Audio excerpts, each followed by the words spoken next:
The rain slapped against the slick pavement as Detective Marlowe lit a cigarette outside the Velvet Lounge. Inside, the smoke curled around whispered secrets.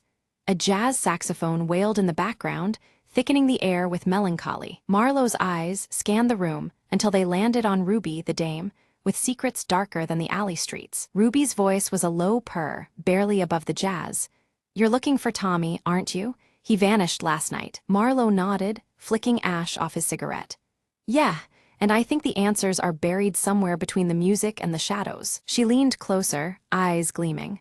"Follow me if you want to find him, but be careful. He's tangled up with dangerous company." Outside, the neon sign flickered, casting eerie reds and blues onto the rain-soaked streets. Ruby led Marlowe through maze-like back alleys, the silence punctuated by distant sirens and their cautious footsteps. They stopped before a rusted door, barely hanging on its hinges. Ruby whispered, "This is where Tommy last made contact." Inside, the room was stale, filled with cigarette butts and overturned chairs. A single note lay on an old table. Marlowe picked up the note. "Find the man who plays the last note, and you'll find Tommy's fate." A clue wrapped in jazz, Marlowe muttered, the puzzle tightening like a noose. Back at the lounge, the saxophonist played as if possessed, notes cutting through the haze like daggers. Marlowe watched the musician closely and noticed a small tattoo peeking from under his cuff, a symbol Tommy used to carry. He approached quietly. "You know where Tommy is."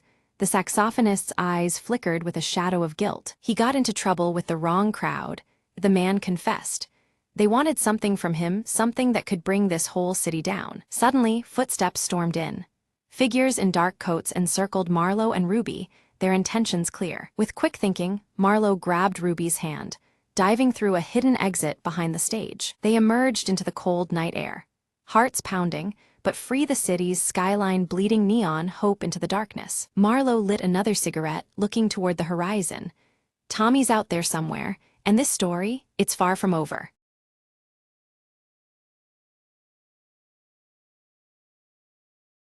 Under a tapestry of stars, Leora bent over her cluttered workshop desk, piecing together a fragmented star map whose faded lines whispered secrets of the cosmos. Her freckled face was illuminated by the soft glow of lantern light as she traced constellations long forgotten. Uruk arrived quietly, his braided dark hair slightly tousled by the night breeze, the jagged scar on his cheek catching the dim light as he spoke of a lost constellation rumored to unveil a hidden realm. His stoic demeanor masked the urgency in his voice. Silently, Vina appeared beside them, her flowing silver hair shimmering faintly under the starlight and her luminescent eyes fixed intently on the star patterns. Without a word, she offered her rare insight, promising to help decode the mystery behind the lost constellation. Together, the trio gathered their attention on the ancient celestial compass resting on the table, its faint glow pulsing steadily like a heartbeat, as if alive with anticipation. The compass was etched with glowing runes matching those on the star map, linking past, present, and unknown futures. Leora's fingers gently brushed the compass needle, and suddenly it spun wildly before abruptly settling, boldly pointing east toward an unknown horizon. The unexpected movement unsettled them, as if signaling the beginning of something neither fully understood. They hastily gathered supplies, packing under the watchful eyes of the night, and set sail toward the horizon where soft luminescence hinted at a hidden destination. The air was thick with excitement and unease as the boat cut through the dark waters. As they ventured farther, fierce waves crashed against their vessel, and a brewing storm loomed overhead, making the compass flicker erratically, casting anxious shadows across their faces. The unpredictable weather foreshadowed the obstacles ahead. That night, beneath a canopy of roiling clouds, Leora dreamt of a silver staircase ascending endlessly through the stars, bathed in ethereal light. The vision felt strangely familiar, as if calling her toward a realm beyond mortal reach. At dawn, Vina shared an ancient legend she had deciphered, revealing that the silver staircase was said to bridge the mortal world and the hidden realm marked by the lost constellation.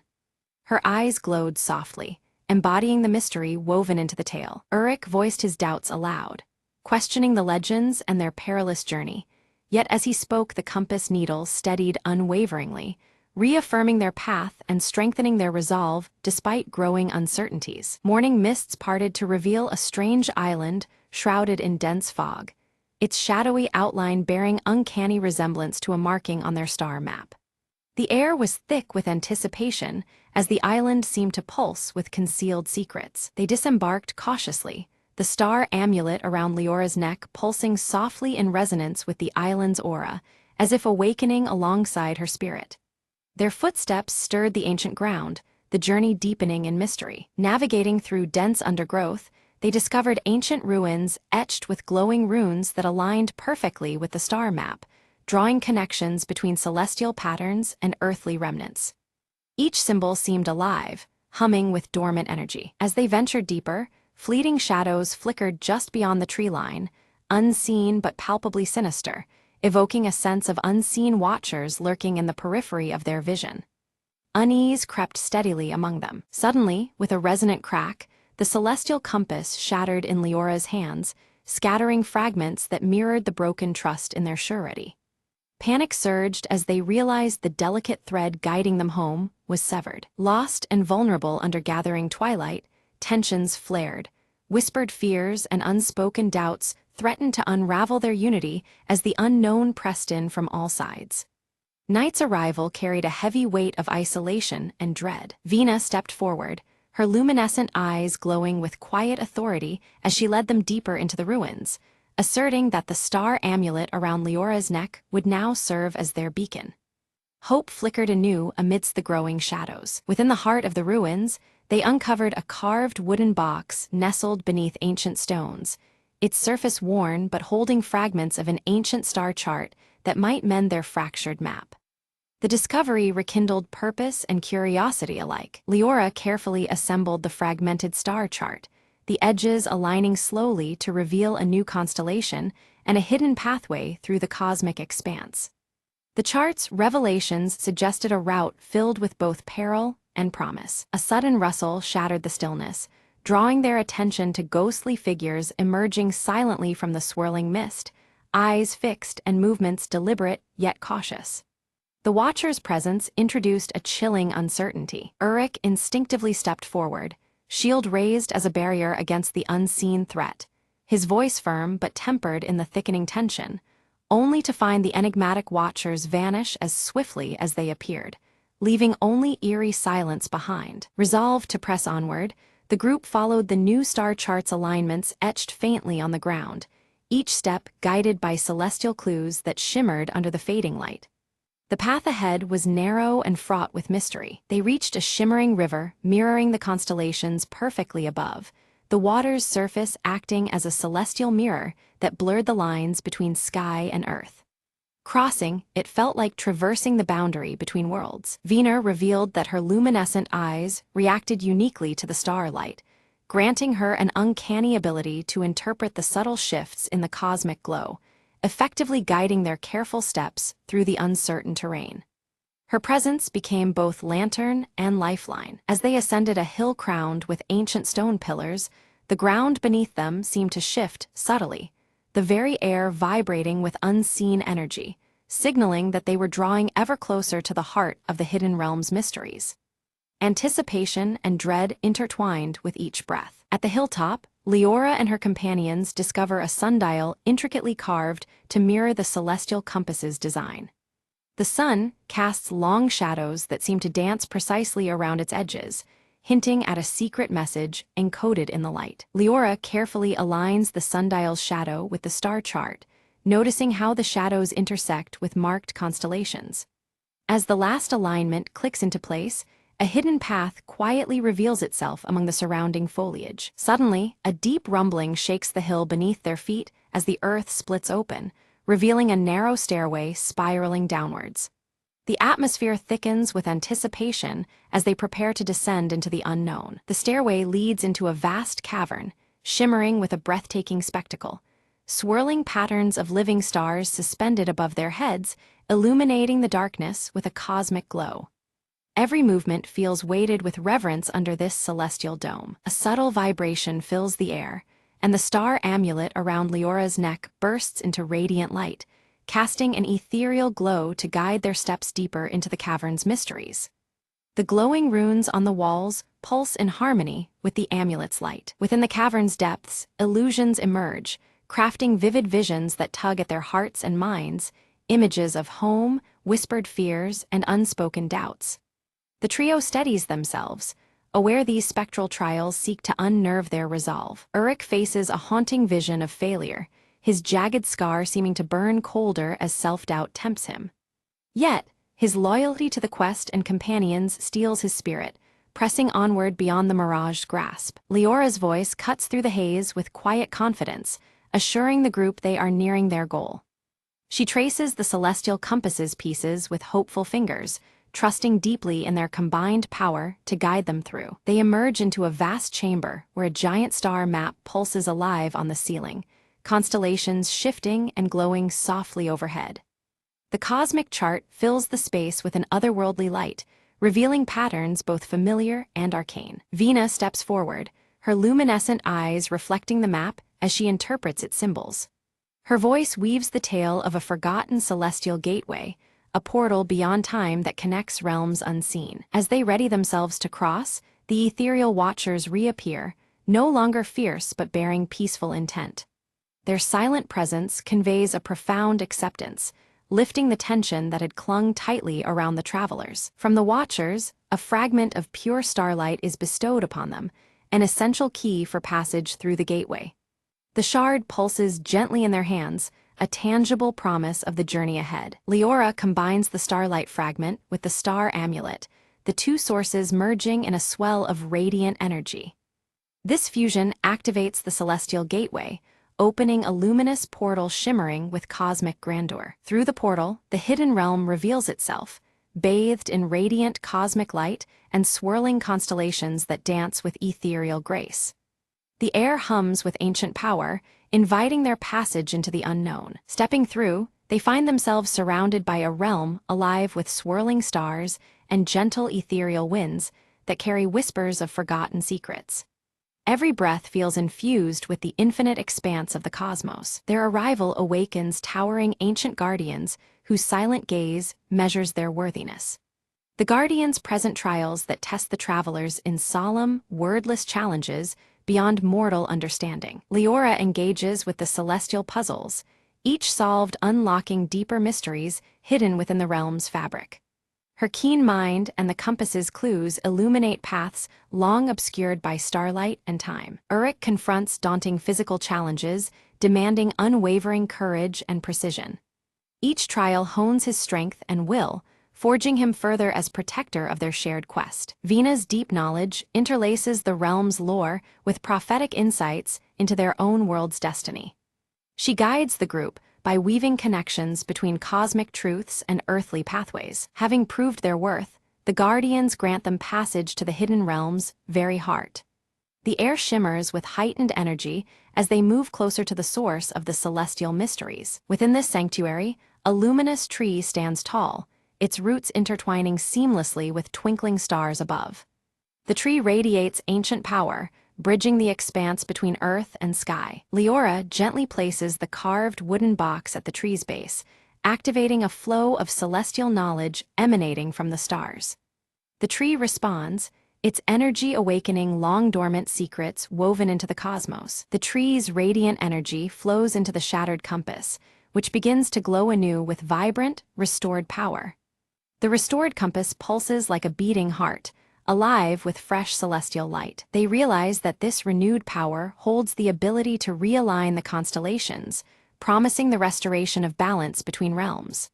The weight of their task presses upon them, filled with hope and urgency. Suddenly, an earthquake-like tremor shakes the hidden realm, threatening to collapse the fragile cosmic balance and their only chance to return. The swirling constellations flicker wildly as danger looms close, intensifying the critical moment. With the ancient celestial compass fully restored, Leora carefully holds it aloft as a gentle hum fills the air. Uruk and Vina join hands, focusing their energy alongside her, channeling the celestial power through the compass to stabilize the realm's fragile foundation. The night sky above shimmers in response, a tapestry of light expanding across the horizon. As the compass's energy pulses, the glowing runes etched into the carved wooden box ignite with radiant light. These ethereal symbols weave delicately across the celestial pathways, sealing cracks and mending rifts with their protective glow. The sense of safety grows tangible, wrapping the realm in an invisible embrace. In the midst of the luminous glow, the star amulet around Leora's neck begins to shine with newfound intensity. It casts a guiding light that aligns seamlessly with the shifting constellations, pointing the way toward their safe exit. Following this beacon, the trio moves steadily toward the portal's shimmering edge. Crossing through the portal, they emerge back on the island just as dawn breaks, painting the sky in soft shades of pink and gold. The familiar yet changed landscape welcomes them, bathed in the gentle morning light. The air is filled with a sense of promise and renewal that mirrors their own spirits. The celestial compass, now whole and radiant in Leora's hand, points unwaveringly toward their true home. Its steady glow casts a warm light that feels like a heartbeat, constant and sure. This artifact, once fragmented, now serves as their steadfast guide for the journey ahead. Renewed with hope and determination, they board their vessel and set sail across the calm sea. Above them, the stars realign in their rightful places, twinkling with clarity and purpose. The vast expanse echoes their resolve, a celestial symphony bearing them onward. Back on deck, Leora unfurls her parchment and begins to sketch the new star map, integrating every star and path they have discovered. Each line and curve reflects the trials and revelations of their quest, a testament to their shared journey. Her fingers move with confidence, capturing the cosmos with delicate precision. Uruk stands at the helm, his eyes tracing the horizon with steady certainty. The jagged scar on his cheek softens under the embrace of the rising sun's golden glow, a silent witness to their passage. In this light, his stoic demeanor reflects a quiet pride and calm assurance. Nearby, Venus smiles softly as her once luminous eyes dim to a gentle silver hue, signaling the completion of her guiding role. The flowing silver strands of her hair catch the morning breeze, framing her serene expression. Her presence feels lighter now, her purpose fulfilled in the balance they restored. Once ashore, the trio gathers beneath the emerging night sky, gazing upward with reverence and wonder. Stars, familiar and new, sparkle above them, forever linking their spirits to this celestial adventure. United by the cosmos and their shared voyage, they stand quietly, knowing this journey has forever changed them.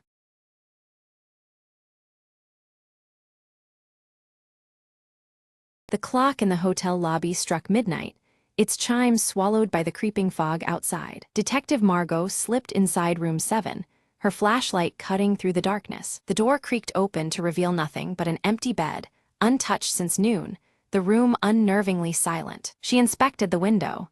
No sign of forced entry, just a cool breeze whispering secrets. Suddenly, a faint tapping echoed from the closet. "Who's there?" Margot called, her voice steady despite the chill rising in her spine. No answer, just the rhythmic tap-tap-tap, like a code in Morse. Drawing her gun, she cracked open the closet door to reveal a small, antique music box. Margot opened it cautiously.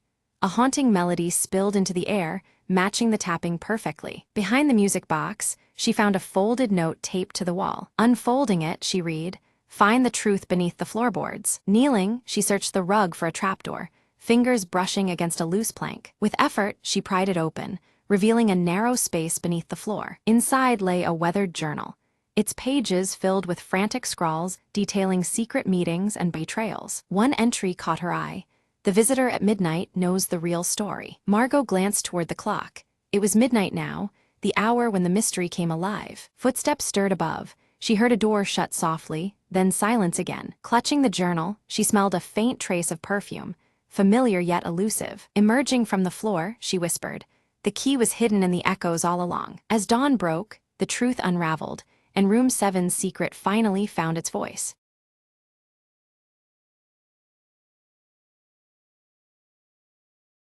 In the lively mountain village, Lyra pores over ancient maps by candlelight, the faint glow of her star tattoo casting a gentle light on the parchment.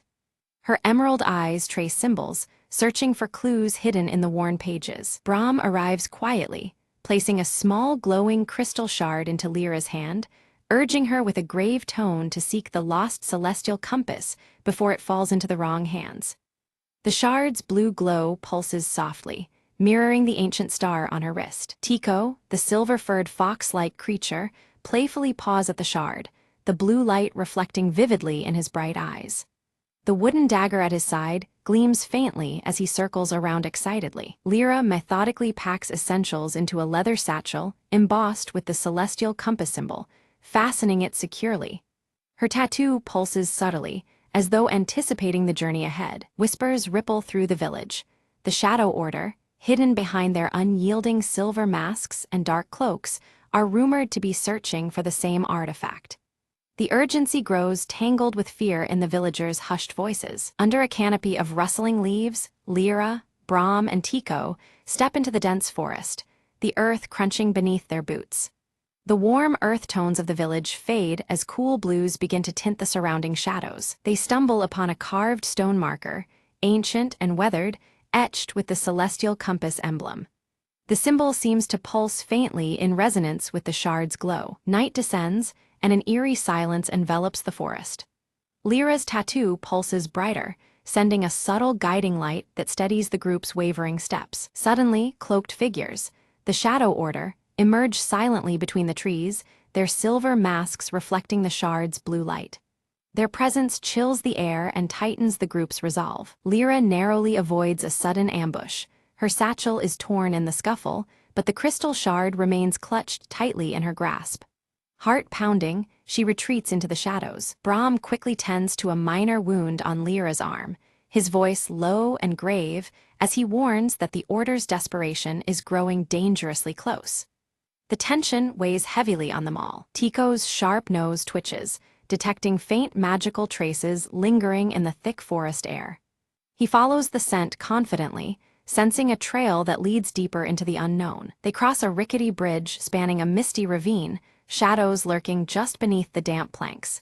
Each step echoes ominously, the cold blue hues deepening the foreboding atmosphere. The group discovers ancient ruins covered in star motifs, with the compass symbol boldly carved into a stone altar at the center. The shard's glow intensifies, resonating with the ancient stone. Lyra carefully places the crystal shard on the altar. The ground trembles beneath them, and a hidden passageway yawns open, revealing a downward path shrouded in darkness. Descending cautiously, they find themselves inside a cavern alive with glowing crystals pulsating rhythmically like a heartbeat. The cool blue light bathes the chamber in an ethereal glow. Lyra feels a strange connection as her tattoo flares brightly. Drawn irresistibly, she reaches toward a central crystal sphere that seems to hum with ancient energy. Without warning, the Shadow Order blocks their exit, daggers drawn and gleaming menacingly in the flickering torchlight. Their masked faces reveal nothing but cold intent. Brahm steps forward to negotiate, offering his knowledge in exchange for the compass's power. The Order's silence and refusal make clear they will accept nothing less than total control. Taking advantage of the moment, Tico slips agilely between the masked figure's legs, sowing confusion and allowing the trio to slip away amidst the chaos. They flee deeper into the twisting cave, chased by shadows and the echo of relentless footsteps. The air grows colder, and their breath hangs in the silvery light. The path forks, and Lyra hesitates, her tattoo's subtle glow pulling her toward the left tunnel. Trusting the ancient star's guidance, she leads the way with cautious hope. The group uncovers an ancient library carved into solid rock walls, filled with star charts and celestial texts that shimmer faintly under Lyra's touch. The compass symbol recurs on many scrolls and carvings. Lyra deciphers a prophecy foretelling the compass's power to align entire worlds, heightening the stakes of their quest. The ancient star on her wrist pulses urgently as she absorbs the weight of destiny. Suddenly, a cave-in blocks the path behind them, forcing the group forward into the unknown depths of the cavern. The cool blue shadows deepen, and the adventure grows more perilous with every step. Brahm traces his fingers over ancient inscriptions carved into the cavern walls, reading warnings about a guardian bound to protect the resting place of the celestial compass. The glyphs shimmer faintly under the torchlight, hinting at formidable trials ahead. Lyra's confident strides falter as she glances down at the ancient star tattoo on her wrist, which dims softly. The fleeting uncertainty unsettles her, a rare crack in her otherwise fierce determination. Before them looms a massive stone door, its surface alive with moving celestial patterns that shift and reconfigure like constellations. The colors transition from warm earth tones to cool blues, reflecting the deepening mystery. Tico scampers around the door's base, sniffing and pawing at scattered gravel. His keen eyes catch a nearly invisible pressure plate concealed beneath the stones, a subtle but crucial mechanism. With a deliberate press of the plate, the colossal door rumbles open, revealing a chamber bathed in ethereal blue light that pulses like a heartbeat. At the chamber's center floats the celestial compass, a radiant star-shaped artifact encased within a translucent crystal shell that pulses softly with an inner glow. As Lyra reaches out, a surge of energy courses through her veins, and visions of converging worlds flash before her eyes, leaving her breathless and awed. Suddenly, the silence shatters as the Shadow Order bursts into the chamber, their silver masks catching the light, and shimmering blades raised in tense standoff. Brahm raises his voice, calling for parley, proposing they share the compass's power to avert the looming disaster threatened by their conflict. An Order leader steps forward, briefly removing their mask to reveal a youthful face marked by fervent zeal, eyes burning with dangerous conviction. Lyra pleads with them, invoking their shared sense of duty and warning that greed will only lead to ruin for all involved. Without warning, the chamber trembles violently.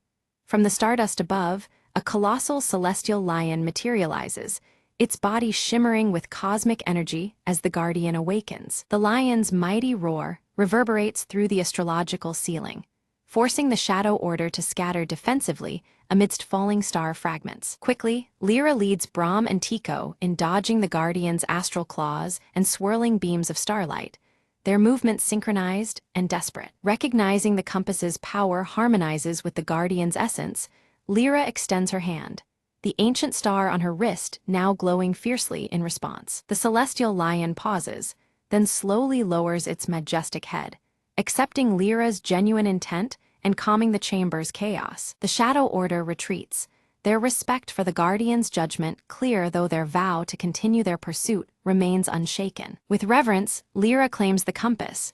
Its crystal core pulses rhythmically, now perfectly in sync with the steady glow of her tattoo. Suddenly, the chamber groans and the walls begin to collapse, forcing the trio to make a swift escape through a corridor illuminated by cascading stars. Outside, dawn breaks over the forest canopy, the celestial compass's radiant light blending seamlessly with the soft glow of the rising sun. Back in the village, Lyra studies the compass carefully, Brahm by her side, guiding her through its enigmatic secrets and ancient inscriptions. Meanwhile, Tico scouts the surrounding woods, his sharp eyes spotting fresh tracks and signs of the Shadow Order's renewed pursuit. Lyra feels a powerful throb beneath her skin as the ancient star tattoo pulses with newfound strength, hinting at deeper, untapped abilities awaiting discovery. A mysterious scholar visits the village, sharing hushed tales of past wielders of the compass and the hidden dangers intertwined with its immense power. Resolved and determined, Lyra vows to protect the celestial compass, knowing full well that her journey and the challenges it holds have only just begun. Suddenly, the celestial compass pulses with radiant energy, casting a bright blue light that unveils a hidden map floating midair. The glowing symbols and lines shimmer as the map details points scattered across the heavens, previously invisible to Lyra's eyes. The mysterious map reveals locations of powerful celestial convergence points, each demanding urgent attention and intervention. Lyra senses that these sites are critical to balancing the cosmic forces and preventing looming chaos. Determined, Lyra seeks out allies who bear marks resembling her ancient star tattoo, discovering others chosen by fate. Their shared insignias hint at a larger destiny intertwined with the celestial compass and the mysteries they are about to face. With camaraderie forged, the group readies themselves for a voyage beyond their known world, guided steadfastly by the compass's radiant glow. Their preparations balance anticipation and solemn resolve as they brace for the unknown. Brahm offers his final counsel, urging Lyra to place trust not only in the celestial compass, but also in her own instincts and heart. His seasoned wisdom imbues her with confidence to face the challenges ahead. As the sun sets, Lyra and her newfound companions embark under a night sky adorned with shimmering star patterns.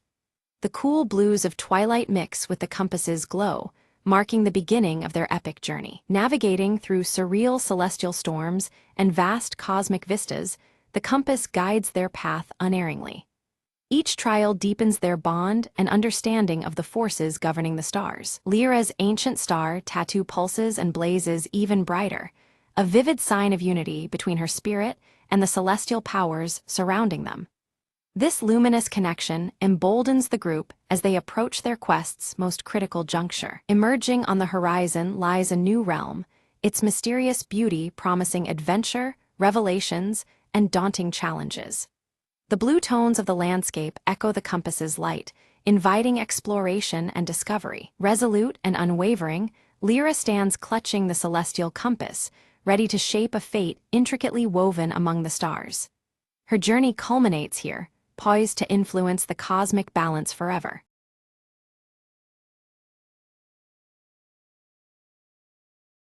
The world had fallen silent, save for the whispers of wind among ruins. Ilara climbed the cracked wall of the old library, eyes scanning the horizon. In a sky once vibrant, gray clouds now held only ash and sorrow. Her only companion, a rusted drone named K2, buzzed softly at her side. Another day, another shadow, she murmured, gripping a faded map. They ventured beyond the city's skeletal remains, seeking seeds of life. Fields of twisted metal and splintered wood stretched endlessly. Hope was scarce, but Ilara's hands trembled with determination. K2 beeped sharply, detecting faint signals buried beneath rubble. They uncovered a buried greenhouse, surprisingly intact, a sanctuary of green. Inside, shoots of verdant plants clawed toward fractured glass ceilings. Ilara knelt, brushing the earth from a sprouting leaf, a miracle in decay. Life finds a way. K2's voice crackled with optimism. They worked through days and nights, nurturing the fragile garden of rebirth. As plants flourished, a distant storm began to cleanse the ash-filled air. Neighbors emerged, drawn by the promise of renewal beneath shattered skies. Together, they rebuilt, patching the world with small acts of courage. Ilara smiled, watching green reclaim the gray, a quiet victory. The future was uncertain, but within those growing leaves lay the spark of dawn. And under the ember-streaked horizon, hope whispered its unyielding song.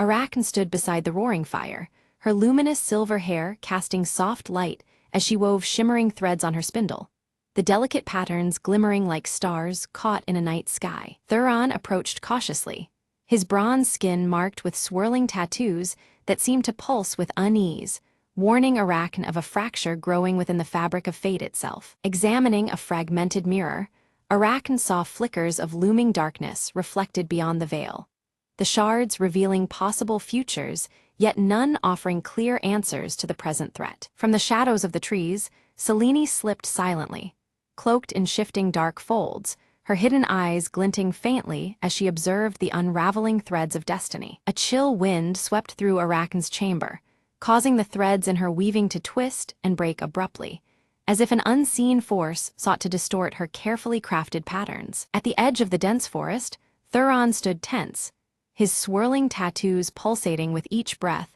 as he sensed the growing distortion in the natural order around him. With trembling fingers, Arachne traced the silver thread that linked her spindle to the shattered mirror, feeling the fragile connection flicker under the strain of unseen forces. From a distance, Selene watched coldly as shadowy tendrils crept from the heart of the forest, creeping relentlessly toward the vulnerable village. A spectral spider, ethereal and shimmering, visited Arachne, weaving a cryptic warning in its intricate web that shimmered with threads of light and shadow alike. Thuron rallied the villagers with urgency, urging them to arm themselves against threats unseen yet palpable, preparing for a battle fought on the edges of light and darkness. Arachne wove a protective talisman from the finest thread, her emerald eyes shimmering with fierce resolve as the talisman glowed softly in her hands. The mirror's fractured pieces pulsed rhythmically, momentarily revealing glimpses of Selene as she maneuvered behind the shifting shadows, plotting her next move. Thuron clashed fiercely with shadowy figures emerging from the forest, his tattoos flaring brightly as he fought against the encroaching darkness threatening the land. In the village square, Arachne's talisman blazed with radiant light as she stepped forward to confront the growing darkness, threads of fate swirling around her in defiance. Suddenly, the silver thread snapped with a sharp crack, and an eerie silence fell across the land, the stillness bracing all for the inevitable wave of change to come. From her shifting shadows, Seleni's form solidified, revealing her pale, enigmatic face beneath the hood, her eyes gleaming with sinister intent. Arachne confronted Selene directly, who defied the sacred rules of fate, threatening to unravel all that Arachne and Thuron had fought to preserve. Thuron broke through the veil of shadows, only to find fragments of his own past, scattered and distorted. Memories twisted by the dark influence emanating from Selene. Arachne's weaving faltered as the threads resisted her will, the delicate strands pulled violently as Selene tore at the edges of reality, distorting the loom of destiny. Desperately, Arachne reached into the mirror's depths, clutching a glowing shard in her palm as she sought hidden knowledge that might turn the tide. Selene summoned webs of darkness that ensnared villagers, binding their wills to her cause and twisting their hearts with shadow-spun deceit. With fierce determination, Thuron broke free from the suffocating webs, rallying the trapped villagers to fight through the shadowy bindings that sought to consume them. Arachne's luminous silver hair dimmed, reflecting the fierce struggle within her soul, ignited by Selene's relentless challenge to the fabric of fate itself. Selene revealed her true motive: to recreate the tapestry of fate by her own design, shattering the old order and weaving a new world from shadows. Stretching the silver thread taut across the village, Arachne endeavored to mend the damage Selene inflicted, her hands trembling with the fragile hope of restoration. The fragmented mirror shimmered with a chilling vision. Arachne standing alone, her luminous silver hair glowing against the creeping darkness, ready to sacrifice herself to mend the tearing threads of fate. The air was thick with the weight of impending loss, yet a faint silver thread pulsed around her, suggesting a slender hope woven into despair. Beneath the cold moonlight, Thuron confronted Selene, their forms etched in contrast, bronze skin against shifting shadows. Their clash was more than physical. It was a battle of willpower and ancient secrets, each strike sending visible ripples through the webs of possibility overhead. Back in her chamber, Arachne's fingers bled as she wove feverishly, her emerald eyes alight with desperation. Threads of hope and despair intertwined on her loom, reflecting her tenuous grasp on fate's delicate balance. For a fleeting moment, the shadows withdrew, revealing Selene's hooded face. But a sly, knowing smile curled her lips, hinting at deeper plots hidden behind the veil of darkness, layers of intrigue yet to be uncovered. Seeking strength, Arachne whispered to the ancestral spirits embedded within her silk threads, anchoring herself in their ancient wisdom. Their presence shimmered faintly amidst the weaving, infusing her with resolve and guiding her hands through the tangled pattern of destiny. Thuron's strength waned under Selene's relentless assault, his resolve flickering like a candle in the wind. Yet the glowing swirl of his old tattoo flared brightly, a reminder of his sacred duty and buried courage igniting within him anew. Inspired by Arachne's unwavering determination, the villagers gathered their courage, their whispered hopes weaving through the air like fragile threads.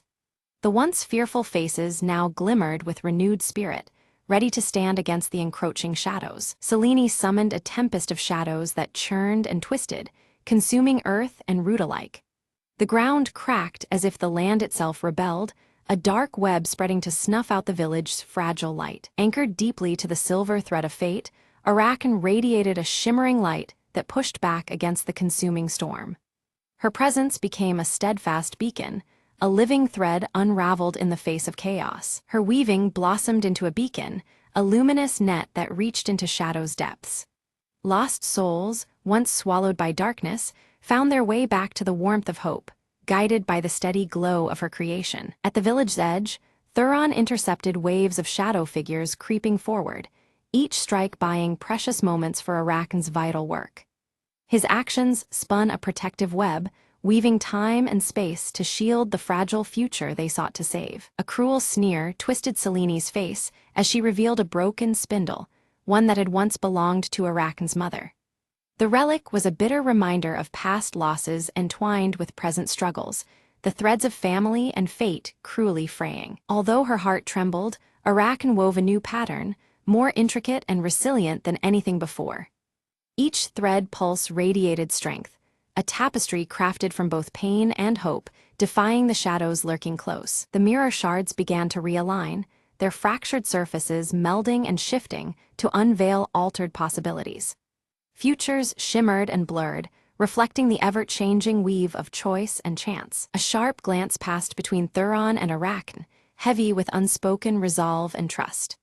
In that moment, their shared purpose wove an unbreakable thread, binding warrior and weaver alike against the encroaching night. Selene's power surged as she summoned a colossal spider, its vast web sprawling across the horizon. This living web threatened to ensnare every potential future, its shadowy threads tightening like chains around the fate of all. With steady hands, Arachne wove the silver thread into a dazzling net of light, challenging the monstrous web's dark grasp. Their struggle was a dance of shadow and radiance, each thread a lifeline in the looming chaos. The giant spider lashed out violently, shards of darkness splintering in every direction. The very air crackled as light and shadow collided, each fragment a volatile echo of the battle's fierce intensity. Seizing a crucial moment, Thuron leapt onto the spider, shattering one of its legs and fracturing the web's hold. The creature's snarls echoed as the integrity of the shadowy snare weakened, opening a fragile path forward. With a decisive cry, Arachne pulled the silver thread taut, preparing to draw the final knot that would bind fate anew. Every muscle strained, every thread humming with the power of culmination as the moment of reckoning neared. Above the village, shadows and light swirled in a maelstrom, fiercely contending for dominance over the land.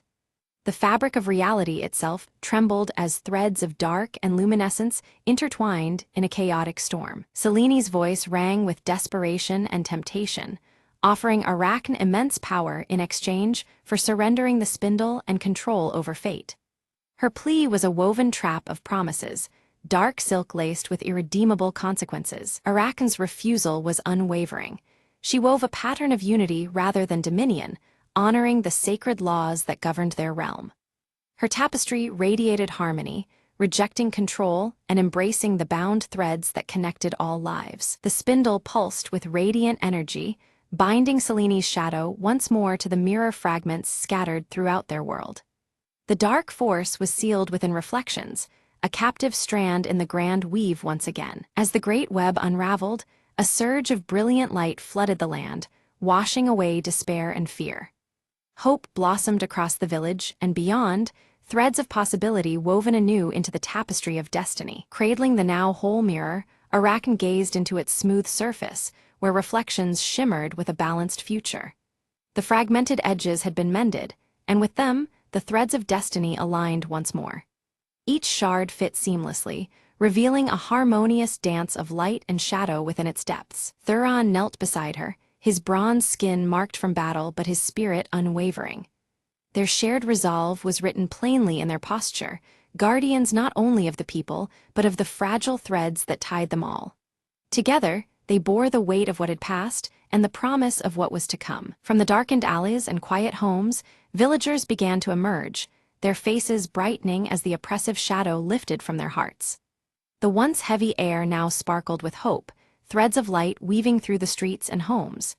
Their steps were lighter, and whispers of gratitude floated like silver threads in the morning breeze. Arachne's silver hair glowed with an intensity unmatched before, luminescent strands weaving an aura of restored destiny around her. It was as if the very essence of fate had taken refuge in her locks, radiant and undeniable. This brilliance symbolized the renewed balance and the mending of broken paths once lost. In the mirror's depths, Selene's shadow receded, slowly fading into the webbed surface until she was bound within its reflective prison. Though confined, her eyes never left the world outside, a silent reminder that challenges lingered beneath the surface. Her presence remained a cautious thread woven through the fabric of their peace. Together, Thuron and Arachne planted a sapling at the village heart, soil embracing roots destined to grow alongside the people who nurtured it. This living symbol represented new beginnings and the intertwining of fate and resilience. As their hands covered the earth, the silver thread shimmered faintly around the sprout, promising endurance and growth. Gathering once more around the village fire, the community shared stories woven with laughter and hope. Threads of past struggles and future dreams intertwined as they found strength in their collective spirit. The fire's glow reflected in their eyes, binding them in warmth and renewed connection. Arachne sat among the children, teaching them to weave delicate threads of their own, each stitch a lesson in courage and wisdom.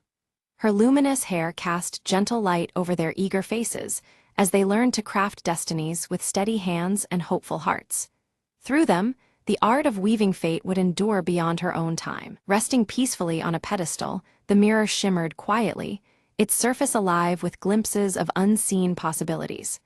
Though calm, it held the stories not yet told, futures waiting like threads in a loom.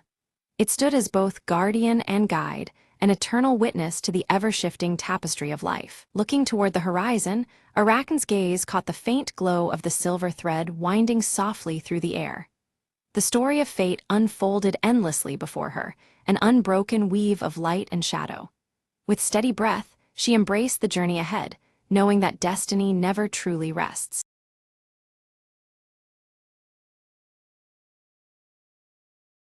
At dawn, Arius moved with focused grace near the ancient stone circle. His silver hair caught the first sunlight, shimmering as he swung his crescent-etched sword in practice. Each strike echoed the disciplined spirit within him, the crescent tattoo on his arm, a silent pledge to the coming trials. Inside the dim tent, Lyra traced the star charts with attentive fingers. Her emerald eyes flickered in candlelight, reflecting constellations mapped in secrets. The star-embroidered cloak around her shoulders seemed to ripple with unseen energy as she pondered celestial patterns. Eldrin stood near the village gates, his white beard stirring in the cool morning breeze. His golden eyes scanned the horizon, gripping the rune-carved staff tightly as if anchoring himself against an unseen force. He sensed the boundary's thinness, aware shadows gathered beyond sight. A sudden chill swept the village as a shadow darker than night crossed its threshold. Cloaked in midnight robes, Sable moved silently, melding with the shifting gloom. No one noticed the figure's passage except the veiled glint of menace cloaked beneath the hood. With the rising crescent moon swelling unnaturally large, whispers stirred among the fearful villagers. They exchanged anxious glances under the veil of twilight as the moon's glow cast elongated shadows. The night felt charged, as if the world itself held its breath. Arius's crescent tattoo glimmered faintly, a spectral light matching the moon above. His hand instinctively rose to touch the symbol, sensing a surge of energy coursing through him. The connection between mark and moon pulsed, a silent call to rising peril. Suddenly, Lyra's vision unfolded, a veil tearing apart to reveal a dark, writhing force. The imagery left her breathless, the starry cloak tightening around her shoulders. The revelation unsettled her soul, warning of veils unbound and secrets unveiled. Eldrin gathered the village council under the growing shadows, his voice grave with ancient knowledge. He spoke of a prophecy tied to shifting shadows and broken veils, a destiny threatening to unravel their world. The weight of his words settled like a stone upon their hearts. In the bustling marketplace, Sable moved unseen, planting a sinister symbol etched in shadow. Most missed the act, but the faintest ripple of darkness lingered where the mark was left behind. Suspicion grew, though no face could be tied to the unseen sowing of discord. Alerted by unseen danger, Arius drew his crescent-etched sword, feeling its latent power awaken. Pulses of energy thrummed through the blade, synchronizing with the glowing tattoo on his arm. The weapon was alive, ready for the encroaching threat. Lyra deciphered the ominous mark as a harbinger, the veil of Orenthal growing fragile. The star symbols in her cloak seemed to resonate with this truth, each stitch a reminder of their fragile defense. The veil's weakening signaled coming upheaval, demanding urgent action. Under the pale moonlight, Eldrin led Arius and Lyra toward the Forbidden Library. The ancient tomes awaited, holding secrets cloaked by time and shadow. As they approached, the veil surrounding the village seemed to hum, as if aware of their quest. Shadows warped and twisted unnaturally as they neared the veil-like barrier. A chilling breeze carried whispers of realms beyond, the boundary flickering like a fragile membrane. The trio stepped cautiously, senses alert to encroaching darkness. The veil quivered suddenly, thinning to reveal fleeting glimpses of a deep and desolate realm beneath. Dark tendrils writhed behind this fragile curtain, veiling an ancient and terrible power. Fear tightened in their chests as the boundary between worlds grew unstable. Fear rippled among the villagers, spreading whispers that the veil might collapse entirely. The ancient evil bound for centuries below threatened return, its shadows inching closer. Anxiety thickened the night air, veils no longer safe sanctuaries but fragile shields. Arius tested his blade against advancing shadows, sparks igniting as steel met intangible darkness. The sword's crescent glow clashed with shifting silhouettes, a battle of light against consume. Each strike pushed back malevolence, but at a rising cost to the warrior's strength. Lyra chanted a seer's incantation, her voice wavering yet determined to reinforce the veil. Unseen forces resisted, twisting the chant into discordant echoes. The veil's fragility fought back, straining against her desperate will to hold it intact. Eldrin recounted the legend of a lost relic, said to possess power to mend the torn veil. His golden eyes shone with urgency, recounting old lore masked by time. The relic was their only hope, a key to restoring the delicate balance between worlds. In shadows deeper than night, Sable gathered followers swayed by doubt and shadow's embrace. Their allegiance to darkness grew, spreading fear and discord throughout the village. The Veil's defenders faced a hidden threat within, veiled conspiracies weaving through trust. As the crescent moon waned swiftly, Arius's tattoo flickered unpredictably, its glow faltering. The unstable light mirrored the growing uncertainty surrounding their quest. The link between Mark and Moon wavered, threatening Arius's connection to the blade's power. Lyra's visions sharpened, revealing the relic concealed beneath the ancient stone circle. Shadows peeled back from the earth, exposing a secret long buried in hallowed ground. The path to salvation lay hidden under their feet, waiting to be uncovered. Eldrin warned that retrieving the relic required crossing the Veil's dangerous breaches. The realm beyond pulsed with hostile shadows, ready to consume the unprepared.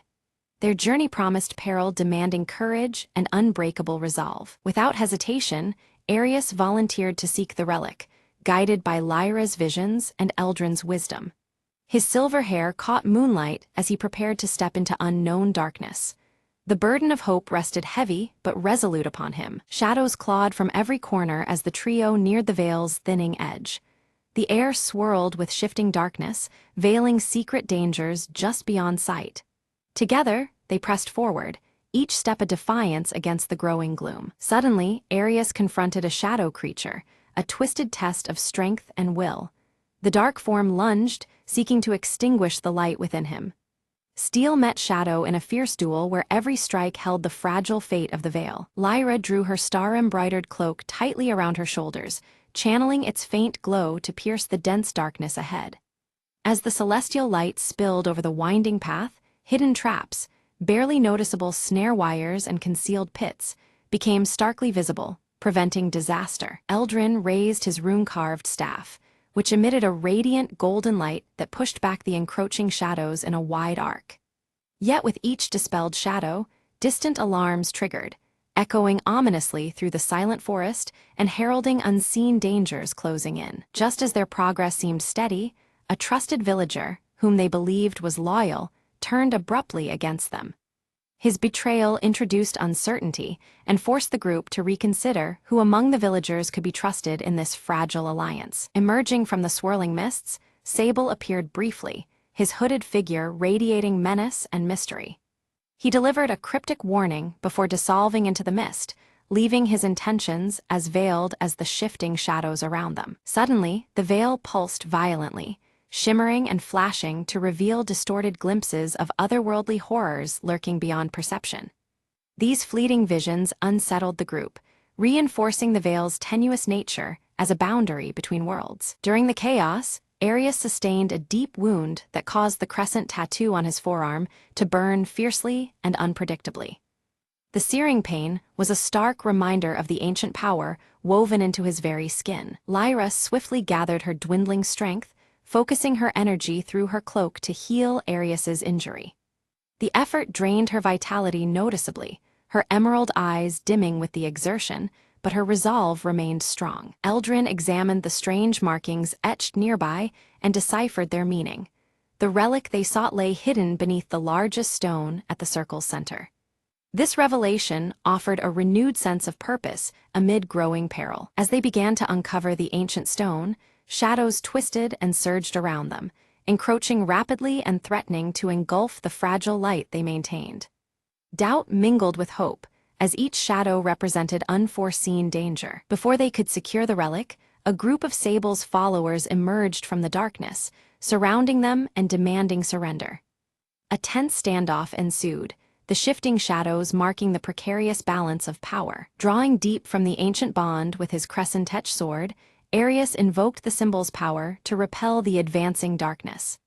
A crescent-shaped wave of light surged outwards, pushing back the shadowy threat and carving a brief sanctuary. Lyra's keen eyes caught sight beneath the largest stone of veil-like crystal, faintly luminescent and pulsing with ethereal light. Recognition dawned that this was the relic they had risked so much to find. Eldrin's voice lowered with gravity as he warned that to activate the relic would demand a sacrifice and a profound understanding of its true nature. Such power came with a burden far greater than any of them anticipated. A heated debate unfolded, tensions rising as each member weighed the cost of activation against the mounting darkness. Fear and hope intertwined, their conflicting desires reflected in the flickering shadows around them. Without warning, the veil tore open wildly, a jagged rift allowing shadows to pour through in overwhelming torrents. The barrier between worlds threatened total collapse, unleashing chaos upon their realm. Panic overtook the nearby villagers as they fled the spreading darkness, their long-buried fears manifesting into tangible, twisted forms. The forest echoed with cries and the rustling of desperate flight under the veil of night. Arius took the lead, his sword flashing beneath the waning crescent moon as he fought a desperate rearguard action. Every strike sought to hold the advancing horror at bay, his tattoo burning like a beacon of resilience. Meanwhile, Lyra spread her star cloak wide, casting a protective shield over the fleeing villagers. Each moment of defense sapped her remaining strength, yet her determination to safeguard the innocent never wavered. At a critical breach, Eldrin raised his staff high, chanting in an ancient tongue to halt the largest wave of shadows. Golden runes appeared on the staff, creating a barrier that held long enough to stem the tide of darkness momentarily. The veil's instability worsened, its edges fraying ominously and threatening complete collapse unless swiftly repaired. Time pressed heavily upon the group, the fate of their world hanging in precarious balance. Despite uncertainty, Arius gripped the pulsing veil-like crystal firmly, resolving to activate it and face consequences unknown. His crescent tattoo flared fiercely, signaling the merging of his life force with the relic's ancient power. The crystal blazed with intense light, weaving brilliant threads of radiance and shadow in a delicate dance of balance. This luminous interplay seemed to pulse with the heartbeat of the worlds themselves, suspended between revelation and concealment. As the crystal's power surged, Arius felt his crescent tattoo ignite, binding his essence to the relic in a profound union. Pain mingled with strength, and the boundaries between self and artifact blurred in the swirling energy. Calling upon the stars for guidance one last time, Lyra's weakened form bolstered their fragile hope. Her unwavering gaze fixed on the heavens, searching for answers as her cloak dimmed but her spirit held fast. With Eldrin's final ancient incantation echoing through the night, the veil's torn edges began to stabilize. The radiant light spread slowly, weaving a fragile harmony that held the dark at bay, setting the stage for the truth to emerge. The veil begins to reform, shifting in layers to reveal a realm where shadows and light coexist in a delicate harmony. Faint outlines of hidden figures flicker between the interplay of darkness and illumination, hinting at a world both mysterious and alive. Sable emerges once more, her midnight robes less menacing, now flowing with a softer light. Her voice carries a new purpose, revealing that her allegiance lies not with destruction, but with maintaining the fragile balance between realms. Arius approaches cautiously, his crescent-edged sword lowered in trust as he seeks to understand Sable's change. Through their exchange, he uncovers the origins of the shadows, ancient protectors rather than mere threats, woven into the fabric of their world's natural order. Lyra's emerald eyes widen as a stirring prophecy unfolds within her vision. The shadows and light must coexist to sustain the world's vitality, not one to erase the other. Her star-embroidered cloak seems to shimmer with renewed significance, marking a turning point in their path ahead. Eldrin, gripping his rune-carved staff firmly, nods gravely in acceptance. The ancient guardian realizes that their role must shift from imprisonment of shadows to vigilant guardianship, ensuring neither light nor darkness dominates unjustly. The villagers, once fearful, gradually embrace the presence of shadows as essential to their world's cycle. Families gather beneath crescent moons and shifting veils, learning to live with the twilight dances rather than resist them. Together, Arius, Lyra, and Eldrin form a new order, dedicated to preserving the delicate equilibrium. Their symbols, crescent, star, and rune, blend into an emblem of unity, standing as sentinel against imbalance and chaos. The crescent moon hangs calm and steady in the night sky as the veil settles into a harmonious shimmer. Shadows no longer lurk as threats, but flow gently alongside light, creating a serene tapestry across the horizon. The ancient stone circle, once dim and broken, is restored to radiant life. Its carved symbols pulse softly with magical energy, a beacon symbolizing the renewed covenant between the worlds of light and shadow. Standing at the edge of dawn, Arius gazes toward the horizon where first light pierces the balanced veil. Hope glimmers in his deep blue eyes as the new day promises a future shaped by unity and acceptance.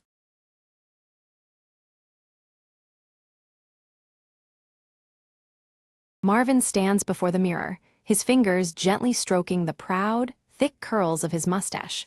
He adjusts his round spectacles and contemplates the day ahead, feeling ready for any challenge. Leela bursts into the apartment with a grin, holding up a brightly colored invitation to a mustache competition. "Uncle Marvin, you have to enter," she exclaims, her pink hair bouncing with excitement. Marvin smiles confidently, tightening his yellow and green striped tie, a sure sign of his determined mood.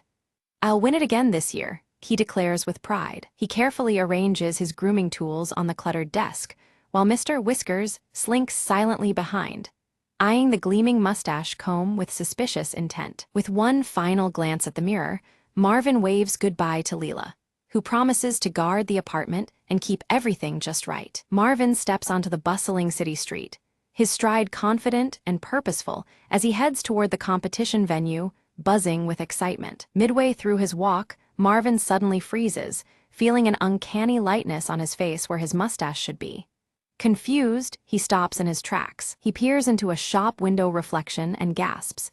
His cherished, curly mustache has completely vanished without a trace. In a surge of panic, Marvin sprints back home, overturning piles of vintage knickknacks and hunting all corners for any clue to his missing mustache. Leela arrives with a determined gleam in her eye, just as Marvin inspects his grooming kit through his magnifying glass, vowing to uncover the mystery at all costs. Mr. Whiskers flicks his tail leisurely, knocking Marvin's mustache comb off the table with a deliberate swish, watching their reactions carefully. Leela crouches near the windowsill and points to tiny strands of hair left behind, suggesting that the aloof tabby may be involved in the disappearance. Determined, Marvin sets up a variety of comical traps around the apartment, from sticky mustache-shaped nets to jars of swirling potions, hoping to catch the elusive thief. Despite the efforts, Mr.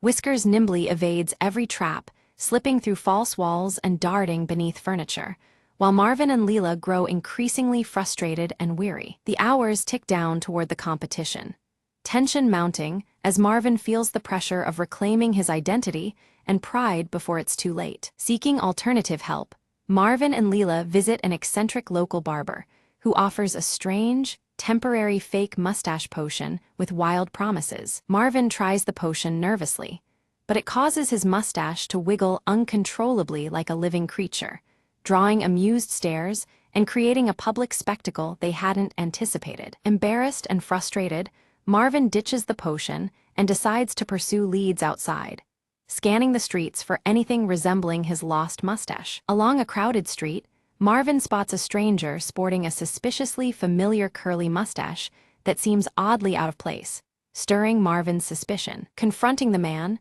Marvin receives evasive answers, but the man inadvertently reveals a hidden stash of mustache wax, intensifying the mystery. Leela connects the dots, proposing that this man could be part of a mustache smuggling ring, explaining the strange disappearance. Following a trail of wax droplets that glisten along the pavement, they arrive at a shadowy underground hideout filled with peculiar mustache-related artifacts. Hidden inside, they overhear hushed voices discussing an exclusive mustache auction scheduled for that very evening, offering a crucial lead. Realizing their slim chance to recover the mustache, Marvin and Leela swiftly plan to infiltrate the auction, crafting disguises to pass as eccentric collectors. Donning flamboyant costumes adorned with exaggerated fake mustaches, they step into the shadowy auction room, blending into a crowd of curious enthusiasts. At the auction, Marvin's eyes fixate on a small, intriguing box labeled "The Finest Curly Mustache."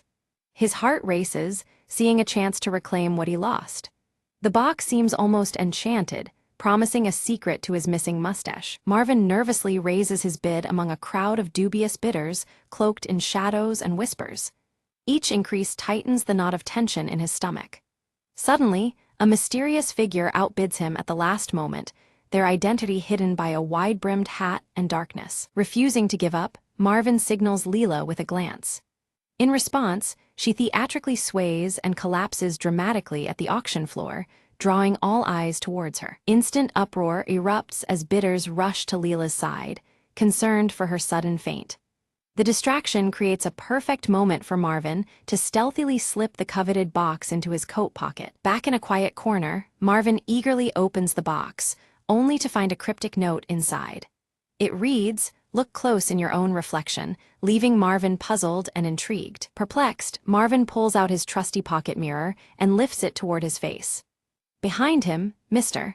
Whiskers sits calmly, licking his fur in a peculiar, deliberate manner that catches Marvin's eye. Suddenly, Marvin notices a tuft of his curly mustache clinging stubbornly to Mr. Whiskers' striped collar. The revelation dawns like a bolt of lightning. The cat is involved. The trio quickly pieces it together. Mr. Whiskers must have playfully swiped the mustache earlier, unknowingly causing the great disappearance. Marvin can't help but chuckle at the feline's mischievous role. Back in his cluttered vintage apartment, Marvin tenderly massages conditioner into his chin.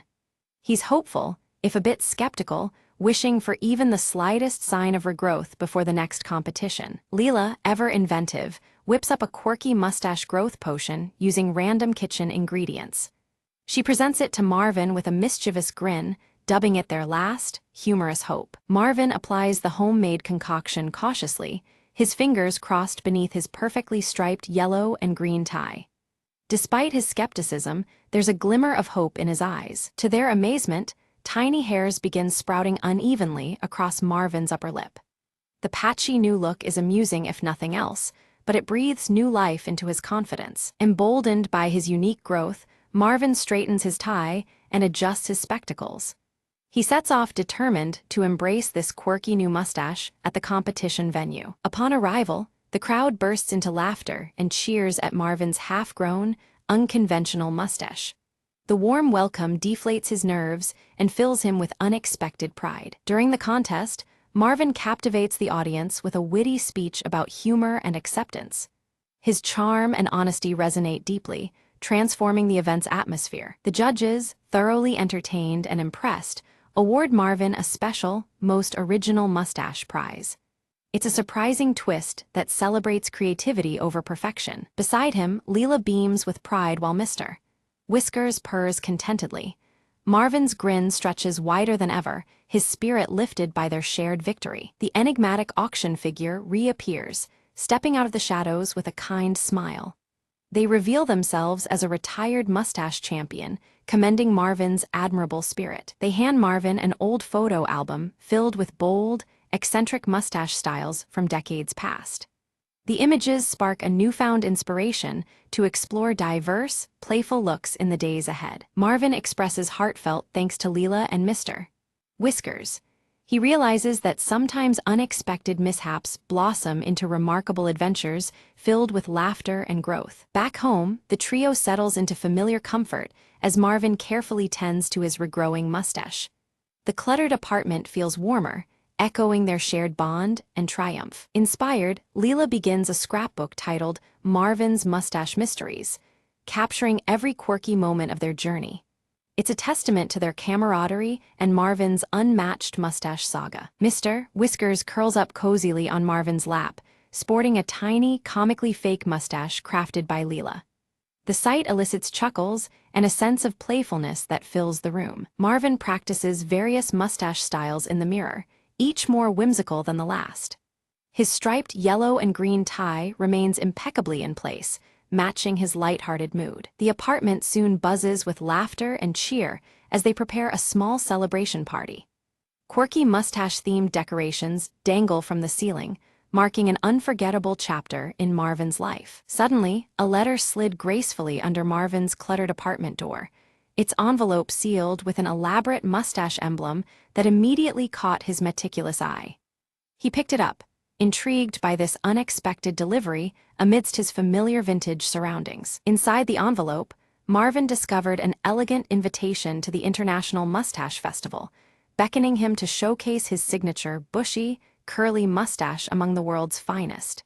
This was the next grand challenge he had been unknowingly awaiting. Leela bounced with excitement, her bright pink hair shaking as she suggested they travel together to the festival, igniting dreams of mustache adventures spanning the globe.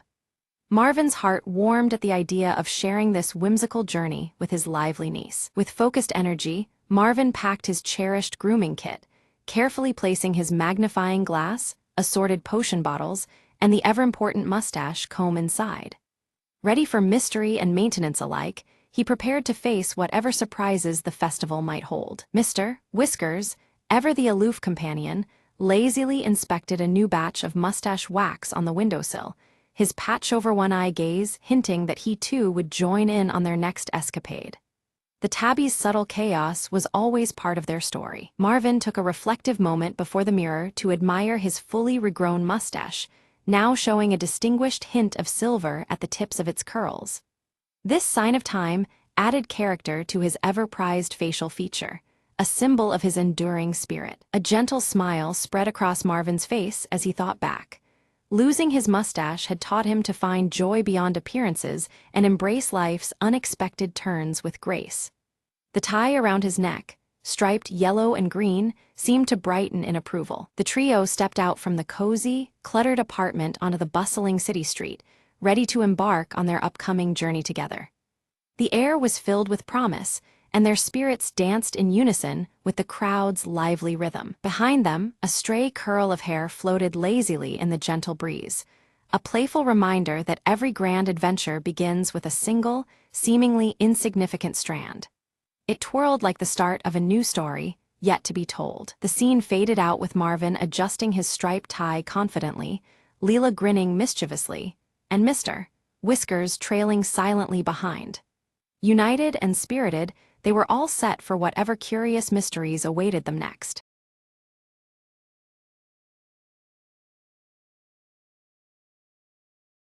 Rain hammered the cracked pavement as Marcus darted down the alley, clutching the stolen briefcase tight. Behind him, footsteps echoed, quick, relentless, closing in with every heartbeat. He ducked into the abandoned warehouse, shadows swallowing his figure. Inside, the stale air whispered dangers. Every creak sounded like a threat. Marcus slid against the rusted wall, catching his breath, eyes scanning for an escape. A low voice called out from the darkness, "You're not getting away this time." He recognized the tone.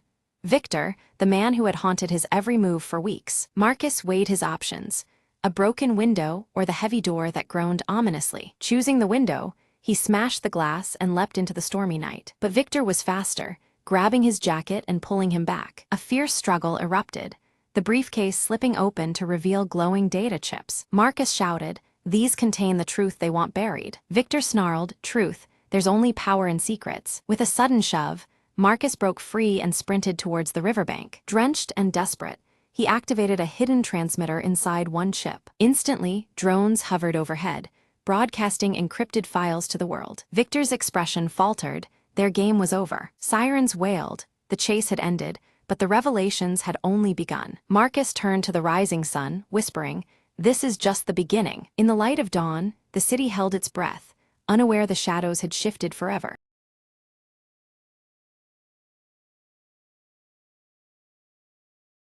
The raft cracked beneath Mia's hands, as waves threatened to swallow the last of her hope. Struggling against the storm, she spotted a flicker of light, faint but real, an island's glow in the distance. As dawn broke, jagged cliffs emerged, wrapped in thick vines and ancient shadows. Mia's boots hit soil rich, with mystery and forgotten stories hidden beneath moss and time. Ahead, a path carved from stone led deep into the jungle's heart, calling her forward with silent promise. Branches parted to reveal ruins entwined with nature, whispering secrets only the brave could hear. Suddenly, a shriek pierced the air.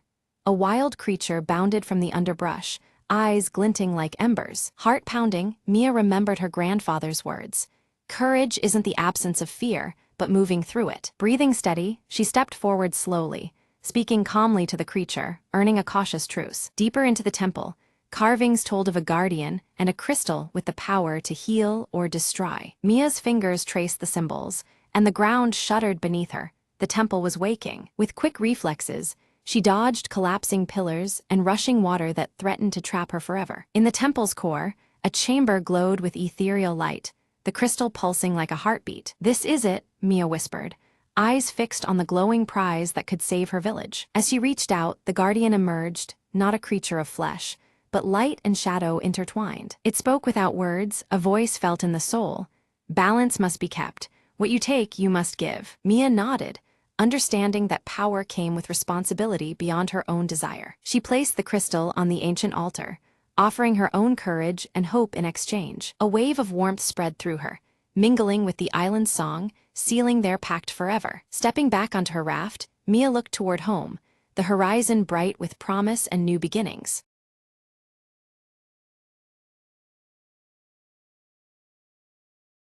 Ella steps through the village boundary, her silver locket catching the fading light and reflecting a faint shimmer. The air feels heavier here, as if the land itself is holding its breath just before twilight. Near the ancient hollow oak, Rowan lifts his wooden whistle to his lips and plays a strange, haunting melody. The tune echoes softly, a call to something hidden just beyond sight among the gnarled branches and shadows. Old Man Garin approaches Ella with a grave look, his twisted walking stick tapping the ground. He warns her that as dusk falls, the woods begin whispering secrets, and the shadows that stretch from the oak should never be trusted. As the sun dips behind the trees, long shadows creep unnaturally across the cobblestones, thickening near the oak's hollow. Darkness seems to ripple and stretch where no light should bend, unsettling the quiet village streets. Ella's silver locket suddenly chills against her skin, colder than the evening air. From the darkness, a faint, indecipherable whisper brushes past her ears, sending a shiver down her spine. Rowan rushes into the village square, breathless, reporting several village animals have vanished near the woods. A fearful hush spreads among the villagers, their eyes darting nervously toward the encroaching shadows. From deep within the village, the persistent ticking of an old clock grows louder, its echo filling the quiet night. The rhythmic talk strikes uneven beats, unease mounting with each distorted chime. Determined, Ella and Rowan prepare to confront the mystery of the hollow oak. Armed with a flashlight and Rowan's whistle, they step cautiously toward the boundary between safety and shadow. Just beyond the tree line, shadows flicker erratically, moving against the angles of natural light. Their dance is unnatural, unsettling, as if driven by some unknown will contrary to the day's fading rays. Suddenly, the warm night air chills unexpectedly, Ella's breath misting in front of her. Whispering shapes rise and circle around them, elusive and twisting like smoke on the wind. Old Man Garin's voice carries a warning as he recounts the legend of a shadowy being bound to the oak, sustained by the villagers' fear. His tale weaves dread through the night, making the darkness seem alive and watchful. Out of the shadows, dogs howl in terror before fleeing, their elongated shadows contorting grotesquely before fading into the night. Fear weighs heavier with each unnatural movement in the darkness. Rowan lifts his wooden whistle, blowing a sharp, piercing note that cuts through the gloom. The sound ripples outward, momentarily forcing the darkness to recoil and retreat from their immediate circle. Ella's silver locket begins to glow faintly, a soft light pulsing in response to the encroaching darkness. It seems attuned to the shadow's presence, reacting like a silent sentinel against the gloom. As midnight nears, nervous villagers barricade their doors and light candles, their flickering flames casting fragile halos against the growing black. The warm light serves as a fragile barrier, keeping the most malevolent shadows at bay. From the edge of the candlelight, Ella spots the shade, its form undulating with no fixed face, eyes glowing faintly like dying embers. It lurks just out of reach, watching and waiting for a moment to strike. In the darkness, Rowan panics as he discovers his wooden whistle is missing. The shadows creep closer in silence, and without his signal, fear starts to take deeper hold in their hearts. A sudden gust of cold wind sweeps through the village, snuffing out all the lit candles in an instant. The village plunges into pitch-black darkness, broken only by the ominous ticking filling the void. The eerie ticking of the distant clock begins to fluctuate wildly, slowing, then rapidly speeding up. This erratic rhythm disorients and unsettles those who hear it, twisting time into something uncanny. Against the chaotic ticking, Ella's silver locket pulses with bright, rhythmic flashes. It seems to challenge the erratic beat, its steady glow a beacon amid the distorted time and creeping fear. A whisper of cold breath brushes Ella's ear as the shade's voice, low and sibilant, tempts her with secrets hidden beneath the hollow oak. It promises truths to those brave enough to step below its roots alone. Rowan stumbles in the shadows to find a hidden path woven among the tree roots, leading deeper into darkness. Drawn with both curiosity and dread, the path promises answers no one else dares seek. The oldest lamps in the village flicker wildly, casting erratic light and stretching shadows that dance along the walls. The air thickens with unease as the darkness seems to mock the fragile defenses of light. Though hesitation grips her heart, Ella clutches her glowing locket tightly and steps forward, crossing the threshold beneath the hollow oak. Each heartbeat echoes like the ticking clock as she follows the whisper's call into the unknown. Within the shifting shadows, Ella glimpses flickers of trapped villagers from the past, their silent faces pleading for release. The shade reveals its captive collection, a haunting gallery of lost souls entwined within its darkness. Rowan's voice echoed softly through the maze of roots, faint yet insistent, leading Ella deeper under the hollow oak's gnarled branches. Each call grew clearer, a beacon in the dim twilight where shadows clung like whispers. Ella tightened her grip on her silver locket, trusting the boy's guidance through the labyrinthine roots. An eerie clock struck 13, its chime impossible yet unmistakable, reverberating across the clearing with unnatural resonance. The ticking that enveloped them quickened, marking the thinning veil between time's threads. This haunting hour signaled the boundary where past and present entwined beneath the ancient oak. Ella's vision blurred, revealing fleeting memories of others caught in the shade's grasp. Each confrontation ended with silent vanishing and unopened eyes. The images flickered like shadows themselves, ghostly remnants of vanished souls. These past encounters whispered of fear and loss, locked within the tree's age-old roots. Rowan's fingers traced a carved symbol beneath layers of moss, its intricate design mirroring the emblem on Ella's silver locket. The hidden panel in the bark seemed almost alive beneath his touch, its meaning deep and urgent. This unexpected link promised a path, a shared secret binding their fates together. Around them, shadows stirred and bled into malformed faces, flickering with unstable life yet impossible to focus on fully. These ephemeral visages twisted and warped, like smoke caught in flickering candlelight, hinting at torment and despair. The air grew heavier, thick with silent pleadings woven into the darkness. Drawing on a surge of courage, Ella reached out to touch the carved symbol. Her fingertips met the rough wood, steady and warm. Suddenly, the earth beneath the hollow oak trembled, a low rumble resonating through the roots and into their bones.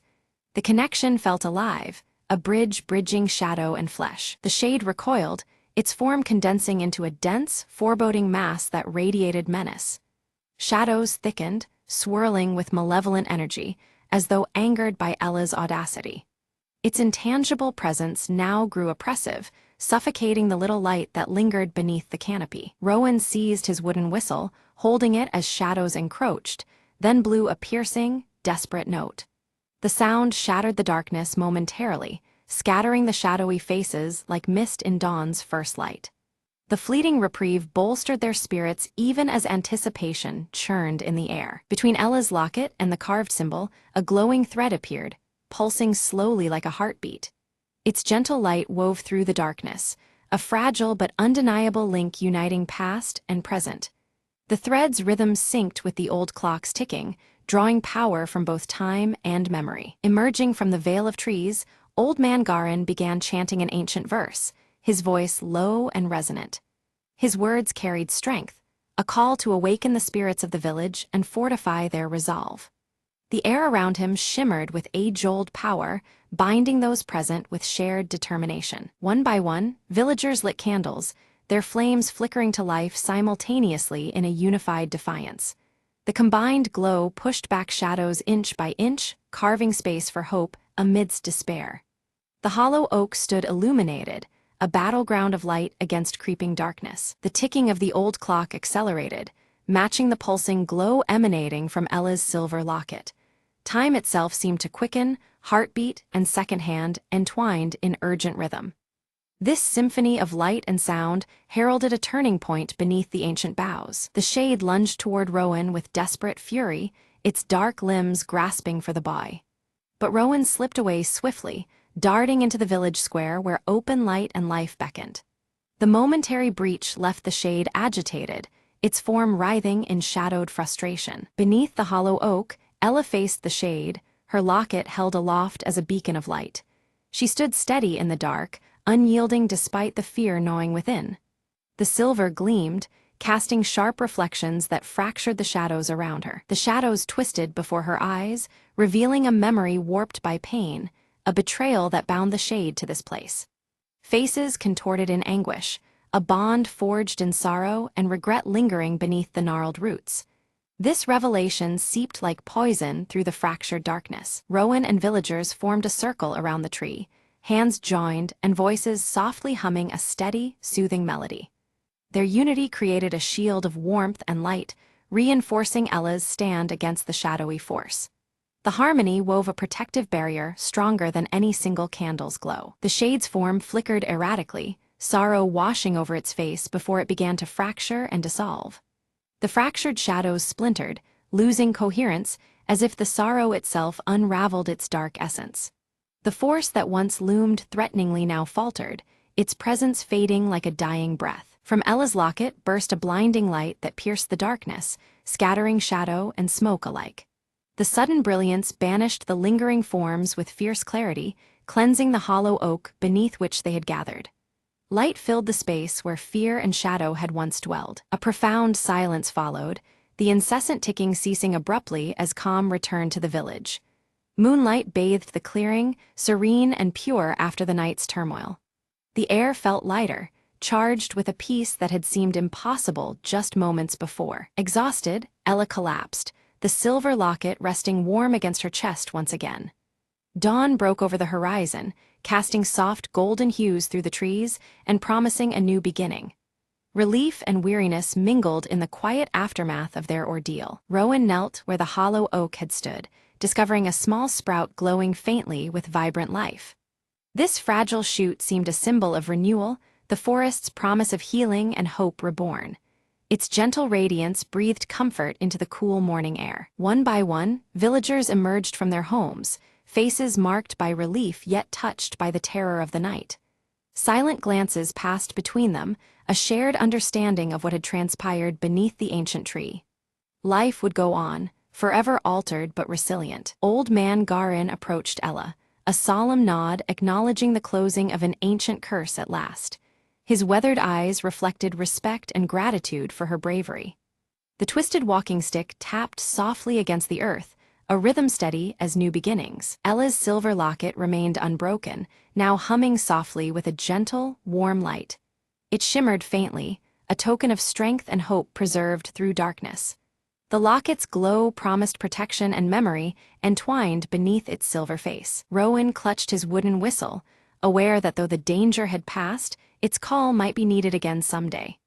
Yet hope warmed his heart more than fear, a belief in peace restored for their village.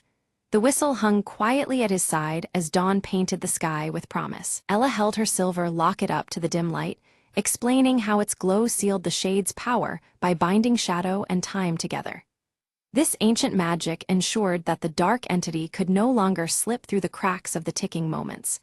The villagers listened intently, their eyes reflecting both wonder and relief. Vowing to keep the hollow ground sacred, the villagers agreed to protect it from any future encroachment of darkness. Their whispered promises mingled with the soft wind, each determined to guard the fragile balance that held peace in their home. The memory of the shade would remain, but only as a warning etched in their hearts. Rowan knelt at the village center, carefully planting a glowing sprout whose light pulsed gently against the twilight. This living symbol of rebirth and safety would remind everyone of the harmony they now preserved. The little shoot seemed to breathe new life into the weary earth beneath its roots. Ella, no longer gripped by fear, felt a lasting connection to the woods and the shadows they contained. She stood watchful and calm, anticipating any ripple in the natural order rather than recoiling from it. Her silver locket shimmered quietly, a beacon of steady strength. Old Man Garin gathered the villagers to recount tales of courage past and caution against the lure of fear's return. His voice, steady as his twisted walking stick, urged vigilance and unity. Through his stories, the community understood the importance of facing darkness together, not alone. The old clock in the village square chimed 12 times, its steady tick and reassuring strike restoring normalcy to the air. Each chime echoed like a heartbeat, affirming that the unnatural ticking was at last silenced. Time flowed without disturbance, comforting every listening soul. As night settled in, shadows folded into their natural shapes, behaving without menace or mystery. The whispers on the wind faded, replaced by the gentle rustling of leaves and the night's tranquil breath. Darkness returned to a harmless cloak, a backdrop rather than a threat. Ella and Rowan sat quietly beside the glowing sprout, the silver locket resting between them with a faint, steady glow. Their shared presence spoke of friendship forged in challenge and hope blossoming anew. Together, they watched as the village breathed in peaceful silence. Throughout the village, restful sleep enveloped the people, dreams clear of whispering shadows or unsettling ticks. The nightmare of darkness receded, leaving only calm and comfort in its wake. The silence felt alive with gentle promise as the night deepened. When dawn's light filtered over the village rooftops, it cast a warm glow filled with hope and quiet strength. The land seemed to sigh in relief, renewed and steady after the trials faced. A new day began, bright and unshadowed, held safely beneath watchful eyes and hearts.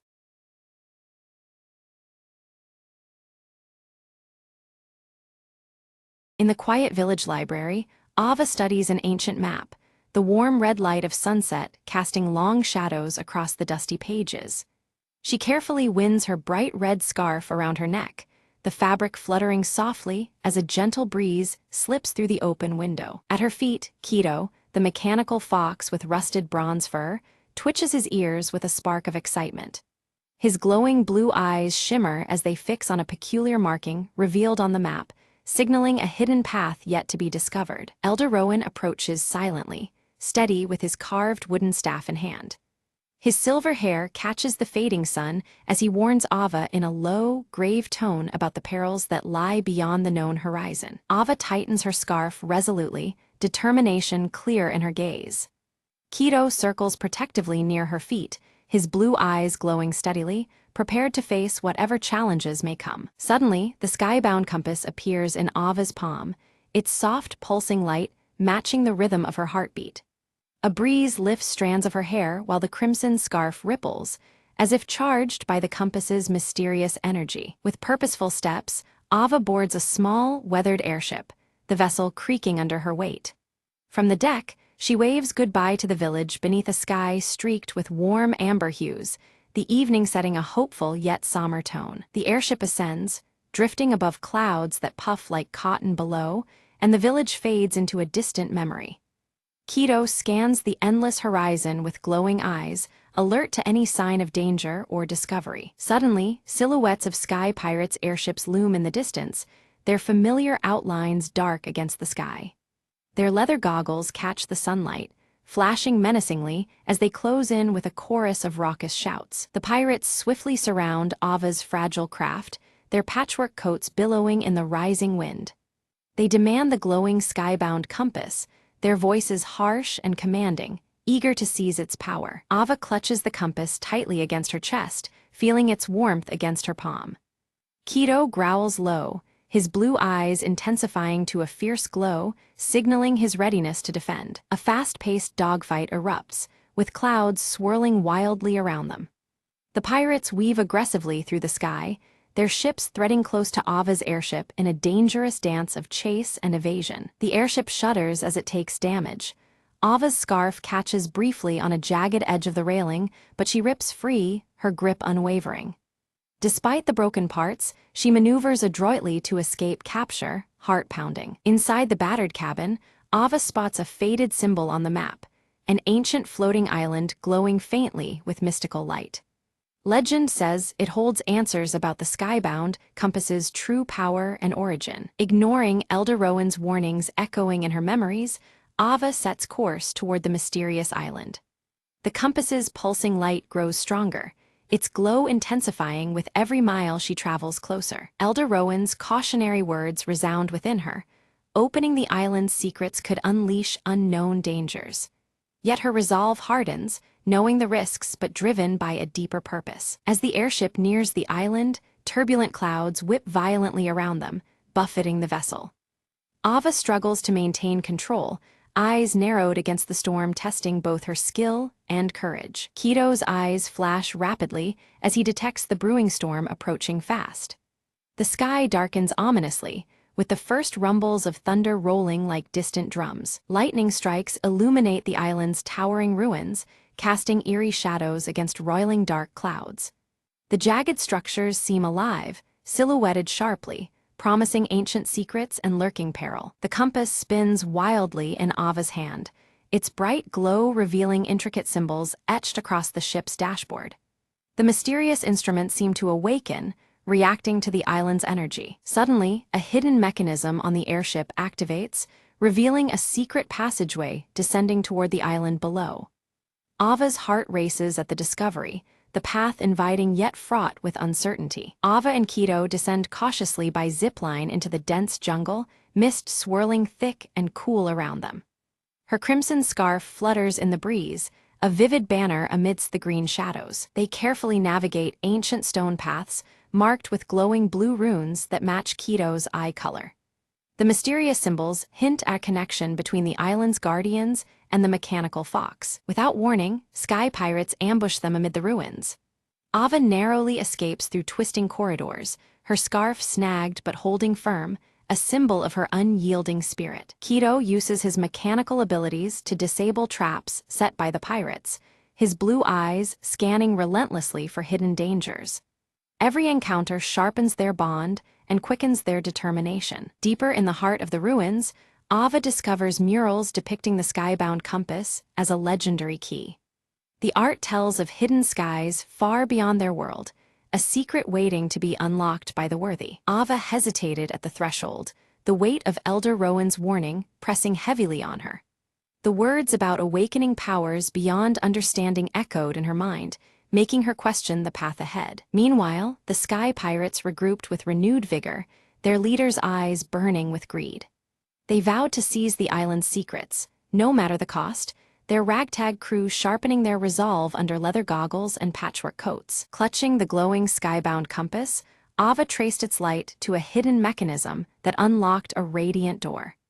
Beyond it lay a chamber filled with ancient flying machines, their forms bathed in ethereal light. Keto's glowing blue eyes flickered as he activated panels that began to hum softly, their pulses matching the compass's glow.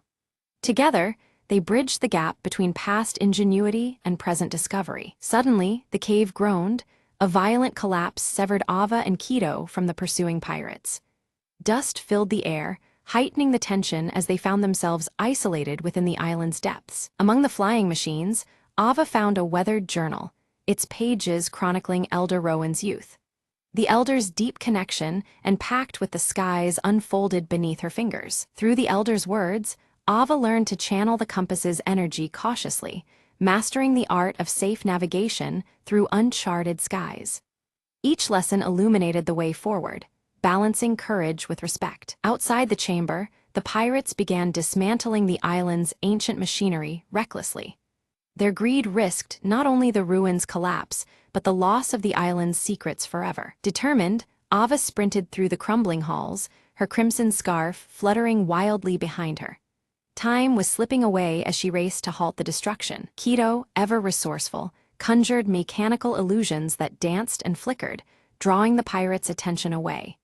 Confused by the ethereal mirages, the outlaws faltered in their advance. Following the compass's steady pulse and Keto's glowing eyes, Ava reached the chamber's core controls. The ancient mechanism awaited activation, humming in harmony with the duo's resolve. Suddenly, the pirate captain burst into the chamber, his grip tight on his weapon. Ava's scarf caught again on a jagged edge as she dodged narrowly, evading capture by a breath. A tense standoff ensued. Ava stood grounded, the skybound compass blazing fiercely in her hand. Her gaze locked with the captain's, unflinching as the chamber's glow bathed them both. In a swift move, Keto leapt onto the captain, delivering a precise mechanical strike that disabled his weapon temporarily. The delicate balance tipped, giving Ava the upper hand. Seizing the moment, Ava activated the chamber's ancient machinery.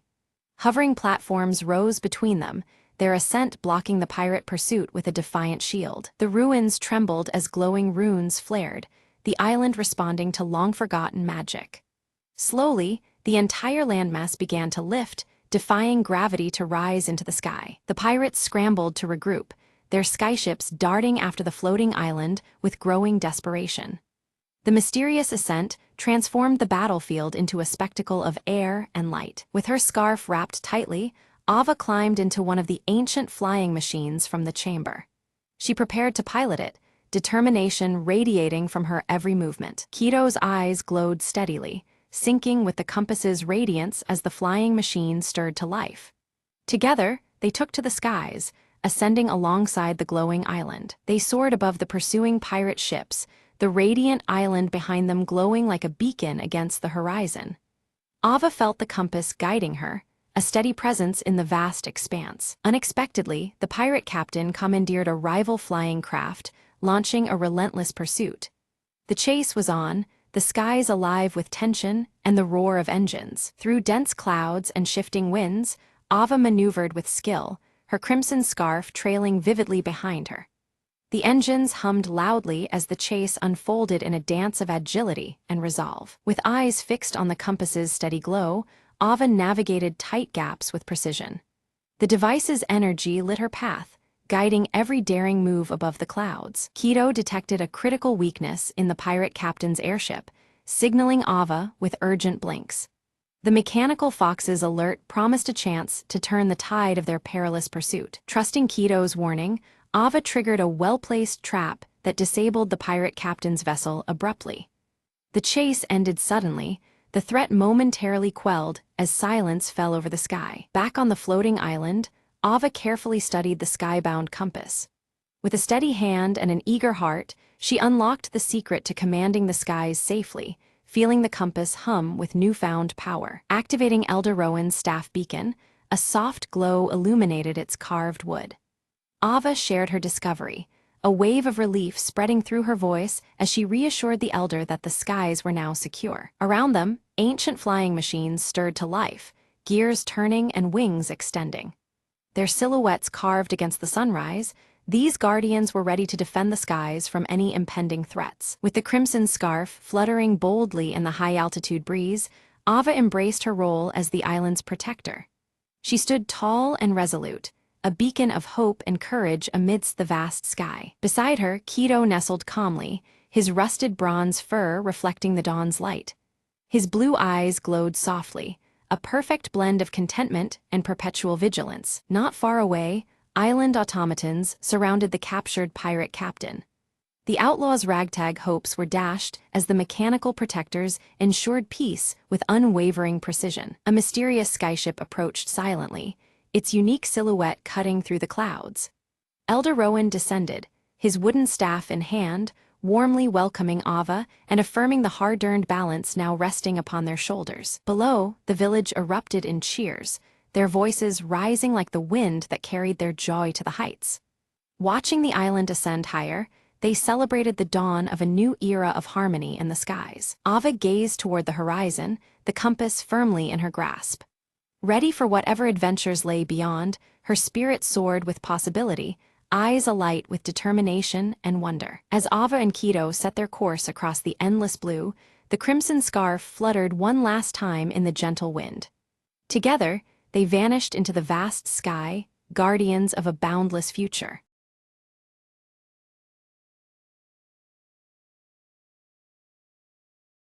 Every morning, Emma stopped by the same cafe for her coffee. It was her little ritual. A quiet moment before the day spun out of control. Today, the cafe was unusually busy. She glanced at the counter, hoping for her usual order. A simple black coffee, no fuss. As she waited, she noticed an elderly man struggling to reach the sugar packets. He was a regular too, always sitting in the corner reading. Emma walked over and offered him one, smiling warmly. "Here, let me help you with that." He looked up, surprised but grateful. "Thank you, young lady.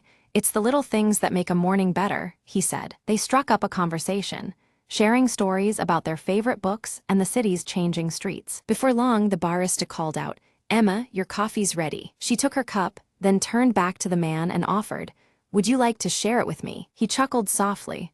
"I think I'll stick to my tea, but I'd enjoy the company." They found a cozy spot by the window, watching the world move briskly outside while their conversation slowed to a comfortable pace. Emma realized this unexpected encounter was the best part of her day so far, a reminder that sometimes slowing down brings new connections. As the cafe began to empty, the man glanced at his watch. "I have to get going, but this was lovely." Emma nodded, feeling a warmth deeper than the coffee in her hands. "Me too. Maybe tomorrow, same time." "I'd like that," he replied with a smile, gathering his things. She watched him leave and took a sip of her coffee, savoring the moment. The barista approached, wiping his hands. "Looks like you made a new friend today." Emma smiled. "Yeah, sometimes the best part of the morning isn't the coffee, it's the company." She gathered her things, ready to face the day with a lighter heart. As she stepped outside, the sun was climbing higher, and the city seemed a little less hurried, a little more welcoming. And Emma knew that every morning held the promise of something new, something warm, just like this last cup of coffee.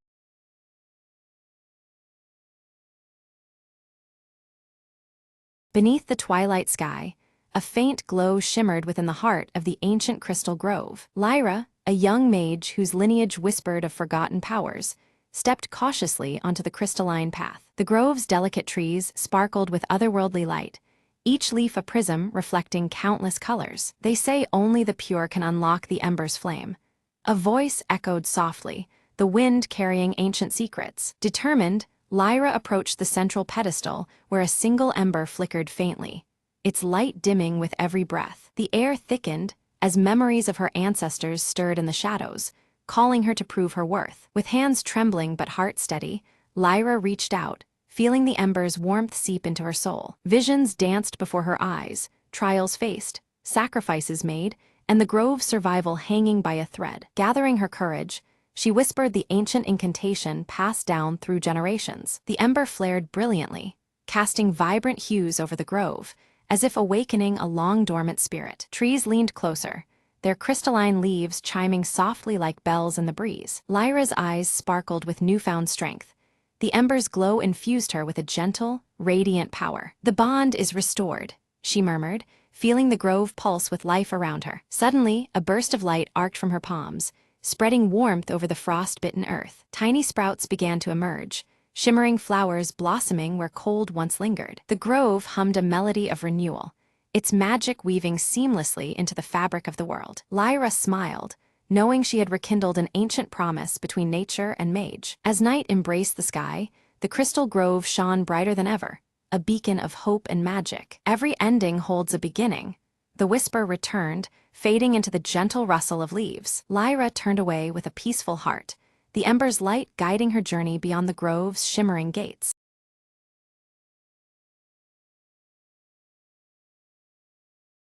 The static on the radio crackled louder than usual, slicing through the midnight silence. Mara's fingers trembled as she adjusted the dial, searching desperately for a clear frequency. "Come in, Delta 7, she whispered, her voice barely audible over the interference. Suddenly, a faint voice emerged, distorted but unmistakable. "Code broken, seek the shadow before it's too late." The line went dead.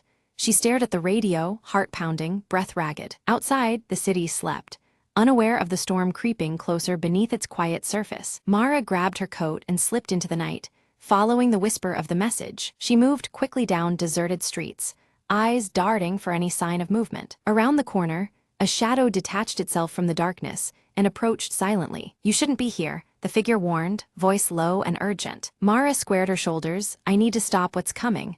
Help me." The figure hesitated, then handed her a small, encrypted device. "This holds the key. Find the truth before they shut it down for good." With no time to waste, Mara felt a surge of determination. Every step brought her closer to unraveling the mystery buried under layers of lies. She reached the hidden control room, lights flickering ominously as she entered. Connecting the device, the screens lit up with invaluable data just as alarms blared. "Got it," she muttered. "Now to escape before they find me." Bursting into the cold night air, Mara vanished into the shadows, clutching the last hope for truth.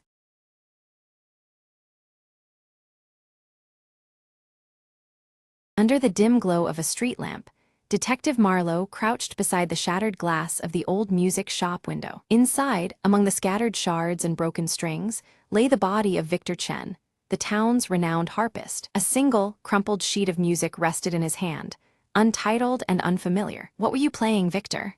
Marlowe whispered, eyes scanning the note for any clue. "The shop owner, Mrs. Grady," appeared from the shadows, clutching her shawl tight. "He came in earlier, scared.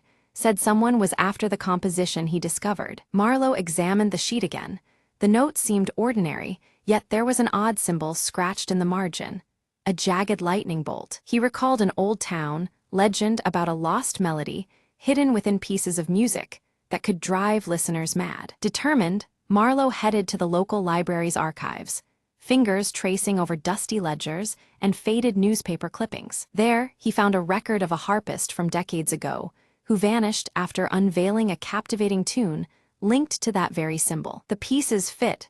Victor had uncovered the same haunting melody, and someone wanted to keep it secret. Back at the shop, Marlowe noticed a locked drawer beneath the counter, and a faint humming sound emanating from within. Using a hairpin, he picked the lock. Inside lay a small, intricately carved music box playing the melody from the mysterious sheet. The tune floated eerily in the air. Marlowe felt a strange dizziness, but clenched his jaw in resolve. Suddenly, a shadowy figure emerged from the back room. A rival musician desperate to silence Victor and claim the composition. "You don't understand its power," the figure hissed, lunging toward Marlowe. Quick reflexes saved him, and during the scuffle, the music box fell silent as it shattered on the floor. The intruder fled, leaving behind a trail of whispered threats and unfinished secrets. Marlowe secured the scene, deciding to safeguard the sheet music and the broken box pieces, vowing to uncover the full story. As dawn broke, the quiet town stirred, unaware of the melody that almost consumed its soul. Marlowe glanced at the crumpled notes one last time. "Some tunes," he mused, "are better left unplayed."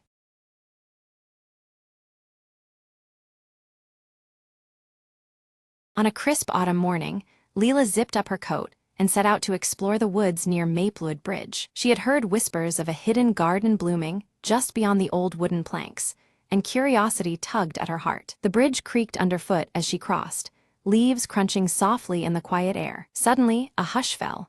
Leela noticed a glimmer of light flickering through the trees to her right. Drawn in, she stepped off the path and pushed aside a curtain of ivy to reveal a small plot of wildflowers dancing in the breeze. In the center stood a tiny wooden bench, carved with delicate patterns of leaves and vines. Leela settled down, breathing in the sweet scent of blossoms and the earthy warmth around her. As she sat, a gentle voice whispered through the leaves, "Welcome, friend. Your secret is safe here." Looking up, Leela saw an old man smiling kindly from a distance, his eyes twinkling with stories untold. He approached, offering a hand wrapped in an intricate patchwork quilt. "This garden has always been a haven for those who seek peace," he said softly, "and now it's yours too." Leela's heart swelled with happiness.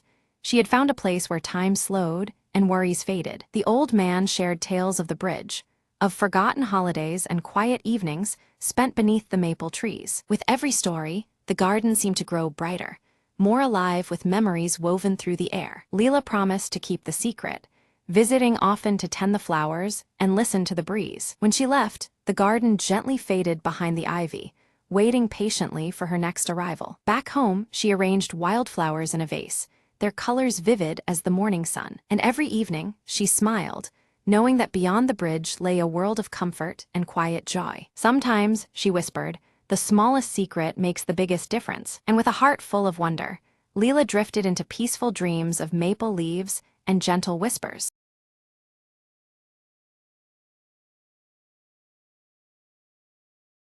At dawn, golden light filters through the dusty windows of Alara's workshop, casting warm beams across scattered tools and her half-finished lantern.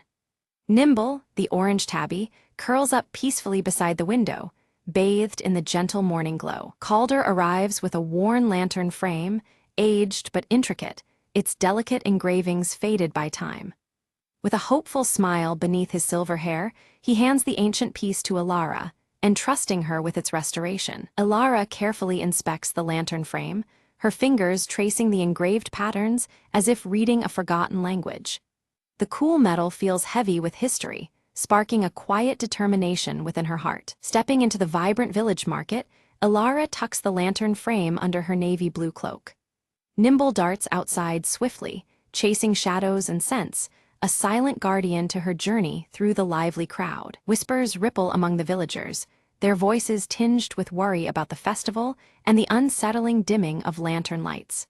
Alara's eyes scan the anxious faces, sensing the weight of fading hope around her. A village elder leans close, his weathered face shadowed by worry as he warns that the festival's success hinges on the lantern's glow.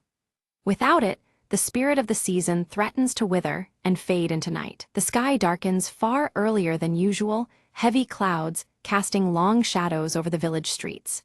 Alara's gaze hardens with urgency as dusk approaches, the lantern's dimming light a pressing concern. Back in her workshop, Alara lays out tools with deliberate care, arranging her workspace beneath the fading daylight.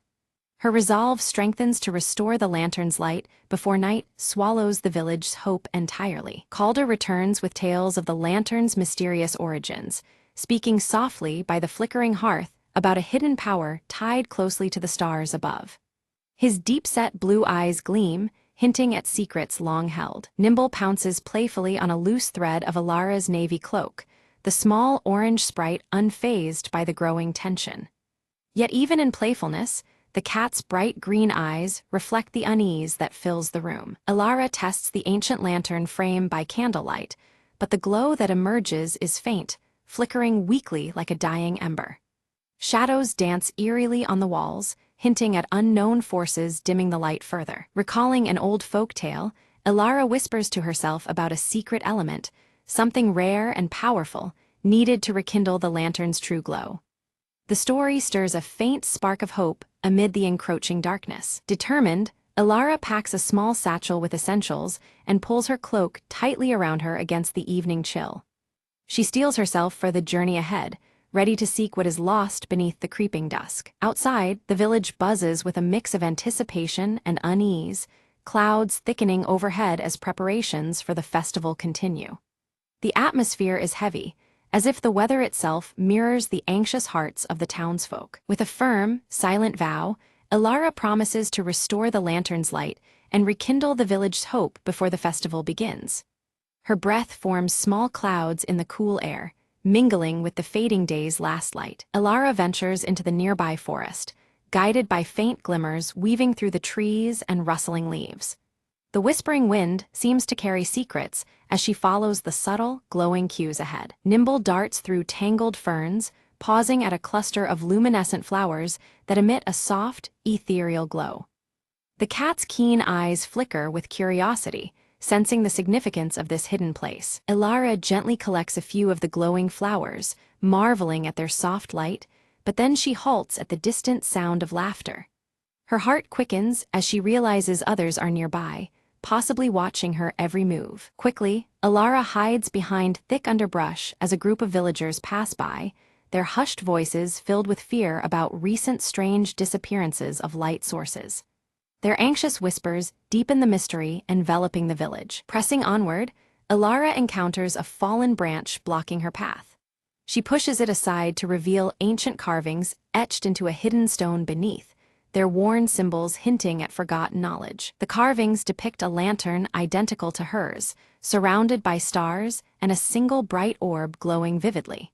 The imagery resonates with the stories she's heard, as if holding the key to awakening the lantern's power. Alara's breath catches as she recognizes the orb from Calder's tales, believing it to be the secret element necessary to restore light. The weight of this discovery deepens her resolve beneath the darkening sky. Night has fallen fully as Alara sets up a small camp, the ancient lantern frame resting beside her on a bed of moss. She gazes upward at the star-studded sky, searching for answers hidden in the vastness above. Nimble curls up contentedly at her feet, purring softly while the campfire embers cast warm glows that flicker against the shadows. The gentle night hums around them, a balm against the chill and growing tension. Suddenly, a shadow slides silently across the glowing moon, and a cold breeze stirs leaves with faint, whispering voices. Elara's skin prickles with unease as the forest holds its breath, waiting for what comes next. Determined to uncover the truth, Elara carefully packs her belongings and begins to follow a mysterious trail of softly glowing pebbles that wind through the dense forest. The faint light from the stones guides her steadily toward a shadowed cave entrance framed by ancient trees. Nimble pads silently at her side, eyes bright with curiosity. Inside the cave, Elara's lantern casts flickering shadows upon walls encrusted with shimmering crystalline formations. Each crystal pulses softly with light, casting an otherworldly glow that fills the cavern with a quiet, magical ambience. The colors shift gently, mirroring the calm but expectant rhythm of her heartbeat. Ahead, a stone pedestal stands at the cave's center, cradling a glowing orb that exactly matches the intricate carving on Elara's hand-carved lantern. Elara approaches cautiously, her fingers trembling slightly as she reaches toward this mysterious source of light. Nimble watches intently, tail flicking, sensing something extraordinary. The moment her fingers nearly touch the orb, it brightens dramatically, casting swirling, luminous patterns across the cave walls and ceiling. The interplay of light and shadow creates shifting images that seem to tell an ancient story, filling Elara with a mix of awe and revelation. The air pulses softly with energy, heightening her senses. A drifting spark separates from the orb's radiant glow, floating like a tiny firefly in the cavern's cool air. Nimble leaps playfully, batting at the spark with delighted swats, adding a touch of lively whimsy to the cave's serene magic. The warmth from the orb's light seems to embrace them both. Suddenly, the cavern trembles underfoot, a low rumble echoing ominously through the crystalline walls. The gentle pulses of light flicker uncertainly, signaling that the cave itself urges a swift departure. Elara, heart-pounding, knows she must move quickly to avoid danger. Seizing the glowing orb, Elara clutches it tightly against her chest and dashes toward the cave entrance. The forest looms ahead, dark and tangled, but she trusts the faint glimmer of light to guide her path. Nimble darts alongside, their footsteps quickening on the soft earth. Branches scrape past Elara's navy blue cloak as she pushes through dense undergrowth, the chill of approaching night settling in. Distant howls pierce the stillness, a sharp reminder of the forest's lurking mysteries, yet her resolve remains unshaken. With steady breath, she presses onward, driven by a burning purpose. Emerging from the woods, Elara's eyes adjust to an eerie twilight cast over the village. Lanterns flicker dimly, their usual warm glow weakened, and anxious faces ponder the fading light. A hush hangs over the cobblestone streets, as if the very air holds its breath in anticipation. Calder steps forward, his own lantern emitting a hesitant, trembling flame. Together, the pair examine the orb in Elara's hands, its steady glow contrasting sharply with the village's dwindling lamps. Their shared gaze conveys a silent determination to restore light and hope. Elara carefully fits the orb into Calder's ancient lantern frame, and instantly, a radiant blaze bursts forth, bathing their faces in brilliant warmth. The restored light seems almost alive, infusing the space with vibrant energy and stirring feelings of wonder. Around them, shadows retreat, replaced by glowing assurance. The orb's luminous power spreads swiftly, traveling to other lanterns throughout the village. One by one, the lights reignite, casting warm hues across the cobblestone streets and rekindling festive spirits in the hearts of villagers. A gentle breeze carries whispered excitement and renewed hope far and wide. Nimble weaves expertly through the gathering crowd, his bright green eyes catching smiles and receiving gentle pats from delighted children. The cat's playful antics lift the villagers' spirits, uniting them under the tender glow of the revived lanterns. Joy blooms as naturally as the light around them. Elara stands beside Calder, sharing a quiet moment amidst the celebration. Their eyes meet with a newfound bond forged through shared trials and triumph, an unspoken promise reflected in their steady gazes. The warm light envelops them both, a symbol of achievement and hope renewed. Above, the sky clears to reveal stars twinkling brighter than ever, mirroring the village's restored radiance. The shift from twilight to starry night feels like a blessing, as if the universe itself acknowledges their triumph. The changing sky and lantern light dance together in harmonious celebration. A storyteller gathers villagers beneath softly glowing lanterns, recounting the ancient tale of the lantern keeper with vivid passion. The story weaves a tapestry of resilience and faith, urging all to hold on to light even during the darkest times. Elara listens, the tale resonating deeply within her heart. Elara notices a small fray along the edge of her navy blue cloak, a subtle testament to the journey she has endured. Rather than dismay, she embraces the mark as a symbol of growth and courage. The silver clasp gleams steadily, holding fast as she prepares for whatever lies ahead. As dawn begins to touch the horizon, the village quiets under the soft glow of still-burning lanterns. The promise of a light kept through the night lingers in the air, comforting and steadfast. Elara feels the weight and warmth of this promise settle in her soul. Calder presents Elara with a small gemstone pendant, shaped like the glowing orb she carried from the cave. The gift is a heartfelt token of gratitude and trust, its light pulsing gently as if alive with shared memories. Elara accepts it with a grateful smile, the bond between them shining as brightly as the pendant. Nimble curls contentedly beside the warm hearth as Elara prepares to rest, the flickering lantern light casting soft shadows in the room. A calm satisfaction fills her heart, mingling with quiet hope for the days to come. Outside, the world waits silently under the watchful stars. Days pass peacefully as Elara eagerly teaches village children the art of crafting lanterns, passing down the story of light and perseverance. Their eager hands and shining eyes reflect the knowledge and hope she now carries. Each lantern crafted is a beacon of the community's enduring spirit. Calder busies himself repairing his workshop, his thoughts often drifting to the delicate orb pendant and Elara's glowing lantern. With every measured stroke, he nurtures both his craft and the renewed faith sparked by their shared journey. The workshop feels alive with quiet purpose and gentle light. Nimble explores new corners of the village with playful curiosity, always returning with small treasures held delicately in his mouth. His joyful energy spreads among the villagers, a living symbol of the light's enduring presence.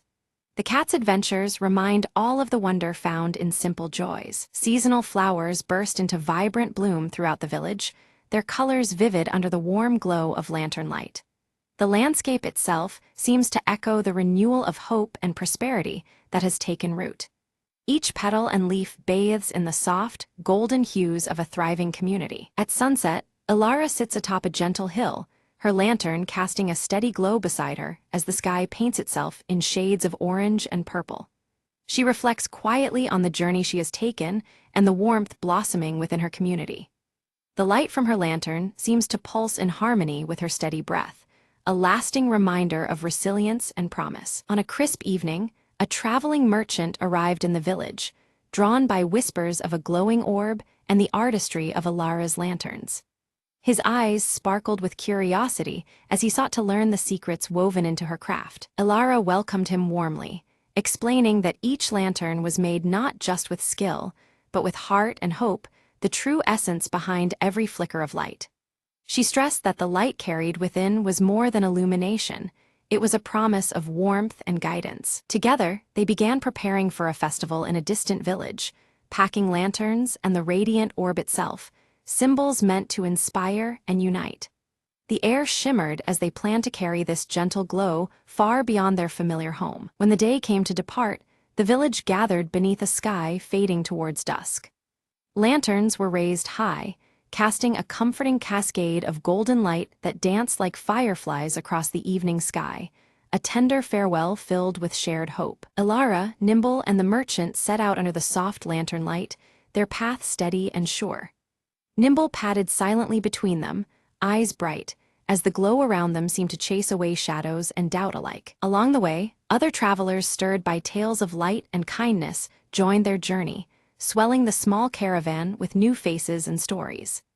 Each step forward was marked by growing camaraderie and shared purpose beneath the lantern's steady glow. As each dawn painted the sky in gentle pastels, The group exchanged stories and laughter, weaving lessons and dreams into the fabric of their journey. The lantern light softened with the morning, carrying the warmth of their fellowship into new days. Ilara felt a deep stirring within, sensing the promise of countless lanterns yet to be lit, each one kindled by the spirit of those they met. Hope bloomed like the morning sky, vast and inviting, ready to be shared again and again. In quiet moments beneath the shifting horizons, Nimble curled close beside Ilara, a small comfort and steadfast companion. The gentle purr and steady presence reminded her of the constancy of light, even when the way ahead seemed uncertain. At journey's end, the caravan's lanterns illuminated a sweeping landscape, their glow a living tapestry of connection and resilience. Together, the light they carried became a symbol of enduring hope and the unbreakable bonds of community.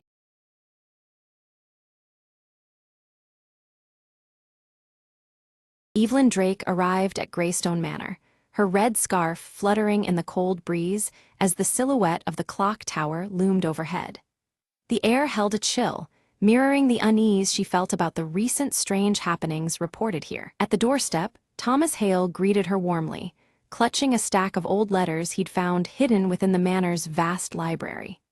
His sandy hair was tousled, and behind his glasses, his eyes sparkled with curiosity about the manor's secrets. Inside the grand hall, the clock tower's hands eerily stood still at 3:15, casting long, distorted shadows over the peeling wallpaper stained by time. The dim, warm light was beginning to fade, tension creeping into the corners of the room. Evelyn studied a faded photograph showing a family posed beneath the very clock tower outside. Her sharp eyes noted a missing figure in the picture, deepening the mystery that hovered around the manor. Without a sound, Mr. Grayson appeared, clutching his silver pocket watch tightly. His weathered face drew serious as he offered a somber warning about the manor's troubled past, his voice barely above a whisper. In the study, Evelyn uncovered a locked diary, its cover etched with a strange symbol that matched the border framing the faded photograph. The red scarf brushed against the diary as Evelyn held it, a silent signal of discovery. Thomas proposed they search the manor's grounds for the diary's key as the wind began to howl, rattling the old window panes.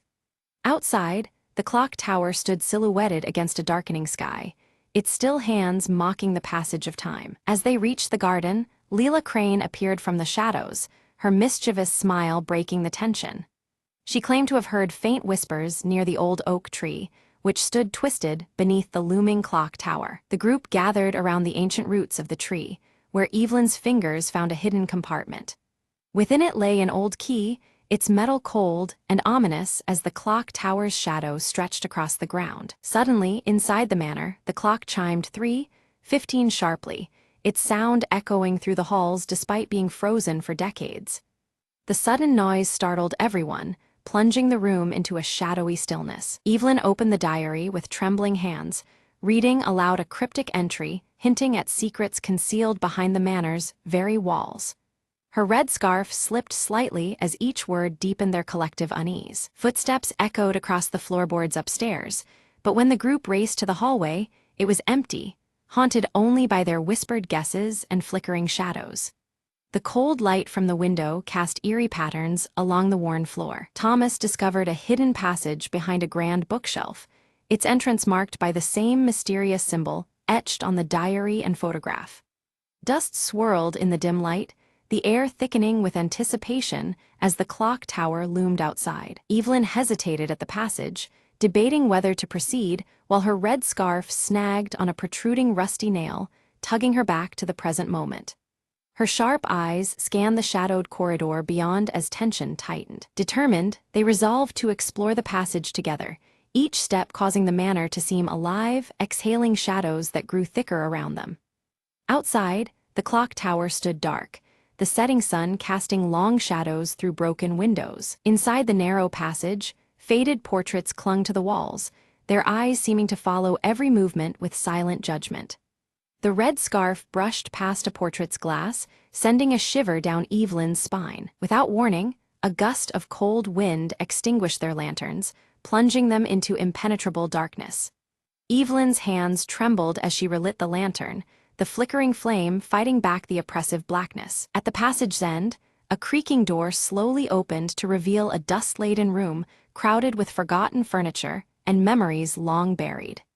Faint light from their lanterns danced over the faded surfaces as the shadowy atmosphere thickened. Leela unfolded a torn journal page she discovered among the debris, reading aloud a tale of betrayal that had shattered the family decades before.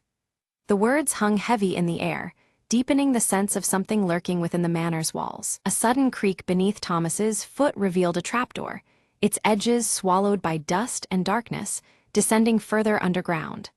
The manor seemed to hold its breath as they peered into the unknown below. They descended into a chamber, adorned with ancient symbols etched into stone, where a goblet stained dark with age rested at its center.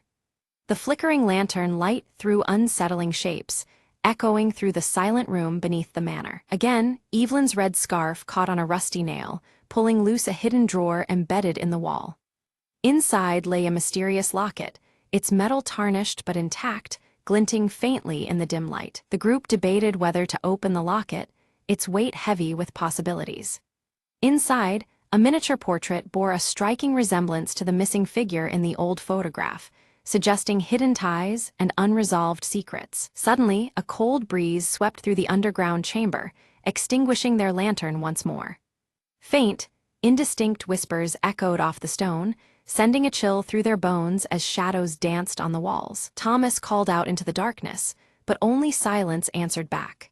Fear mounted as the group pressed onward, each step weighed down by the manor's thickening tension and the unknown waiting ahead. Mr. Grayson's weathered face turned solemn as he confessed that he had known the manor's secrets all his life, but the weight of what might lie ahead filled him with dread. The silver pocket watch in his hand ticked softly, marking the uneasy moment, as if time itself hesitated alongside them. Evelyn tightened her red scarf around her neck, her eyes fierce with determination. "We can't turn back now," she insisted, driven by a need to uncover the truth hidden beneath Greystone Manor, no matter the cost. The group's flashlight beams landed on a wall inscribed with a cryptic poem, the faded letters hinting at a hidden treasure and a broken promise that haunted the manor's history. Shadows danced across the aged stone, adding a chilling weight to the verse. A creeping unease settled over them as they realized the treasure was connected not just to wealth, but to the manor's troubled past and the unrest still rippling through its halls. The shadows seemed deeper now, as if the manor itself was warning them away. Suddenly, a noise rustled in the shadows, sharp and fleeting. Heartbeats quickening, they made the tense decision to split up, each searching for clues, apprehension growing heavier with every quiet footstep. Evelyn's sharp eyes caught a glimpse of something familiar beneath peeling wallpaper, an old family crest bearing the same emblem as the locked diary. Her red scarf brushed against the wall as she traced the faded emblem, a symbol connecting past and present. Meanwhile, Thomas's fingers uncovered a secret compartment hidden in the floorboards. Inside lay a blood-stained letter addressed simply to E, its ink blurred but the urgency unmistakable, sending a chill through the room. A startled voice called out, and Leela rejoined the group with wide eyes, claiming she had seen a fleeting shadow vanish down the dimly lit hall.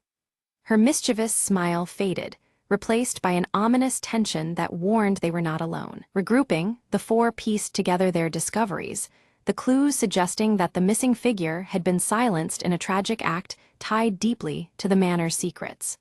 The weight of that silence pressed down on them all. Mr. Grayson led them to the manor's clock tower, revealing it had stopped exactly at the hour the betrayal took place, time frozen at that moment of profound upheaval.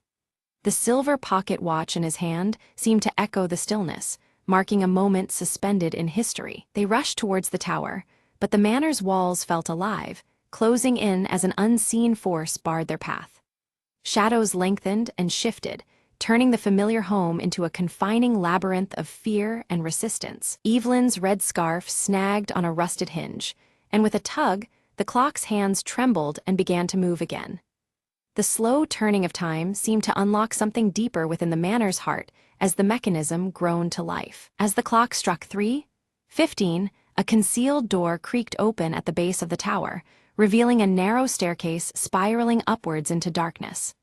The faint glow from their torches revealed dust motes dancing like spirits in the cool air. Carefully ascending, They reached a chamber filled with family relics and an ancient journal, the room suffused with a warm golden light contrasting the manor's usual shadowy gloom. Each object held whispers of a forgotten legacy. Evelyn opened the journal and read aloud a confession detailing a misunderstood sacrifice made to protect the manor's legacy from ruin. The words painted a complex picture that challenged everything they had assumed about the past. Suddenly, the chamber's light dimmed until only shadows remained, and an indistinct figure materialized, softly calling Evelyn's name. The apparition's presence was both unsettling and tender, as if begging for understanding. The ghostly figure gestured toward the journal before fading away, urging them to grasp the truth within its pages before it vanished into the depths of memory. The silence left behind was heavy with unspoken revelations. Thomas focused on the last journal entry and deciphered that the betrayal had been a painful necessity, a choice made to save those within the manor from a darker fate. The harsh truth settled among them like a fragile truce between past and present. The group, relieved yet contemplative, agreed to honor those sacrifices by preserving the manor's history rather than seeking retribution. They prepared to leave the tower, carrying with them a new understanding forged in shadows and light. Outside the chamber, the atmosphere had lightened, the once oppressive tension giving way to faint hope, though shadows lingered, reminding them that some secrets remained veiled beneath Greystone Manor's ancient stones. Descending the spiral stairs, Evelyn clutched a locket she had found earlier, now warm to her touch as if infused with the manor's lingering spirit.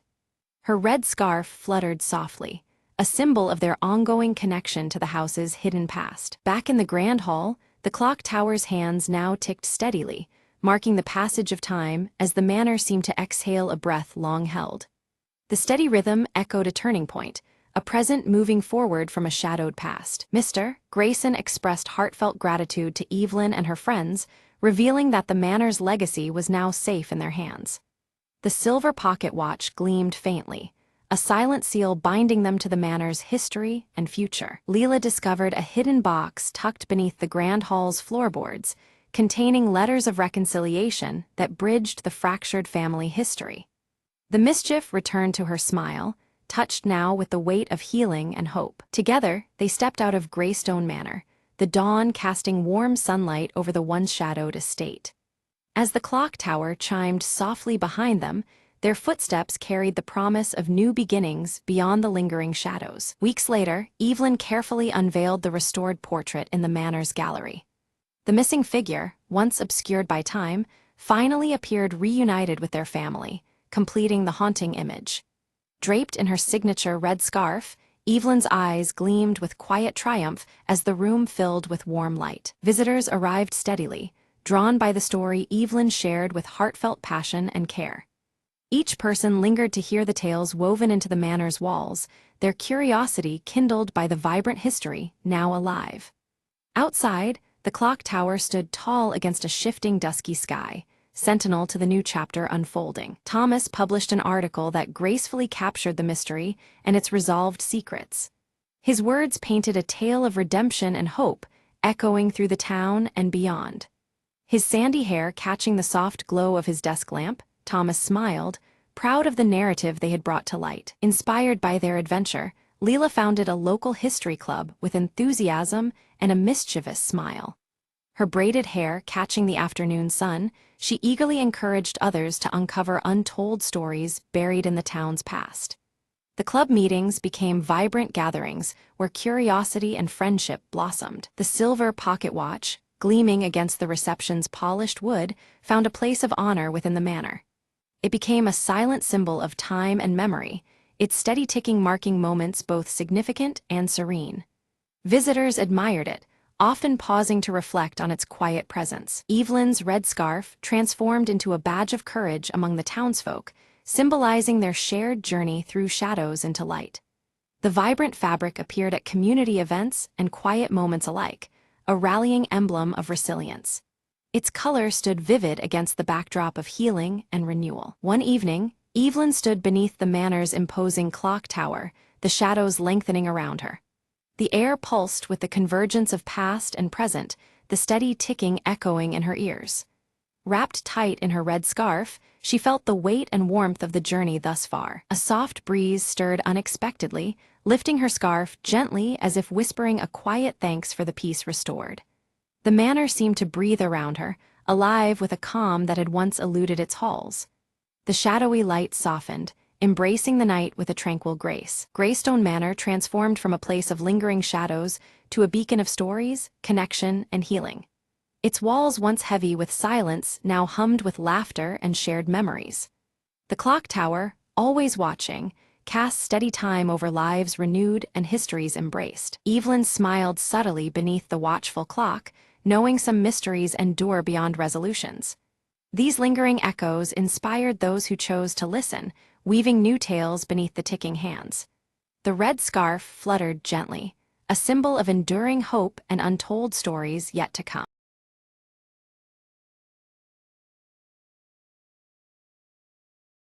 The rain was a relentless tap-tap-tap against the cracked window of my office on Marlowe Street. I lit a cigarette and glanced at the clock. 2:13 a.m.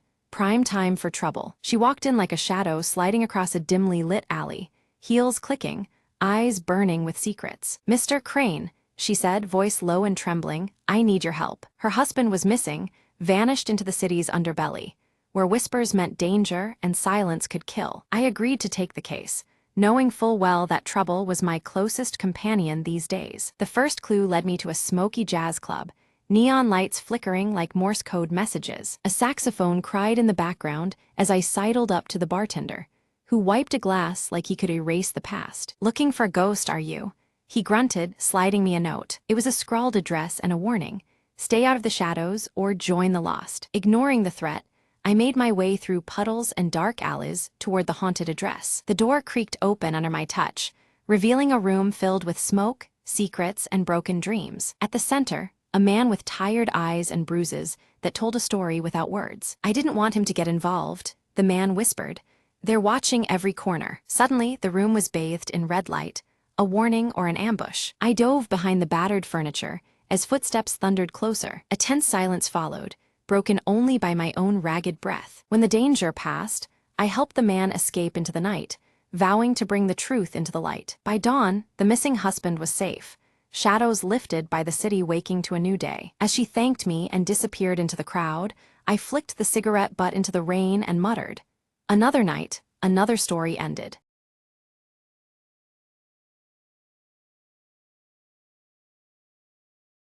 Under a deep indigo sky embroidered with twinkling stars, Eris stands quietly, her silver hair catching the soft, celestial light. A gentle yet unshakable pull stirs within her, drawing her thoughts toward an ancient prophecy whispered through the ages. In the warm glow of his chamber, Elder Thalos unfurls a weathered scroll, its edges brittle with time. He points to an image of a delicate veil separating two realms, his voice heavy with warning that the veil's power is waning on this very night. Kalen approaches from the shadows, his tall frame adorned with celestial tattoos that pulse gently with radiant light. Meeting Eris's gaze, he pledges his unwavering protection along her foretold journey, the stars reflecting fiercely in his steady eyes. Suddenly, the peaceful night fractures as shadow wraiths emerge from the forest's edge, their faceless forms marked by ominous glowing red. They slide silently, yet threat looms palpable, their presence turning the tranquil hues to sharp crimson. Eris seizes the crystal star staff from Elder Thalos's grasp. Its luminous glow flickers precariously as the wraiths close in. She tightens her grip, the staff's light casting trembling patterns that dance against the surrounding darkness. Before them, the veil dissolves into a visible shimmer, a translucent curtain of ethereal light dividing the celestial stars from the mortal world below.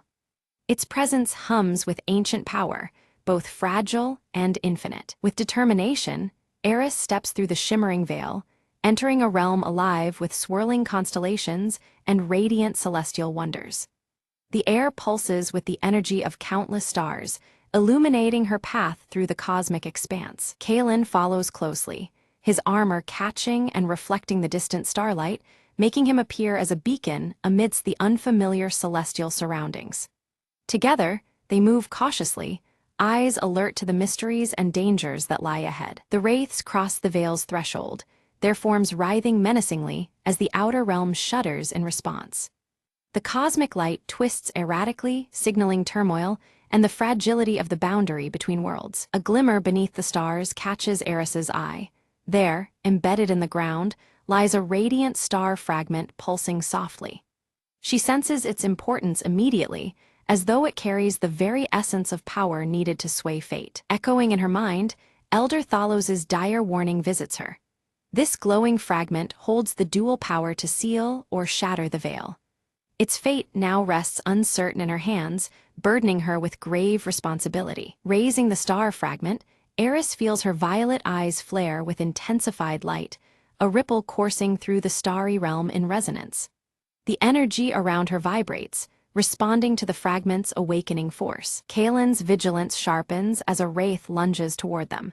He conjures a shield of brilliant celestial light, intercepting the strike. His tattoos blaze brighter, the shield's radiance momentarily pushing back the encroaching darkness. The veil flickers violently in response to the clash, trembling as if on the brink of rupture. Unseen forces strain against the fabric of the boundary, threatening to unravel the divide between worlds. Eris's heart tightens with realization. Her choice now carries the fate of both realms.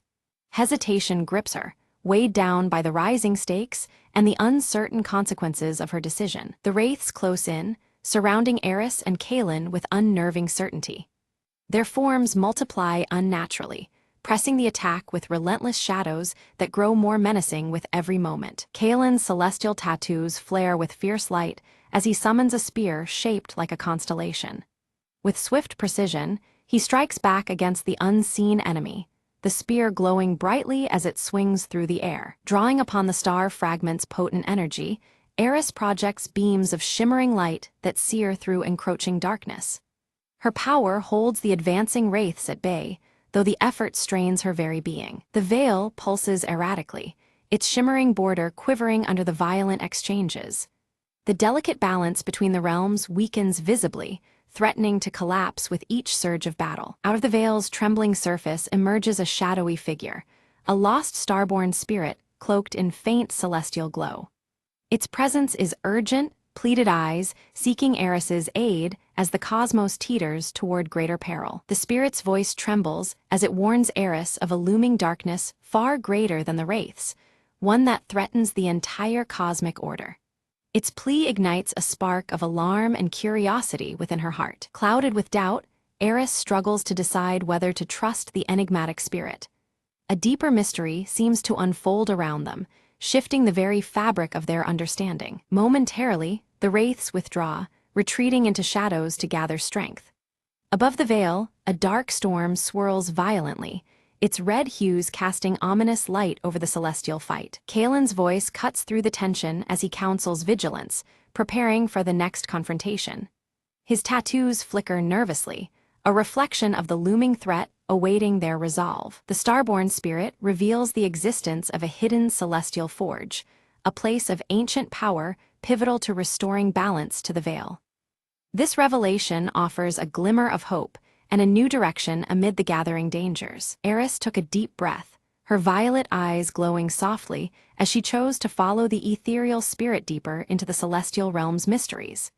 Each step felt lighter yet filled with the weight of destiny, the shimmering stars above guiding her into the unknown. Around them, the stars shifted and realigned, forming new constellations unfamiliar yet beckoning.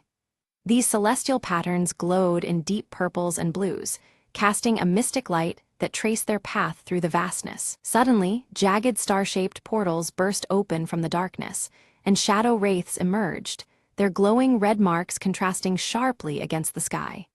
With no time to hesitate, Eris and Kaelin braced themselves for the oncoming ambush. Thinking quickly, Eris raised the star fragment, summoning a radiant dome of celestial light that pulsed protectively. The dome shimmered with intricate star patterns, momentarily shielding them from the wraith's attacks. Kaelin moved with calm precision, his celestial tattoos glowing intensely as he struck with his spear crackling with cosmic energy. Each foe that fell seemed to dissolve into stardust under his swift assault. After the fierce battle, they reached the forge, a majestic, ancient structure ablaze with celestial fire and pulsating power. The forge radiated warmth amid the cool cosmos, its glowing hues of deep blue and violet bathing the surroundings. The lost spirit appeared beside Eris once more, its form flickering as it beckoned her to place the star fragment into the heart of the forge. The crystal star staff in Elder Thalos's vision seemed to pulse in response, echoing the moment's importance. As Eris nestled the fragment within the forge's core, the veil pulsed violently, distorting between realms. A shadowy rift tore open, releasing a massive dark entity whose form seemed to consume the very stars themselves. The entity's presence snuffed out nearby stars, replacing their celestial light with an encroaching cold void. The cosmic balance teetered as the surrounding space shifted to ominous red tones reflecting the danger. Kalen stepped forward, his celestial tattoos dimming as he confronted the dark force, but his cosmic energy struggled against its overwhelming shadowy power. His strikes rang hollow as the entity absorbed the light around them. In the chaos, Eris felt a sudden, calming voice echo within her mind. It was Elder Thalos urging her to awaken the starborn heritage that lay dormant. Her eyes flared brighter, feelings intertwining with an ancient power waiting to emerge. Focusing deeply, Eris's celestial tattoos ignited in a brilliant cascade of violet and silver light, her energy surging through her veins like a river of stars. The glow expanded outward, illuminating the battlefield with intensity. Drawing strength from the vast starry sky, she channeled their combined energy into a radiant force that pushed back the persistent darkness engulfing them. The cosmic clash shook the celestial realm, stars twinkling in defiance. The dark entity shrieked, its form shattering as fragments dissolved into sparkling star dust and faint glimmers of fading light. The oppressive cold ebbed, replaced by a renewed warmth spreading through the realm. With the threat quelled, the veil mended, its shimmering translucent curtains stabilized, winking with renewed celestial light as it bridged the intertwined realms once more. Peace seemed momentarily restored under the twinkling universe. The lost spirit smiled gratefully, its shape becoming one with a newly formed constellation that shone peacefully in the night sky. Freed at last, it became a beacon, a guide among the stars for future travelers. Eris and Kalen shared a glance filled with relief and understanding, the ordeal forging a deeper bond between them, their glowing eyes reflecting unspoken promises. Together, they breathed in the calm after the storm, ready for what might come. The once vibrant forge began to dim, its celestial fires waning as its purpose concluded, but a faint glowing sigil emerged on Eris's palm. The mark pulsed softly, a subtle reminder of the power now intertwined with her fate. Setting off on their journey back, the stars lit their warm path, the celestial realm responding with peaceful hues of blue and purple. Their steps were steady, illuminated by the gentle cosmic energy surrounding them. The night sky settled into a tranquil canvas, revealing a universe delicately balanced between light and shadow. It spoke of calm, but also whispered that the equilibrium remained fragile and ever-changing. Beneath the veil, Elder Thalos awaited their return, his eyes gleaming with newfound respect and renewed hope. The crystal star atop his staff glowed steadily, a sign that destiny's wheels continued turning. Eris recounted the saga of the forge and the starborn spirit, the ancient prophecy held within the scroll now fulfilled. Her voice carried weight, weaving together fact and fate beneath the watchful gaze of the stars. Kalen knelt beside her, devotion clear as he pledged to remain at her side beyond the looming horizon. His vow resonated quietly, binding him to the path ahead and to Eris's luminous journey. The cosmic sigil on Eris's palm pulsed faintly, an omen of trials yet to come, hinting at shadows lurking beyond the restored balance. Its gentle glow reminded them both that vigilance must be constant. Together, they prepared to guard the veil vigilantly, fully aware that though order was restored, the balance remained delicate. Their intertwined destinies and shared resolve set the stage for all that awaited beyond the stars. Eris traced her fingers over the sigil, feeling a surge of light pulsing beneath her skin. Suddenly, visions blossomed before her eyes, stars that had yet to grace the night sky, twinkling with ancient promise. This celestial guidance pointed her toward the path she must take next, intertwining fate and hope. A subtle disturbance rippled through the cosmos, a tremor of imbalance Eris could almost hear. Her glowing violet eyes narrowed in concern as she felt the celestial harmony falter in a distant corner, warning of shadows stirring beyond her sight. An unseen threat was creeping closer, wrapped in the dark tones of danger. Kalen moved with a focused intensity beneath the deep purple night, his celestial tattoos shimmering brighter with each controlled breath. With every strike and parry, he channeled the cosmic energy into his armor, mastering its glowing power. His renewed purpose was clear: to stand as an unyielding guardian in the coming storm. Beneath the vast night sky, Elder Thalos wove intricate wards around the shimmering veil, his staff's crystal star blazing with unwavering light. Threads of starlight intertwined with his spells, fortifying the barrier that balanced fate's delicate weave. The wards pulsed softly, a luminous promise of protection amid encroaching darkness. The veil itself shimmered softly in the nocturnal hues, casting a radiant beacon into the heavens. Around it, other starborn souls began to gather, drawn by its luminous refuge. Their forms shimmered faintly as they found solace beneath the veil's protective embrace, a sanctuary amidst the cosmic expanse. Under the open night sky, Eris sat cross-legged, her gaze steady and serene. Her violet eyes glowed gently, a quiet power radiating from within as she meditated on the stars' silent wisdom. The celestial light around her flickered in harmony, a silent song of strength and resolve. Far beyond the stars, the fading remnants of the dark entity dissolved into nothingness, a final wisp of shadow extinguished by cosmic light. The red marks that once bled through the darkness vanished, restoring balance to the celestial tapestry. It was a fleeting glimpse of victory, reminding them of the fragile peace secured. Silhouetted against the vibrant night heavens, Eris and Kalen stood side by side atop a hill. Their forms solid and unyielding, framed by deep blue and purple hues swirling overhead. Together, they kept vigilant watch, guardians bound by purpose and the glowing stars above. The veil swayed gently, alive with shimmering cosmic energy that twinkled like distant galaxies.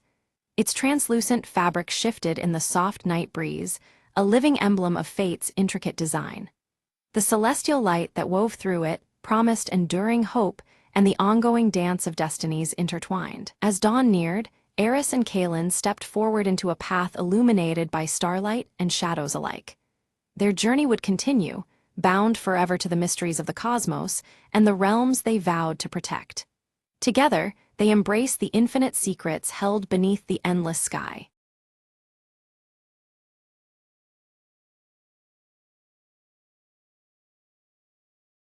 Isla sat hunched over the ancient map, candlelight flickering across her face as her green eyes mirrored the vibrant blue glow of the small crystal in her hand. Every line and symbol held secrets she was desperate to unravel before darkness could claim more ground. The heavy wooden door creaked open, and Eldrick entered, clutching an old scroll marked with the ancient tree symbol. His voice carried urgency as he warned Isla to prepare, for the ominous darkening was no mere threat. It was a looming inevitability. Outside the quiet library, Kalen stood resolute, his dark braided hair shifting in the breeze as his sharp gaze swept the horizon.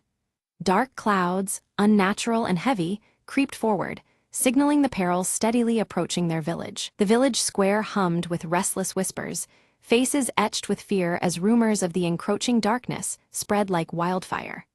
The once vibrant heart of their community now pulsed with unease and dread. Isla's fingers brushed against the lumina crystal, which flickered weakly in response, its glow resembling a heartbeat struggling against an unseen force. Though cryptic, the pulse carried a message she could almost, but not quite, comprehend. Eldrick leaned close, his spectacles catching the dim light as he recited the legend of the crystals of Valora. These ancient stones, he explained, once maintained the fragile balance between light and darkness, a balance now on the verge of shattering. Together, Isla and Eldrick pored over the map, tracing a jagged route toward the lost crystal caverns rumored to lie hidden beyond the towering mountains. Their fingers pressed into worn parchment, mapping hope amid despair. Kalen adjusted the straps of his armor with practiced precision, his scarred face stoic yet tense. Each click and pull was a silent vow to protect, as he braced for the treacherous journey ahead. As night draped the land, tendrils of darkness seeped into the village outskirts, wilting the vibrant flowers that once painted the fields. The air thickened with a cold shadow, swallowing color and life beneath its weight. Suddenly, Isla felt the Lumina crystal surge with energy, its faint light blossoming into a warning. Through the twisting trees, she glimpsed a shadowy figure, watching silently from the distance, impossibly just beyond reach. Eldric's expression darkened as he revealed the truth. The darkening was spreading at an unprecedented pace, faster than any record or prophecy had anticipated. Its unchecked advance threatened not just their village, but all living things. At dawn, beneath the sprawling branches of the village's ancient tree, the trio gathered to begin their perilous quest. The first light caught Isla's silver braid, the symbol of hope trailing behind their determined steps. Isla's Lumina crystal emitted a faint glow, casting pale light on the dense, shadowed forest path ahead. Every leaf and branch seemed alive, as if the very woods were watching and waiting. Without warning, twisted shadows lunged from the surrounding trees, their forms writhing with unnatural energy. Kalen sprang into action, drawing his sword to fend off the encroaching darkness with swift, precise strikes. They barely escaped the ambush, breaths ragged as the gravity of their mission settled heavier. It was clear now. The stakes of their quest extended far beyond personal safety. The fate of their world hung precariously in balance. Deeper within the forest, Isla noticed faint symbols glowing on the bark of ancient trees, their light pulsing gently like guiding stars. These marks seemed to respond to the crystal's resonance, carving a path through the dense wilderness. As Isla's crystal pulsed with growing strength, the forest around them shimmered, charged with a tangible magic. The air thrummed between light and shadow, filling their journey with both wonder and warning. Ahead, an ancient stone doorway emerged from the overgrowth, its surface etched with the familiar tree symbol, worn by time but defiantly intact. The passage beckoned them into secret realms forgotten by most. Eldric lifted his amulet, its faint glow synchronizing with the door's carvings. With a whispered incantation, the stone doorway slowly creaked open, revealing a hidden cavern sparkling with countless shimmering crystals. Inside, a suffocating silence enveloped the trio, unnatural and heavy, broken suddenly by a deep, distant roar echoing from the cavern's depths. The sound reverberated through stone, stirring dread and resolve alike. Careful and deliberate, they descended into the cavern's heart, the walls illuminating softly as Isla raised the Lumina crystal higher. The gentle light danced over their surroundings, revealing secrets whispered in stone. Without warning, tremors shook the cavern violently. A large section collapsed behind them, dust clouding the dark air and sealing their only known exit, trapping them deeper within the earth's embrace. Kalen's keen eyes scanned ahead, noting faint footprints etched in the glittering dust, mingled with ominous claw marks. The signs whispered of creatures unknown and dangers lurking just out of sight. A spectral figure materialized briefly before them, translucent and ethereal, its voice a faint whisper carrying a cryptic warning. Then, as suddenly as it appeared, the apparition vanished, leaving behind a chilling silence. Driven by instinct, Isla placed her crystal upon an ancient altar. The stone vibrated beneath it, resonating deeply until a hidden pathway pulsed into revelation before them. With a mixture of fear and hope, they prepared to step into the unknown. The trio steps cautiously into a vast chamber where the darkness coils and writhes as if alive, swallowing the faint gleam of their crystals. The air is thick with unease, and every shadow seems to pulse with hidden threats. Isla tightens her grip on the Lumina crystal, its glow dim against the oppressive blackness. From this living darkness emerge twisted creatures, their bodies contorted and corrupted, yet their eyes glint faintly, tethered to some remaining spark of light. Their eerie forms shift unpredictably, reflecting a balance twisted toward shadow. The chamber feels alive with the struggle between illumination and void. Kalen draws his sword with a steely resolve, engaging the creatures in frantic battle, his scarred face set in a determined grimace. Isla and Eldric seize the moment, scouring the cavern walls for another glowing crystal said to hold power over the darkness. Their search is urgent amid the clashing chaos around them. Eldric's keen eyes catch sight of a smaller crystal embedded deep within a jagged stone, its faint light flickering like a heartbeat.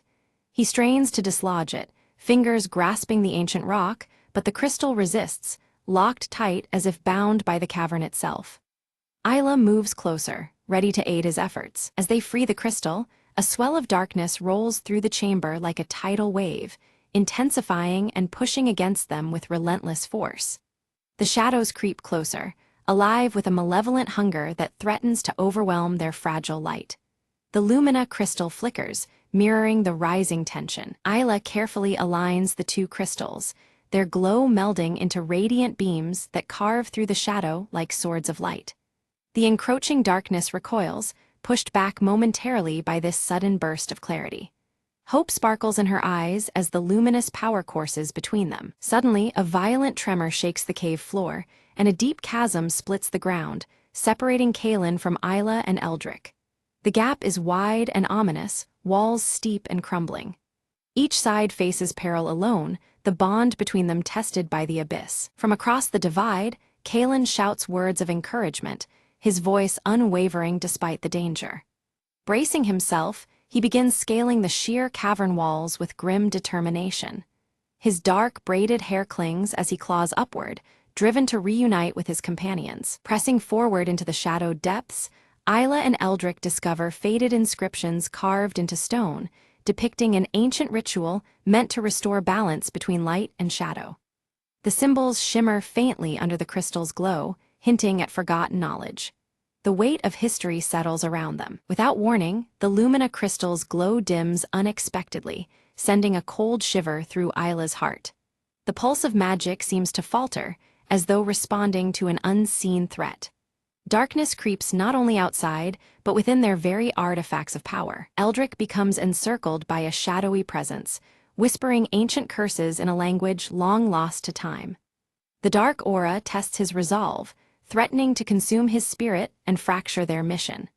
With eyes narrowed behind his round spectacles, he steels himself against the encroaching despair. Summoning her courage, Isla raises the combined crystals, a bright shield of light forming around Eldrick. The dark murmurs recoil, the malevolent aura dissipating under the radiance they produce. Their unity of purpose shines as a beacon amid the suffocating gloom. Just then, Kaelin returns, breathless but determined, only to find a massive shadow beast blocking their path. Towering and snarling, it radiates menace, its eyes dark yet reflecting the crystal's faint light.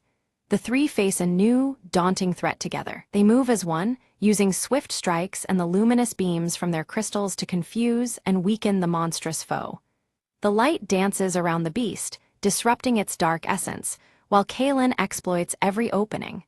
Their combined strength begins to turn the tide. Suddenly, the chamber shudders violently, stones tumbling as the cavern begins collapsing around them. Rocks fall in maelstrom, and shadows swirl into a tempest of chaos. Urgency seizes their hearts. Escape becomes paramount amid the crumbling ruin. Breathless, they reach a sealed doorway emblazoned with the ancient tree emblem, a symbol seen throughout their quest. Recognition dawns that this gateway leads to their ultimate destination, the final chamber.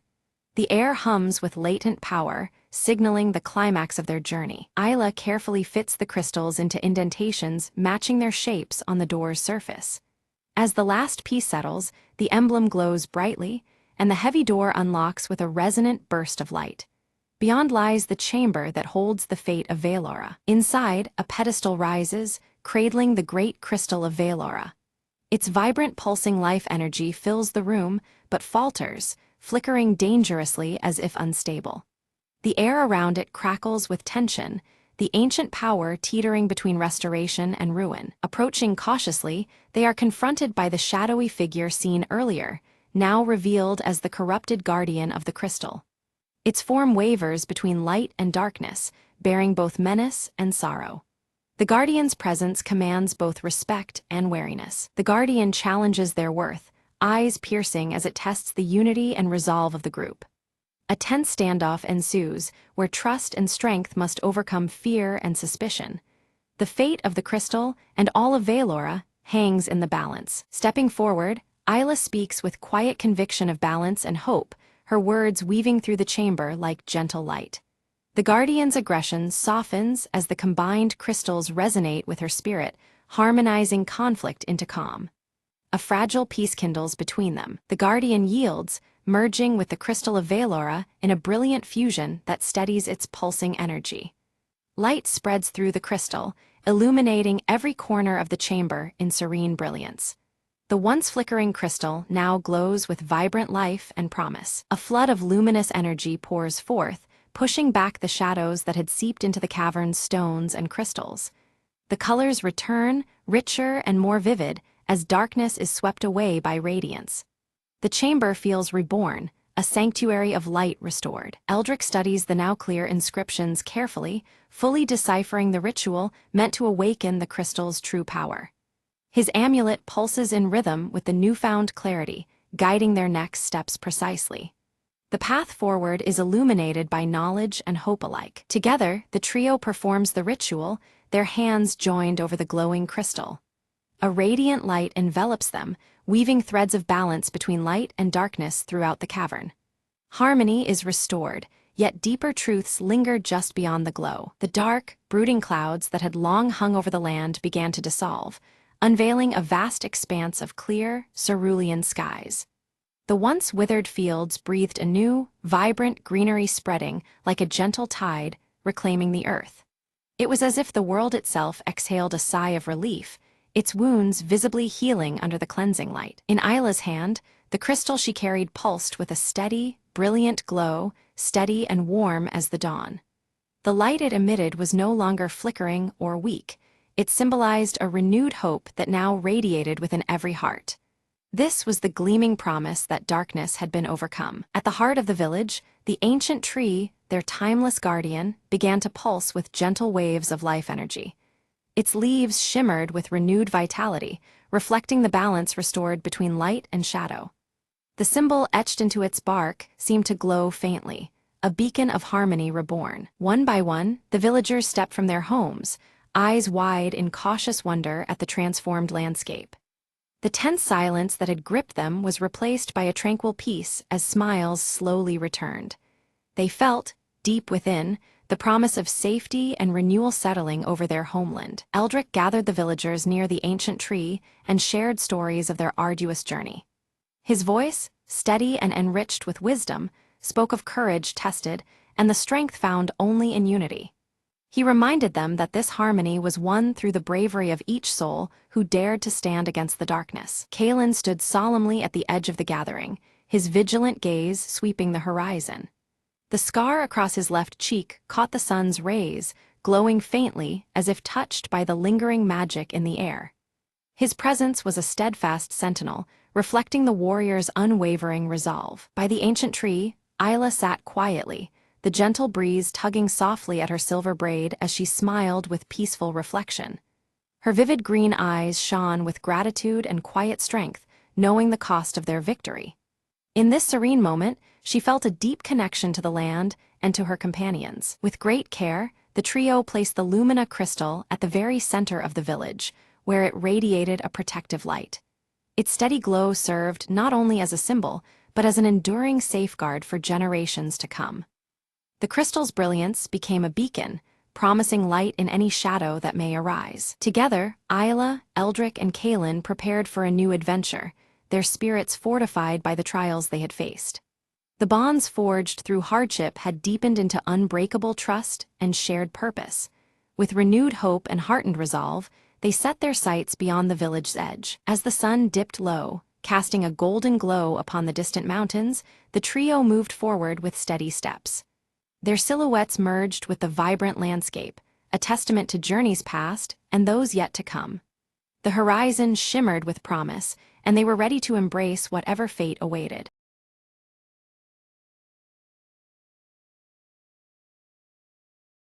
At twilight, Emma found the old elm tree glowing faintly in her backyard, an eerie blue light pulsing from its trunk. Drawn closer, she heard soft whispers, words floating like leaves in the wind. "Help us!" Trapped, Emma reached out, touching the bark, and suddenly the world twisted, colors inverted, sounds warped. She landed in a shadowy realm beneath the bark, where ghostly figures shimmered, fading in and out like mist. One spirit, a woman with eyes full of sorrow, spoke. "We are bound here, souls caught by a curse long forgotten." Emma nodded, sensing urgency. "How do I free you?" The woman pointed to a knot glowing crimson. "Find the root talisman buried beneath the roots, a relic holding our chains." Emma crawled through twisted branches and gnarled roots, each step uneasy, as whispers grew louder, pressing on her mind. At the base, she unearthed a small, ancient box, carved with symbols pulsing with power. Inside lay a pendant shaped like a crescent moon, shimmering with otherworldly energy. As Emma lifted it, the whispers shifted to screams, the spirit's forms becoming more vivid, desperate. She placed the talisman back against the knot. Light exploded, the spirits howled, then stilled. A wave of calm washed over her as the blue light turned warm and golden, the whispers now gentle murmurs of thanks. The woman smiled, fading peacefully. "You've given us rest, the curse is broken." Emma emerged from beneath the tree, the night feeling softer, lighter than before. She glanced back at the elm, its bark now ordinary, but in her pocket the talisman pulsed faintly. "Some stories need a believer," she whispered, and as she walked inside, the wind carried a gentle sigh, no longer a plea but gratitude. The next day, neighbors noticed the tree seemed taller, stronger, like a silent guardian watching over the street. Emma smiled, knowing some secrets weren't meant to stay buried forever.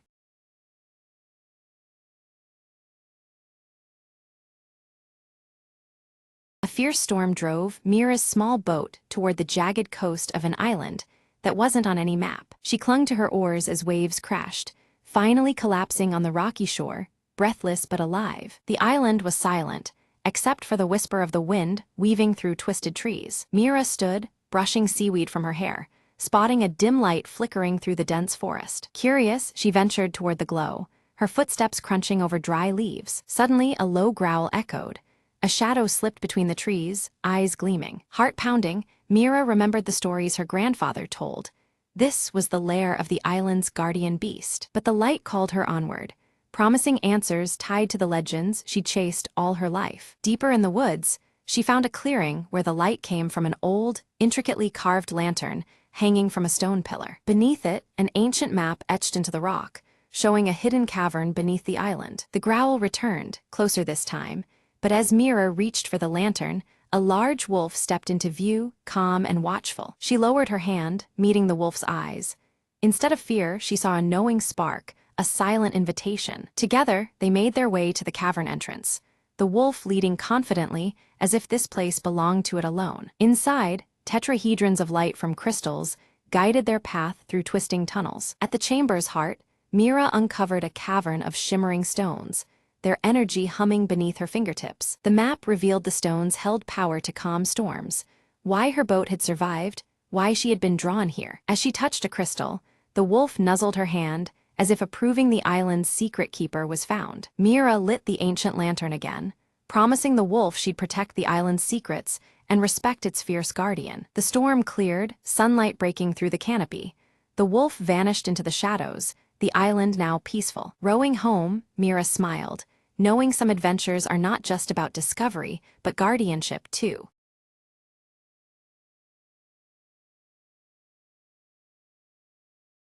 The clock struck midnight as Emma sat alone by the window, clutching a worn envelope. She hesitated, fingers trembling, then unfolded the brittle paper inside. "If you're reading this," the letter began, "it means I never made it back." Her heart pounded.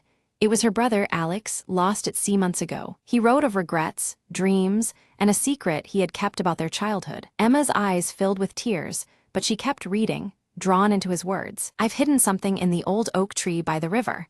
Look there for me." Determined, she wrapped her coat around her and stepped into the cold night. The riverbank was quiet, bathed in silver moonlight, the oak tree standing tall. She searched the rough bark, feeling around until her fingers found a small, carved box. Inside, a collection of photographs, and a note declaring his unwavering love for their family. "I wanted you to know, even if I can't be there," the note reads softly. Emma clutched the box to her chest, feeling both pain and comfort mingling. She whispered, "Alex, I miss you. But now, I have a part of you to hold on to." As dawn approached, Emma sat beneath the oak tree, the weight in her heart beginning to lift. The letter had given her closure she never thought possible, a final connection. Slowly, she smiled through tears, ready to face the days ahead with newfound strength. "Goodbye for now," she murmured, "and thank you for the memories." The sun rose, casting warm light over the river, a new day beginning for Emma. She stood, carrying her brother's love with her, finally at peace.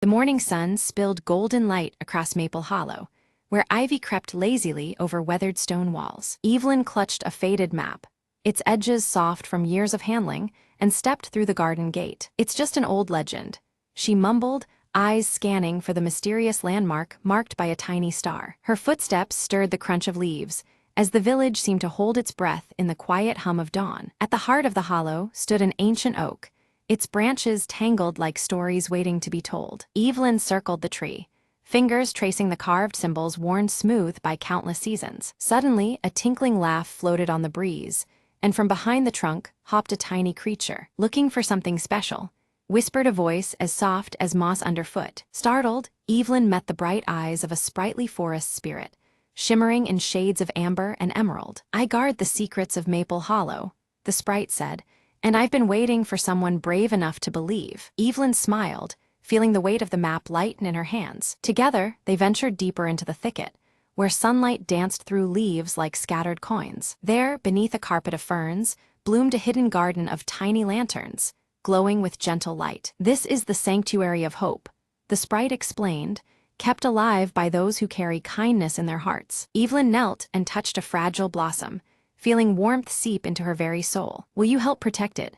the sprite asked, eyes wide with trust. With a determined nod, Evelyn promised she'd keep Maple Hollow's secrets safe, nurturing its magic every day. As she rose, the garden's glow seemed to ripple outward, painting the hollow in hues of soft gold and green. "Remember," the sprite called as they parted, "sometimes the smallest light can brighten the darkest place." Evelyn walked back home, the map now glowing faintly in her pocket, her heart full of newfound magic and hope.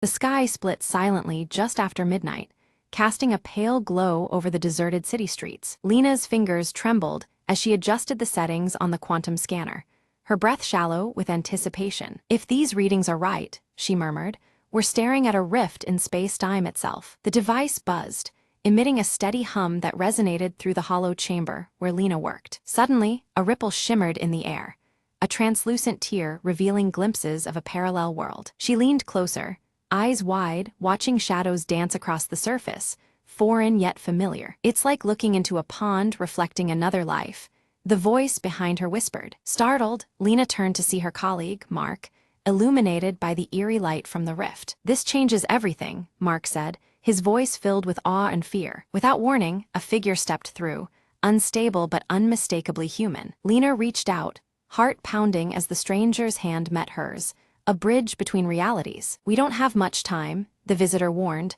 "The rift is tearing us apart." Together, they raced against the clock, calibrating the scanner to stabilize the breach. Alarms blared as devices overloaded, and the rift pulsed with increasing intensity. Lena whispered a desperate plea, "Hold on just a little longer." With a final surge, the rift blinked, its chaos settling into a steady glow. The stranger smiled faintly. "You saved us all today." As the rift sealed, peace returned, leaving only the hum of possibilities in its wake. Lena exhaled, knowing the boundary between worlds was no longer a barrier, but a bridge. And in the quiet aftermath, she smiled, ready for whatever might step through next.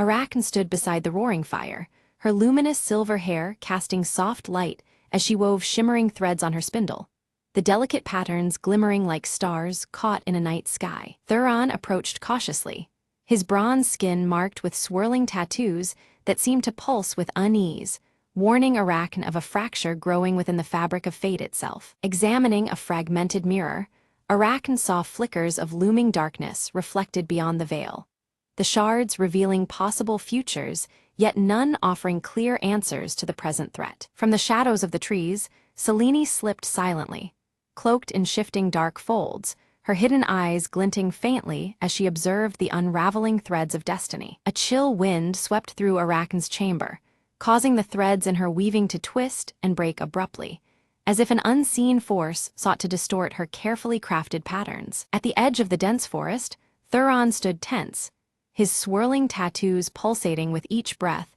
as he sensed the growing distortion in the natural order around him. With trembling fingers, Arachne traced the silver thread that linked her spindle to the shattered mirror, feeling the fragile connection flicker under the strain of unseen forces. From a distance, Selene watched coldly as shadowy tendrils crept from the heart of the forest, creeping relentlessly toward the vulnerable village. A spectral spider, ethereal and shimmering, visited Arachne, weaving a cryptic warning in its intricate web that shimmered with threads of light and shadow alike. Thuron rallied the villagers with urgency, urging them to arm themselves against threats unseen yet palpable, preparing for a battle fought on the edges of light and darkness. Arachne wove a protective talisman from the finest thread, her emerald eyes shimmering with fierce resolve as the talisman glowed softly in her hands. The mirror's fractured pieces pulsed rhythmically, momentarily revealing glimpses of Selene as she maneuvered behind the shifting shadows, plotting her next move. Thuron clashed fiercely with shadowy figures emerging from the forest,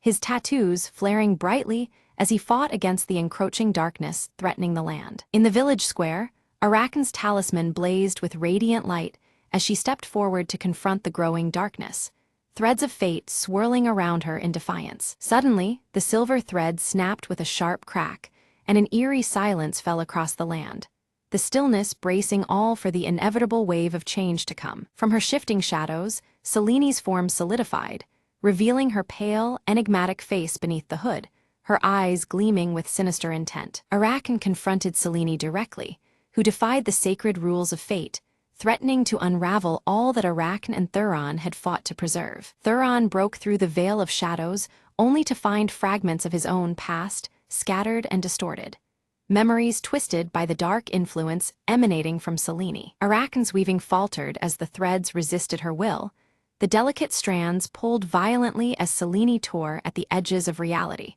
distorting the loom of destiny. Desperately, Arachne reached into the mirror's depths, clutching a glowing shard in her palm as she sought hidden knowledge that might turn the tide. Selene summoned webs of darkness that ensnared villagers, binding their wills to her cause and twisting their hearts with shadow-spun deceit. With fierce determination, Thuron broke free from the suffocating webs, rallying the trapped villagers to fight through the shadowy bindings that sought to consume them. Arachne's luminous silver hair dimmed, reflecting the fierce struggle within her soul, ignited by Selene's relentless challenge to the fabric of fate itself. Selene revealed her true motive: to recreate the tapestry of fate by her own design, shattering the old order and weaving a new world from shadows. Stretching the silver thread taut across the village, Arachne endeavored to mend the damage Selene inflicted, her hands trembling with the fragile hope of restoration. The fragmented mirror shimmered with a chilling vision, Arachne standing alone,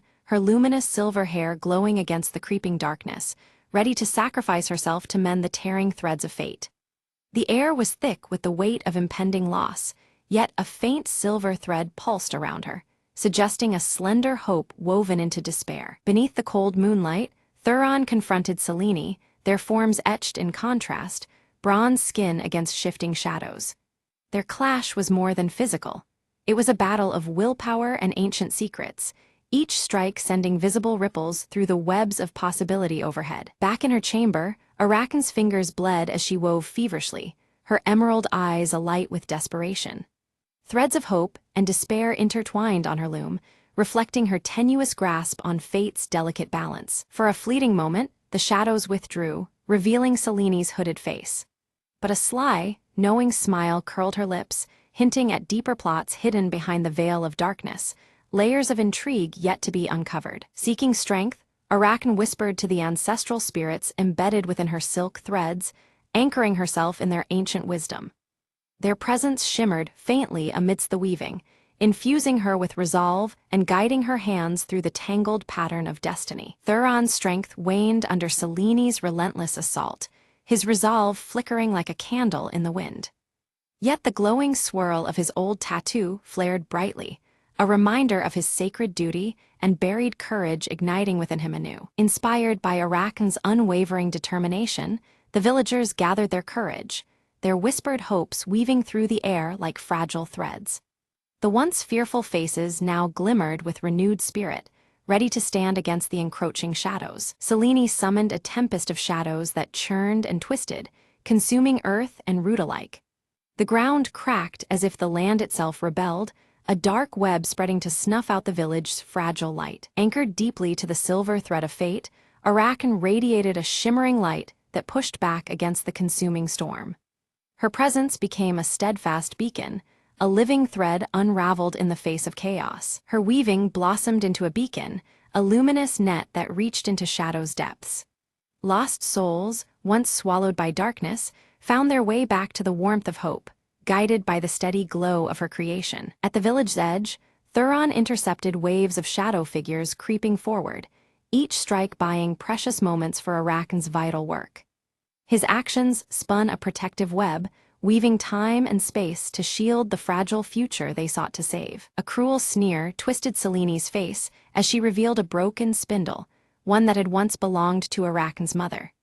The relic was a bitter reminder of past losses entwined with present struggles, the threads of family and fate cruelly fraying. Although her heart trembled, Arakan wove a new pattern, more intricate and resilient than anything before.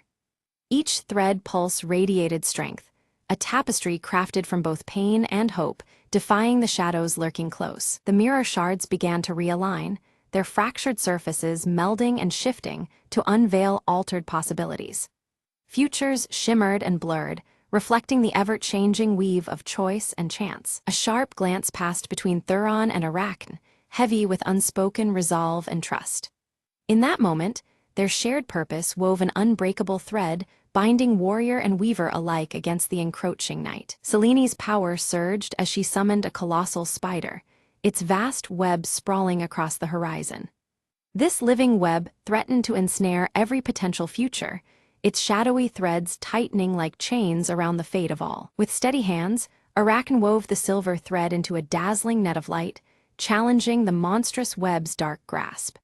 Their struggle was a dance of shadow and radiance, each thread a lifeline in the looming chaos. The giant spider lashed out violently, shards of darkness splintering in every direction. The very air crackled as light and shadow collided, each fragment a volatile echo of the battle's fierce intensity. Seizing a crucial moment, Thuron leapt onto the spider, shattering one of its legs and fracturing the web's hold.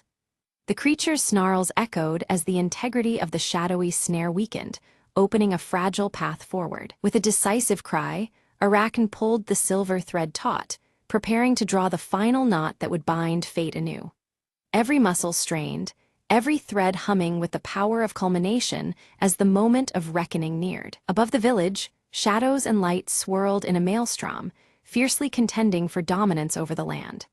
The fabric of reality itself trembled as threads of dark and luminescence intertwined in a chaotic storm. Seleni's voice rang with desperation and temptation, offering Arakan immense power in exchange for surrendering the spindle and control over fate.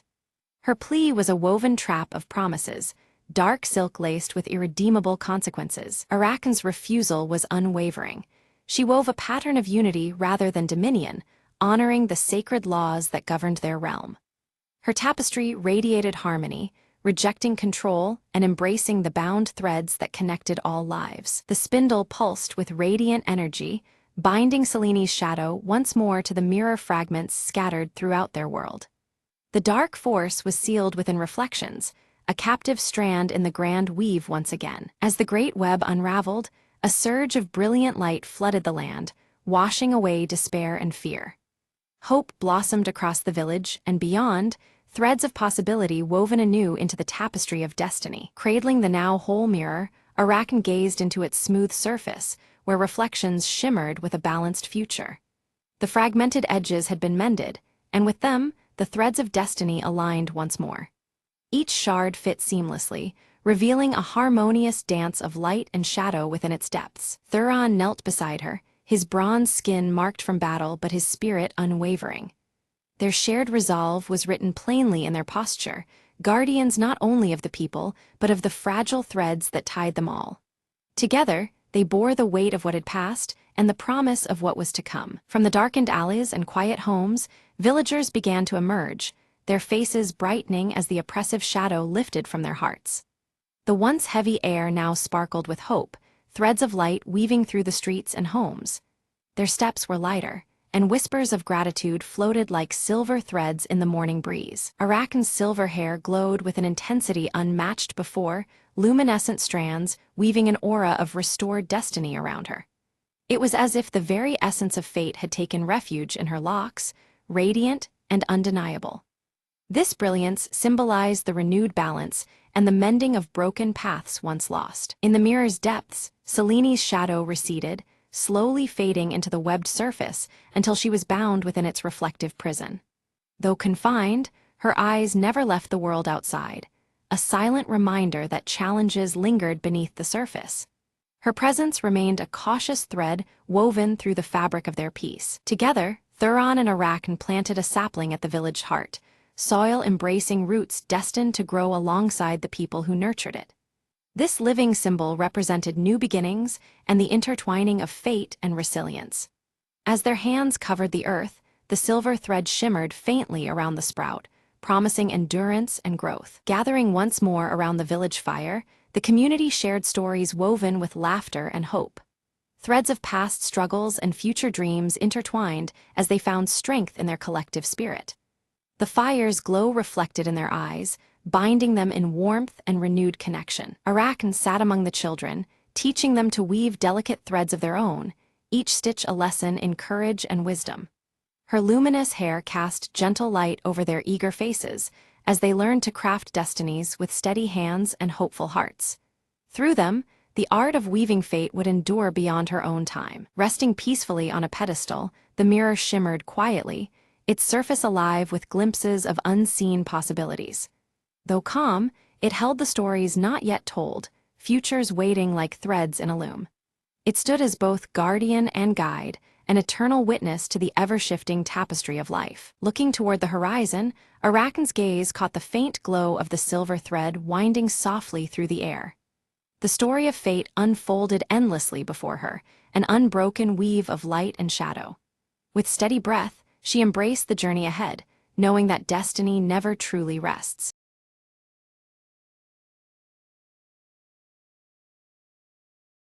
At dawn, Arius moved with focused grace near the ancient stone circle. His silver hair caught the first sunlight, shimmering as he swung his crescent-etched sword in practice. Each strike echoed the disciplined spirit within him, the crescent tattoo on his arm, a silent pledge to the coming trials. Inside the dim tent, Lyra traced the star charts with attentive fingers. Her emerald eyes flickered in candlelight, reflecting constellations mapped in secrets. The star-embroidered cloak around her shoulders seemed to ripple with unseen energy as she pondered celestial patterns. Eldrin stood near the village gates, his white beard stirring in the cool morning breeze. His golden eyes scanned the horizon, gripping the rune-carved staff tightly as if anchoring himself against an unseen force. He sensed the boundary's thinness, aware shadows gathered beyond sight. A sudden chill swept the village as a shadow darker than night crossed its threshold. Cloaked in midnight robes, Sable moved silently, melding with the shifting gloom. No one noticed the figure's passage except the veiled glint of menace cloaked beneath the hood. With the rising crescent moon swelling unnaturally large, whispers stirred among the fearful villagers. They exchanged anxious glances under the veil of twilight as the moon's glow cast elongated shadows. The night felt charged, as if the world itself held its breath. Arius's crescent tattoo glimmered faintly, a spectral light matching the moon above. His hand instinctively rose to touch the symbol, sensing a surge of energy coursing through him. The connection between mark and moon pulsed, a silent call to rising peril. Suddenly, Lyra's vision unfolded, a veil tearing apart to reveal a dark, writhing force. The imagery left her breathless, the starry cloak tightening around her shoulders. The revelation unsettled her soul, warning of veils unbound and secrets unveiled. Eldrin gathered the village council under the growing shadows, his voice grave with ancient knowledge. He spoke of a prophecy tied to shifting shadows and broken veils, a destiny threatening to unravel their world. The weight of his words settled like a stone upon their hearts. In the bustling marketplace, Sable moved unseen, planting a sinister symbol etched in shadow. Most missed the act, but the faintest ripple of darkness lingered where the mark was left behind. Suspicion grew, though no face could be tied to the unseen sowing of discord. Alerted by unseen danger, Arius drew his crescent-etched sword, feeling its latent power awaken. Pulses of energy thrummed through the blade, synchronizing with the glowing tattoo on his arm. The weapon was alive, ready for the encroaching threat. Lyra deciphered the ominous mark as a harbinger, the veil of Orenthal growing fragile. The star symbols in her cloak seemed to resonate with this truth, each stitch a reminder of their fragile defense. The veil's weakening signaled coming upheaval, demanding urgent action. Under the pale moonlight, Eldrin led Arius and Lyra toward the Forbidden Library. The ancient tomes awaited, holding secrets cloaked by time and shadow. As they approached, the veil surrounding the village seemed to hum, as if aware of their quest. Shadows warped and twisted unnaturally as they neared the veil-like barrier. A chilling breeze carried whispers of realms beyond, the boundary flickering like a fragile membrane. The trio stepped cautiously, senses alert to encroaching darkness. The veil quivered suddenly, thinning to reveal fleeting glimpses of a deep and desolate realm beneath. Dark tendrils writhed behind this fragile curtain, veiling an ancient and terrible power. Fear tightened in their chests as the boundary between worlds grew unstable. Fear rippled among the villagers, spreading whispers that the veil might collapse entirely. The ancient evil bound for centuries below threatened return, its shadows inching closer. Anxiety thickened the night air, veils no longer safe sanctuaries but fragile shields. Arius tested his blade against advancing shadows, sparks igniting as steel met intangible darkness. The sword's crescent glow clashed with shifting silhouettes, a battle of light against consume. Each strike pushed back malevolence, but at a rising cost to the warrior's strength. Lyra chanted a seer's incantation, her voice wavering yet determined to reinforce the veil. Unseen forces resisted, twisting the chant into discordant echoes. The veil's fragility fought back, straining against her desperate will to hold it intact. Eldrin recounted the legend of a lost relic, said to possess power to mend the torn veil. His golden eyes shone with urgency, recounting old lore masked by time. The relic was their only hope, a key to restoring the delicate balance between worlds. In shadows deeper than night, Sable gathered followers swayed by doubt and shadow's embrace. Their allegiance to darkness grew, spreading fear and discord throughout the village. The Veil's defenders faced a hidden threat within, veiled conspiracies weaving through trust. As the crescent moon waned swiftly, Arius's tattoo flickered unpredictably, its glow faltering. The unstable light mirrored the growing uncertainty surrounding their quest. The link between Mark and Moon wavered, threatening Arius's connection to the blade's power. Lyra's visions sharpened, revealing the relic concealed beneath the ancient stone circle. Shadows peeled back from the earth, exposing a secret long buried in hallowed ground. The path to salvation lay hidden under their feet, waiting to be uncovered. Eldrin warned that retrieving the relic required crossing the Veil's dangerous breaches. The realm beyond pulsed with hostile shadows, ready to consume the unprepared. Their journey promised peril demanding courage and unbreakable resolve. Without hesitation, Arius volunteered to seek the relic, guided by Lyra's visions and Eldrin's wisdom. His silver hair caught moonlight as he prepared to step into unknown darkness.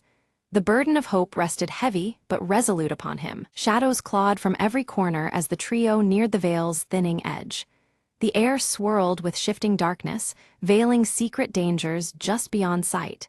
Together, they pressed forward, each step a defiance against the growing gloom. Suddenly, Arius confronted a shadow creature, a twisted test of strength and will. The dark form lunged, seeking to extinguish the light within him. Steel met shadow in a fierce duel where every strike held the fragile fate of the Veil. Lyra drew her star-embroidered cloak tightly around her shoulders, channeling its faint glow to pierce the dense darkness ahead. As the celestial light spilled over the winding path, hidden traps, barely noticeable snare wires and concealed pits, became starkly visible, preventing disaster. Eldrin raised his rune-carved staff, which emitted a radiant golden light that pushed back the encroaching shadows in a wide arc. Yet with each dispelled shadow, distant alarms triggered, echoing ominously through the silent forest and heralding unseen dangers closing in. Just as their progress seemed steady, a trusted villager, whom they believed was loyal, turned abruptly against them. His betrayal introduced uncertainty and forced the group to reconsider who among the villagers could be trusted in this fragile alliance. Emerging from the swirling mists, Sable appeared briefly, his hooded figure radiating menace and mystery.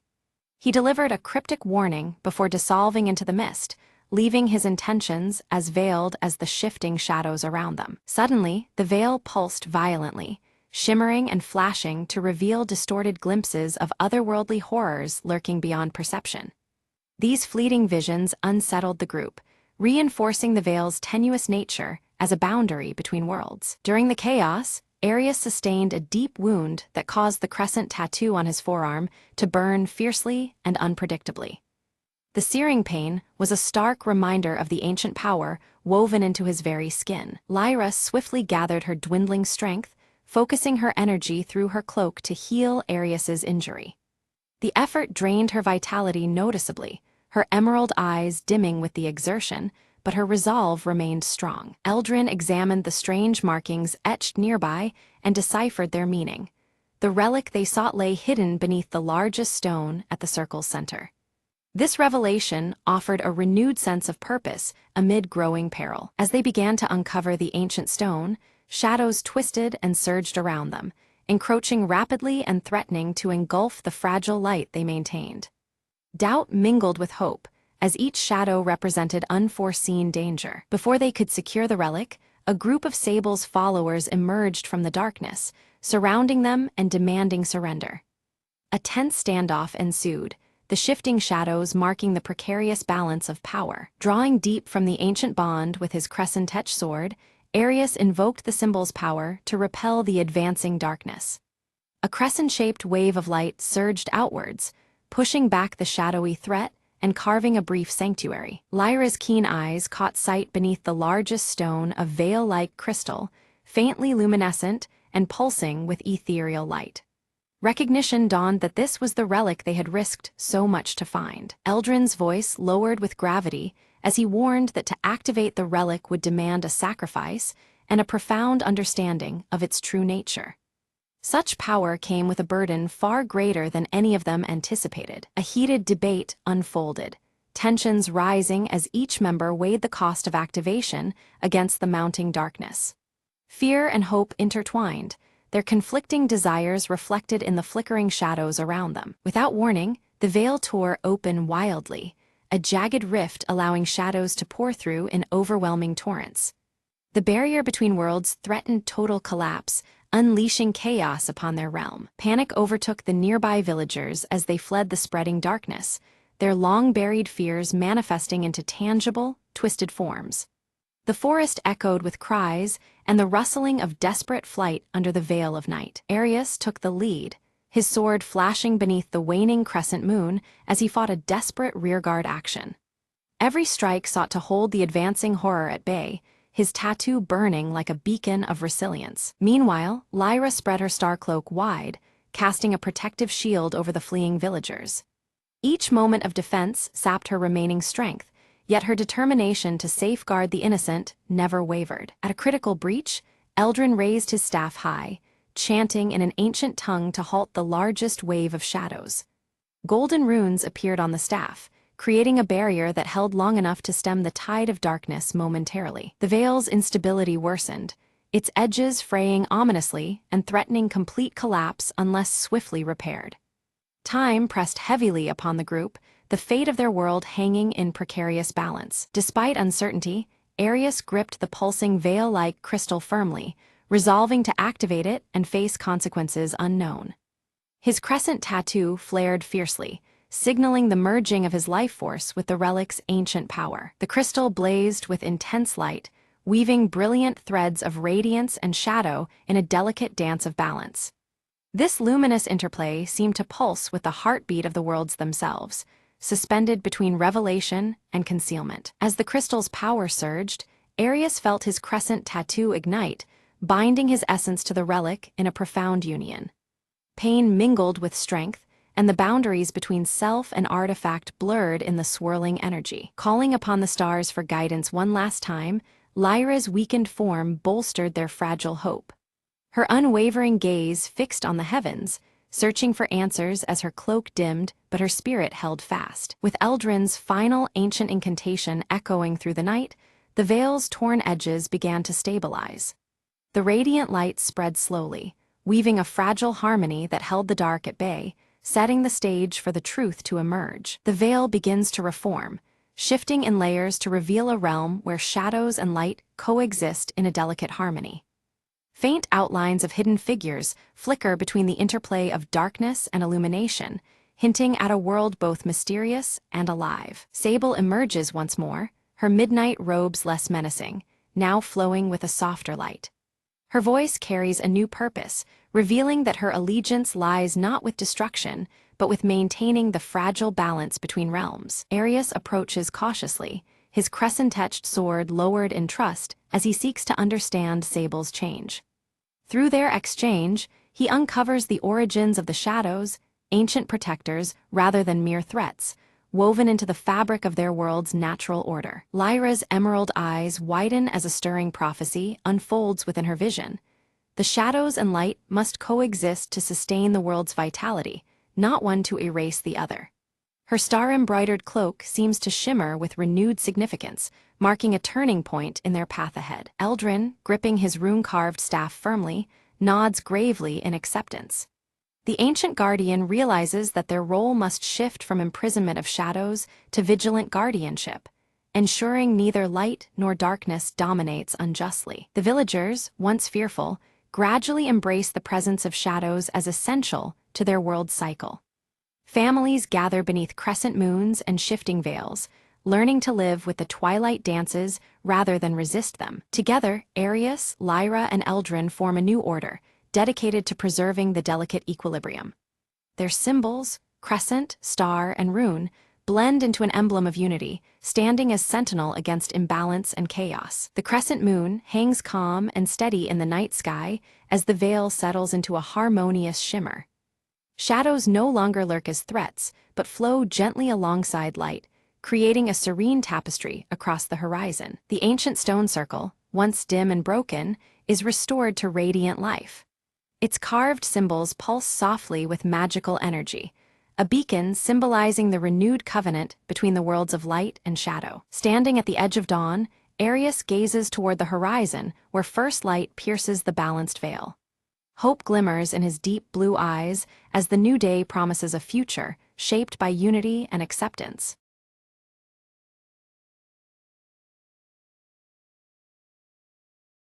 Elena Ward arrives at the dimly lit apartment on Marrow Street, her sharp eyes scanning the shadows that cling to the cracked walls. The night air is thick with tension as she moves cautiously, every step measured and quiet. Her gaze falls on shattered glass scattered beside a locked antique chest against the far wall. The fractured pieces glint like broken memories, hinting at a struggle that happened not long ago. From a shadowed alley nearby, Marcus Flynn watches Elena intently. His calm demeanor masks a flurry of concern as he fixes his gaze on the apartment window, contemplating his next move. Inside, Elena kneels to pick up a silver locket from the floor, turning it over under the flickering light. The intricate engraving catches her eye, pulling her deeper into the mystery woven around it. A distant siren wails through the night as Elena's eyes catch a faded photograph tucked beneath the chest. The image shows 4 figures, one unmistakably Victor Hale, their faces frozen in a moment from another time. Her phone buzzes suddenly, a text flashing, a terse warning urging her to stop digging into the past before it's too late. Elena's fingers tighten around the device, the threat crystal clear. Back in the alley, Marcus speaks in a low voice on his phone, mentioning Elena's name with uneasy concern. His words suggest that the shadows around Marrow Street conceal more than just secrets. From across the street, Victor Hale emerges from the darkness, his intense glare locked on Elena through the window. His unreadable expression blurs between menace and something more complicated. A flashback unfolds in daylight. Victor stands at a park bench, handing the silver locket to a young girl, his face softer than before. This memory hints at a hidden connection tied to the locket and the secrets Elena seeks. Returning to the present, Elena slips the locket into her pocket and moves toward a nearby cafe where Leela Marks waits anxiously. The streetlights cast long shadows, mirroring the unease that settles between them. In the cafe, Leela pushes a folded note across the table, her curly red hair bouncing as she glances nervously at the door. Her eyes flicker with urgency, signaling the risks they face. Elena unfolds the note, reading about a hidden room beneath Marrow Street's oldest building where answers might lie. The promise of revelation tightens the knot of tension around them. The cafe door creaks, drawing a sharp breath from Leela as Victor steps inside. The atmosphere shifts instantly. His presence is a silent threat that chills the air. Elena sips her coffee calmly, eyes discreetly flicking toward Victor. Her outward composure masks the heightened alertness of someone navigating a web of danger. The true stakes emerge. A missing heirloom tangled with a betrayal long buried, its revelation capable of upending lives. The dangerous secret at the heart of the mystery sharpens their resolve and deepens the peril. Elena descends into the hidden room, guided only by faint wall markings illuminated dimly and the silver locket's engraving. The darkness confines her, fragmented reflections hinting at the fractured truths she searches for. Marcus appears unexpectedly, stepping into the underground space with a reluctant offer of help. His cryptic warning about trust hangs heavily between them, complicating their fragile alliance. Faded letters pinned to the walls surround them, words revealing conspiracy threads tying all the main players together. The layered betrayals echo in the silent underground. A loose floorboard shifts as Elena steps, uncovering a hidden compartment containing an aged diary. Its pages promise secrets long obscured by shadows and silence. Flipping through the diary, Elena finds entries chronicling a coup decades ago within a powerful family. Each word deepens the web of intrigue, binding past and present more tightly. Outside, Victor intercepts Leela in the misty street, his voice low and demanding information on Elena's location. The threat in his eyes leaves Leela cornered and tense. Suddenly, the dim light flickers and dies as Elena reads passages implicating Victor in the darkest folds of the mystery. Shadows twist ominously around her, swallowing the room in silence. Marcus pulls a small flashlight from his pocket, its beam piercing the gloom to reveal a hidden map etched behind the diary. The illuminated lines trace a path into the depths beneath Marrow Street's catacombs. The map leads them to a forgotten vault, its heavy doors sealed by time and secrets. The path ahead promises danger, but also the key to unlocking the tangled past. Elena and Marcus move toward the vault's shadowed entrance as Leela sends a covert message on her phone. Each step forward tightens the threads of their intertwined fates, shadows stretching long into the night. The heavy vault door groans under pressure, its rusted hinges groaning before it grudgingly swings open. Inside lies a trove of artifacts and documents, frozen in time and cloaked in dust.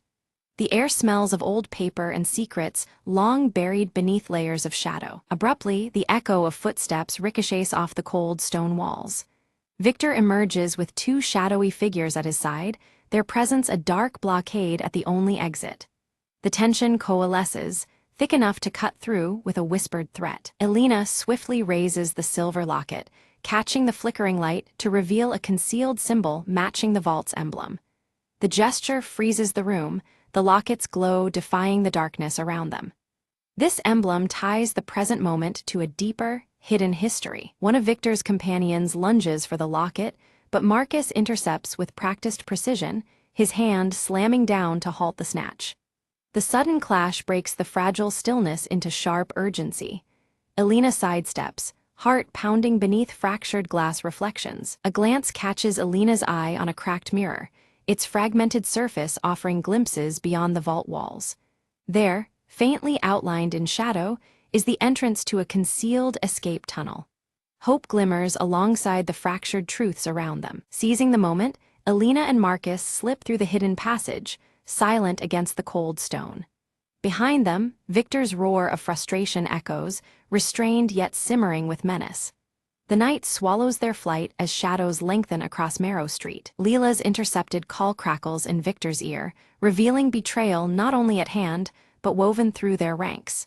Conflicted, Victor wrestles with loyalties pulled tight between past alliances and present threats. His gaze darkens, torn between fury and reluctant strategy. Emerging near the aged clock tower, Elena and Marcus catch their breath, the weight of pursuit pressing behind. Their eyes meet, determination flickering amidst exhaustion.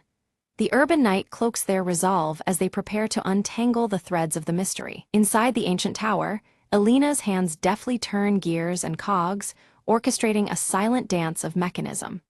The hidden compartment swings open, revealing a faded portrait tucked beneath layers of dust. Time's shadows flicker across their faces, frozen in painted stillness. The portrait reveals younger versions of Alina, Marcus, Victor, and Leela, bound by smiles and secrets alike. Their youthful eyes hold unspoken stories, the origins of entangled fates now slowly surfacing. The past breathes in every cracked line and faded hue. Alina's scar tingles unbearably, memories fracturing and flooding through her mind. Shattered moments coalesce around the conspiracy that has haunted her life, each shard piercing deeper than before. The link between past wounds and present danger sharpens with chilling clarity. Marcus lowers his gaze, admitting a hidden allegiance entwined with the family's ruin. His revelation complicates their fragile alliance, threading betrayal into their shared quest. Secrets once buried now surface amidst flickering shadows and fractured trust. Tracking Alina's movements through twisting alleys and dimly lit streets, Victor pieces together fragments of the puzzle. His eyes narrow beneath the play of shadows and streetlight reflections, calculating each step closer. The city itself seems to watch, silent and waiting. Cornered yet composed, Alina extends an offer of truce to Victor, proposing a joint effort to unveil the truth. She speaks with conviction, hoping to channel past enmities into preventing further harm. Shadows and reflections flicker as loyalties hang in the balance. Victor, hesitant but drawn by curiosity, consents to her proposal. He reveals a hidden safe, its lock clicking open to expose a confession letter bound in time. The weight of the letter promises turbulent revelations beneath the fractured layers of their past. From the letter unfolds the story behind the fractured glass motif, a violent confrontation years before that shattered more than just windows. The confession paints a raw scene of betrayal and broken bonds etched deep into their histories. The shards of truth glisten under the dim light. The trio debates the timing and manner of exposing the betrayal, aware the wrong move could destroy them all. Each voice carries the burden of consequence, their shadows tangled as uncertainty lingers. Strategizing in whispers, they weigh revelation against survival. Leela interrupts, brandishing surveillance footage, capturing a crucial scene from the past. Her discovery corroborates the confession's claims, offering irrefutable evidence from fractured moments frozen in time. The flickering screen illuminates faces and deeds once hidden in shadow. United in purpose, the group plans to leak the evidence anonymously, their actions cloaked beneath Marrow Street's lengthening shadows. The city hums unknowingly as truths prepare to surface amid fractures and reflections. Change pulses quietly beneath the urban night. As dawn stretches its first light, fractured glass from a broken window glints one last time, symbolizing the cusp of transformation. The shards scatter prismatic signals across the walls, reflecting hopes and fears alike. The city stirs, on the brink of awakening and revelation. News of the uncovered conspiracy spreads swiftly, igniting public intrigue and unease throughout the city. Conversations ripple from shadowed corners to bustling streets, the mystery no longer confined to whispers. Marrow Street pulses with a tension that refuses to fade. Returning to the antique chest, Alina places the silver locket carefully inside, locking it away from prying eyes. The act is both a closure and a safeguard amid the swirling chaos of truth and deceit. The locket's intricate engraving catches the fading light, silent amidst secrets. Marcus melts into the crowd, his intentions veiled and his departure marked by quiet ambiguity. Alina watches, reflecting on the tangled interplay of trust and betrayal that has defined their tangled journey. The city's heart beats on, unyielding beneath fractured skies. From a shadowed rooftop, Victor surveys the sprawling city below, contemplative and unmoving. The lights flicker like distant memories, each pulse a reminder of battles fought in both darkness and daylight. His expression is unreadable, wrapped in the weight of unfolding fate. Leela joins Alina quietly, their shared glance an unspoken acknowledgement of survival and the burden of secrets kept. Together, they stand on Marrow Street, shadows stretching long around them. In the silence, their resolve hardens against the gathering night. A sudden flashback illuminates the truth behind the locket's engraving. It is a symbol of sacrifice and hope, carved by a hidden ancestor who protected their kin from a terrible fate. The fractured glass from earlier scenes reflects in this memory, breaking the past into shards that finally fit together. Back in the present, Alina carefully opens the silver locket, and discovers a folded, aged letter addressed to her. The handwriting is familiar, belonging to someone she loved and lost long ago, the words etched with a deep sense of urgency and care. As Alina reads, her eyes well with emotion, the letter speaks of promises made, to protect, to remember, and to bear the heavy burden of knowledge passed down through generations. The weight of the past settles over her, but so does a newfound strength, as the fractured pieces of truth begin to heal. The group gathers once more on Marrow Street, their faces marked by the trials endured, but now united in fragile trust. Despite the scars and shadows that cling to them, an unspoken bond forms, knit by the shared revelation and the enduring mysteries they've faced together. As the sun dips low, its fading light casts long shadows across the cracked pavement of Marrow Street, mirroring the lingering secrets that still haunt the night. The city's atmosphere holds both the weight of past darkness and the delicate promise of dawn yet to come. Alina steps out from her apartment, locking the door behind her with a decisive click. She leaves the past firmly in that quiet space, but carries the lessons it imparted, etched in the silver locket that now hangs heavy around her neck. In the calm of her home, Alina sets the silver locket on the mantelpiece, its engraving catching the faint light. It stands as a solemn reminder of what was lost, what was fought for, and the silent hope that endures beneath the surface. Across town, Leela tends to a small plant by the window, nurturing new growth amidst the decay of the city. It is a quiet symbol of resilience and renewal, an echo of the fragile beginnings that rise from broken roots. A message pings on Marcus's phone, his voice calm and steady over the recording. He promises aid should darkness return, a reassuring tether to strength and solidarity in an uncertain world. The city breathes as night fades into morning, alive with secrets and shadows that twist through its streets. Alina steps into the soft light of dawn, ready to meet whatever comes next with eyes clear and purpose renewed.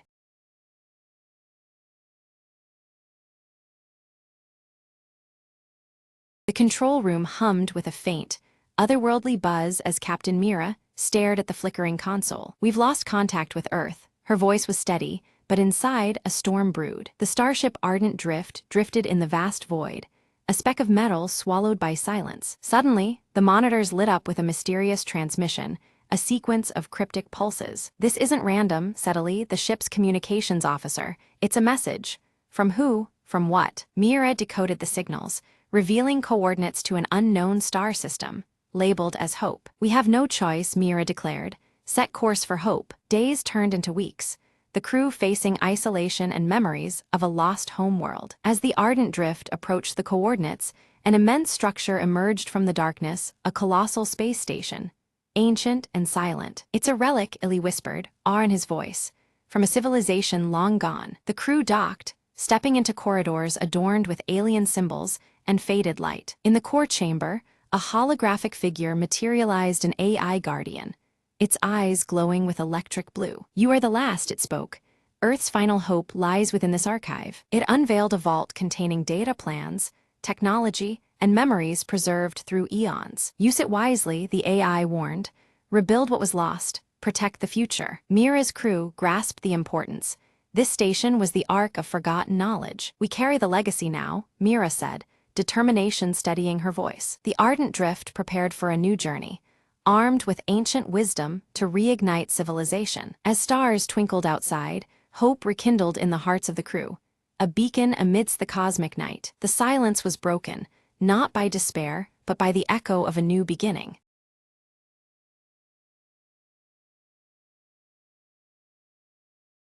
Lyra moves carefully through the desolate cityscape, ashes swirling around her silver-streaked hair as she clutches the cracked compass her mother once owned. The ruins around her whisper stories of a forgotten past, the flickering embers of distant fires casting long shadows. From behind a collapsed building, Merck's scarred face emerges, his weathered cloak blending with the grayness of the crumbled surroundings.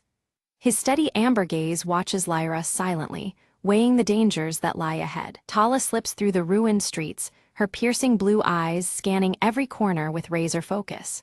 Silent as the drifting ashes, she moves like a ghost, alert for unseen threats in the broken world. At the shattered fountain, Lyra meets Merck, their eyes meeting in a tense nod of acknowledgement. The mechanical raven on Lyra's shoulder flickers its rusty wings, its soft clicks echoing faintly amid the desolation. Lyra unfolds the faded map, trembling fingers tracing a precarious route toward a safe haven marked long ago. Merk watches thoughtfully, the weight of their uncertain path heavy between them. A distant rumble shakes the cracked streets as dust falls from shattered windows. A massive convoy of scavengers, armed and ruthless, approaches, casting long, ominous shadows over the ruins. Quickly, the trio smothers their small campfire, smudging the glowing embers as the scavengers' silhouettes stretch closer. The fragile warmth and light vanish, swallowed by the encroaching menace. Tala catches sight of the scavenger leader, a towering figure wielding a crude spear. With a swift, silent gesture, she signals danger, her piercing blue eyes fierce as the shadows tighten. Lyra clutches the cracked compass tightly, her gaze stealing against the gray sky. Determined, she vows to protect the map's secret at all costs, knowing it could mean salvation or destruction. Merk loads his improvised crossbow, every motion practiced but tense. His amber eyes survey the uneven streets, seeking the best defensive position amid the jagged ruins. The mechanical raven takes flight from Lyra's shoulder, its rusty wings beating hurriedly as it circles above. With soft mechanical clicks, it distracts the scavengers, buying precious moments for the group to reposition. Lyra, Merk, and Tala slip silently into narrow alleys, their footsteps muffled on the cracked pavement. Shadows of ruins envelop them as they evade the scavengers' ever-closer patrols. Suddenly, a clatter breaks the silence. A loose metal pipe tumbles wildly across the ground. The group freezes, hearts pounding as scavengers turn sharply toward their trail, voices rough and rising. The scavengers spread out aggressively, scouring the ruins with echoing shouts that bounce off cracked walls. The air thickens with tension, dust swirling like whispers of danger. In a hushed tone, Lyra whispers of the map's secret, a rumored haven with untouched resources that could change everything. But now, with predators closing in, that secret is at grave risk. To confuse their pursuers, the group briefly splits, each taking shadowed paths through narrow passages. Tala leads with swift, silent movements, a ghost weaving through the remnants of the old world. Merk narrowly escapes a deadly encounter, ducking behind collapsed rubble just as a scavenger's spear shatters stone inches away. His breath hitches, the close call fueling his resolve. Guided by the cracked compass, Lyra finds the entrance to an underground tunnel faintly marked on the faded map. The promise of shelter hides beneath the ruined city's surface. As the group regroups at the tunnel's mouth, the mechanical raven emits a sharp, warning click. The scavengers are closing in fast, their harsh voices growing nearer, echoing across the desolation. Inside the tunnel, the trio navigates dim, crumbling corridors filled with dust and stale memories. The flickers of faint light reveal relics of a lost world mingling hope with decay. Suddenly, the passage collapses behind them with a thunderous crash, sealing the scavengers outside, but blocking their escape. The heavy silence that follows tightens like a cage around them. Soft green bioluminescent fungi cast an eerie glow along the underground path, illuminating forgotten life that persists beneath the ruinous earth. The delicate light dances on worn metallic relics scattered by time. Tensions flare as dwindling supplies press heavily. Merk shares stories of the world before, voices low and steady. Around a smoldering shard of fire, flickers of hope ignite in the darkness. A hidden door creaks open silently on the tunnel wall, revealing symbols that match those on the map. A tentative beacon of hope advances, the promise of discovery barely contained in the still air. Within the chamber, ancient machinery hums faintly, its brittle data cubes glowing with a partial preservation by time. The air pulses with forgotten knowledge, fragile and flickering like the fires outside. Lyra studies the intricate symbols carved into the chamber walls, her fingers tracing the faded markings. She realizes they describe the safe haven not just as a refuge, but as a naturally sealed vault that once contained a devastating experiment gone wrong. The clues hint that the sanctuary's safety comes with a hidden danger lurking beneath the surface. Without warning, ancient machinery sputters to life, sparks cascading as a spectral blue light floods the underground chamber. The mechanical raven emits a sharp clicking sound, its eyes reflecting the eerie glow. Shadows twist and dance as long-dormant defenses awaken with a mechanical groan. Alarms clang and whir as mechanical defenses surge forward, energy pulses streaking through the air. Merrick ducks behind a shattered pillar while Tala dives aside, narrowly avoiding a shifting wall. Lyra clutches her cracked compass, eyes scanning rapidly for a safe path amidst the chaos. Tala's quick fingers find a hidden switch concealed beneath rusted panels. With a click, the relentless machinery ceases, the hum of power fading into silence. A newly revealed passage yawns open deeper into the vault, promising answers but demanding courage. Carefully, they descend into a cavernous vault where ancient technology hums softly. Rows of preserved seed banks stand alongside water filtration units, and at the vault's heart, a pulsating energy core glows steady blue. The remnants of a lost world offer fragile hope amid the ruins. Hope flickers in Lyra's eyes, but her gaze lingers on cryptic warnings etched into the machinery's surface. The inscriptions speak of contamination risks, remnants of a toxic past that could poison the sanctuary itself. The delicate balance between salvation and danger weighs heavily on them all. Merrick crouches by the energy core, inspecting glowing conduits and faded schematics. Despite his rugged experience, the complexity baffles him as he puzzles over methods to safely harness its power above ground. The weight of survival presses down as he considers the risks and rewards. Suddenly, a distant tremor shakes the vault, dust falling from overhead beams. An explosion echoes from above. Scavengers have discovered an alternate entrance. Tension spikes as the fragile silence shatters. The mechanical raven squawks loudly, taking flight in frantic loops overhead. Its metallic wings catch the blue light as it circles wildly. Lyra tenses, signaling the group to prepare for an approaching confrontation at the sanctuary's threshold. Outside the heavy vault doors, shadows clash with flashes of sparking metal. Makeshift weapons swing, and the air fills with the harsh sounds of struggle. Each side fights fiercely, a desperate battle for control over the precious safe haven. Lyra steps into the fray, her voice steady as she negotiates with the scavenger leader. She offers a tentative truce, emphasizing their shared need to survive the harsh ash-covered world. The fragile hope of cooperation hangs in the balance. The leader derides her proposal but falters, revealing a secret: an injured child dependent on the sanctuary's clean water. The revelation softens hardened faces as the weight of human need becomes undeniable. A crack opens in the cold veneer of conflict. Moved by compassion, Lyra offers an alliance to protect the sanctuary together, promising fair sharing of resources. The fragile pact reshapes their purpose from rivalry to cooperation. Trust begins to grow amidst the flickering fires around them. Merrick and Tala exchange cautious looks, nodding their agreement. They begin to organize defenses but signal readiness to work alongside former enemies.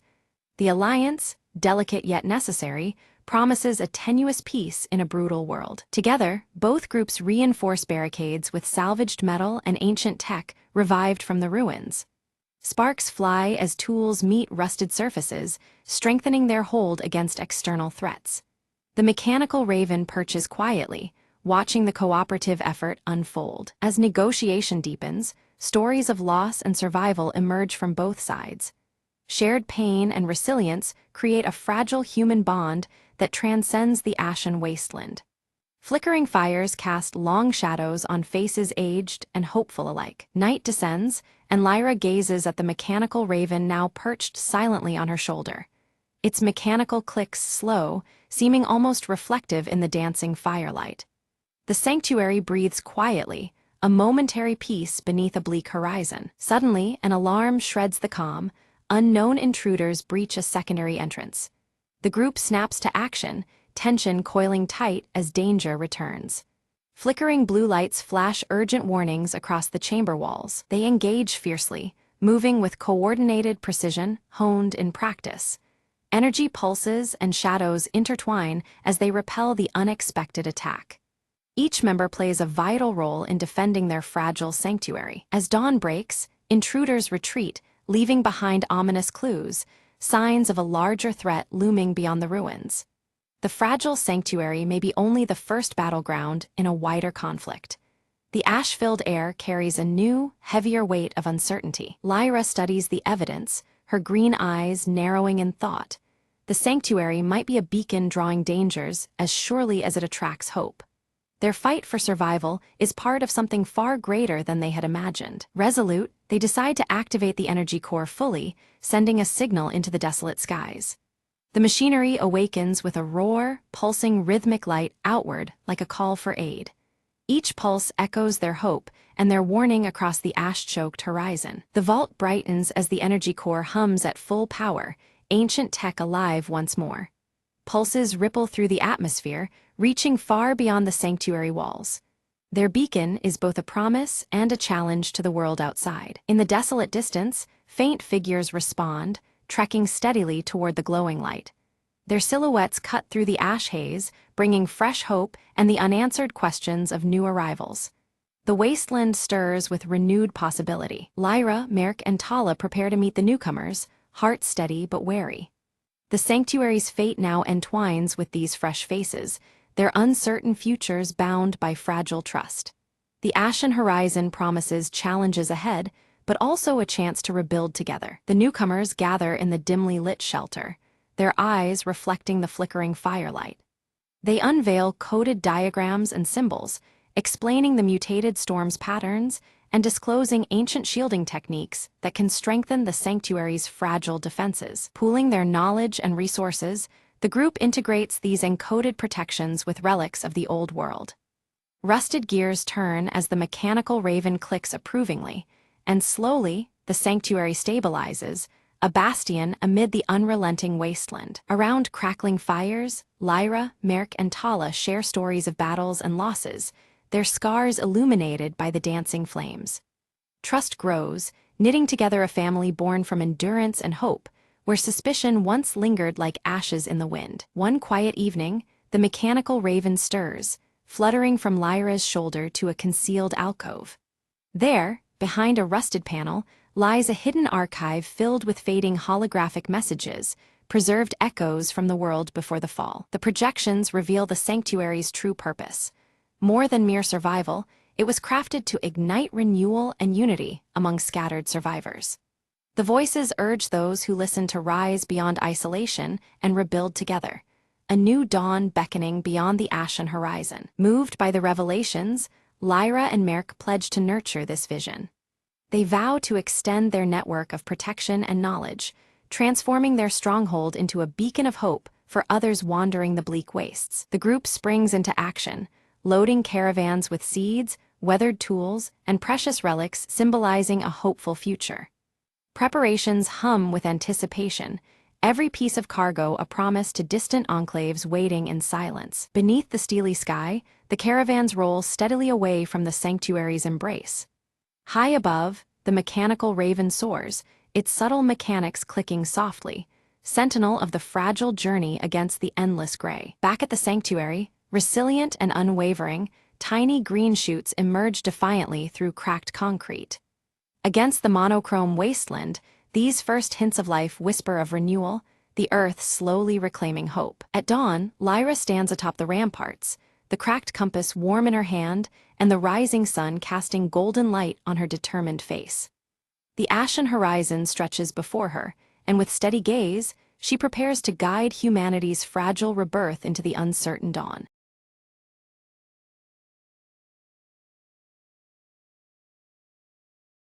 In the stillness of the village bathed by the full moon, Ilara's silver crescent birthmark softly glowed, its light pulsing gently with the lunar glow. Her piercing green eyes reflected the moonlight as she traced the familiar mark on her skin, sensing a quiet resonance with the night. At the forest's edge, Ilara noticed a shimmering, ethereal ribbon of light weaving silently among the ancient trees. The veil flickered subtly under the moonlight, its silvery hues shifting and fluttering like a living thread of light. She reached out cautiously toward the veil, her fingers trembling as the ethereal ribbon rippled briefly at her touch. A faint whisper echoed on the night breeze, unintelligible yet filled with a mysterious urgency. From the shadows stepped Kale, his storm-gray hair tousled by the night air. His weathered cloak seemed to merge with the darkness as his steady gaze reflected the haunting light of the veil. Kale warned Ilara about the veil's power, his voice low and grave, hinting at dangers tied closely to the cycles of the moon.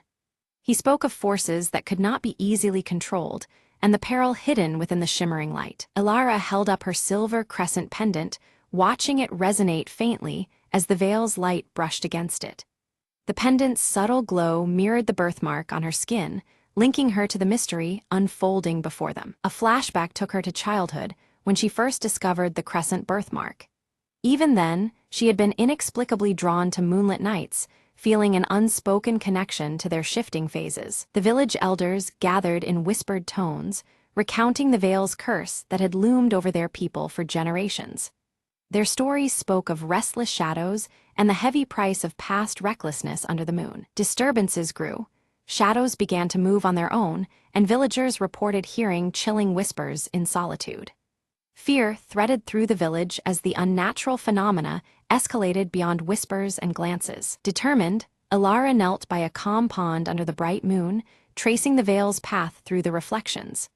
The silver light twisted fluidly across the water's surface, guiding her gaze deeper into the mystery. In a rare moment of vulnerability, Kale confessed he had tracked the veil for years.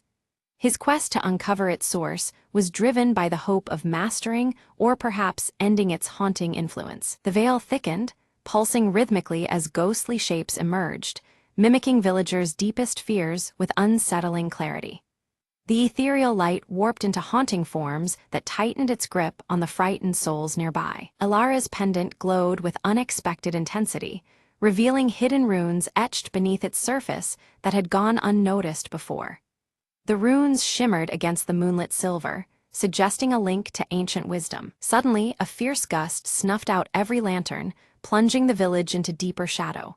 Only the moon remained to illuminate the veil's mesmerizing, yet terrifying, dance in the night. Resolute, Elara chose to venture into the forest to confront the veil's enigma, with Kale reluctantly binding himself to her.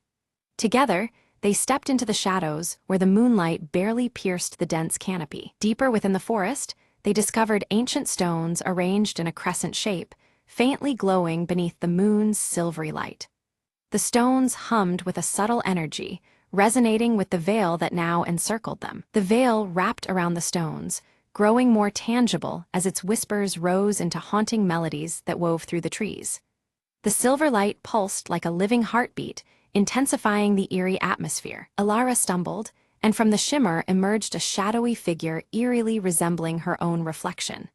It reached out, trying to pull her into the veil's radiant but unnerving light, challenging her grip on reality. Kale reacted swiftly, chanting incantations from his ancient journal inscribed with cryptic runes. His voice cut through the night, momentarily dispersing the shadow and soothing the restless veil's turmoil. Their eyes caught a hidden inscription on one of the crescent stones, referencing an ancient ritual designed to bind or control the veil's potent power. The markings hinted at a fragile balance between light and shadow, old as the moon itself. As the night deepened, the veil became tempestuous, tugging fiercely at Elara's pendant and the birthmark pulsing beneath her skin. The lunar energy strained against her, threatening to overwhelm her senses. Visions assaulted Elara, moonlit battles between ethereal guardians and veil spirits trapped between worlds.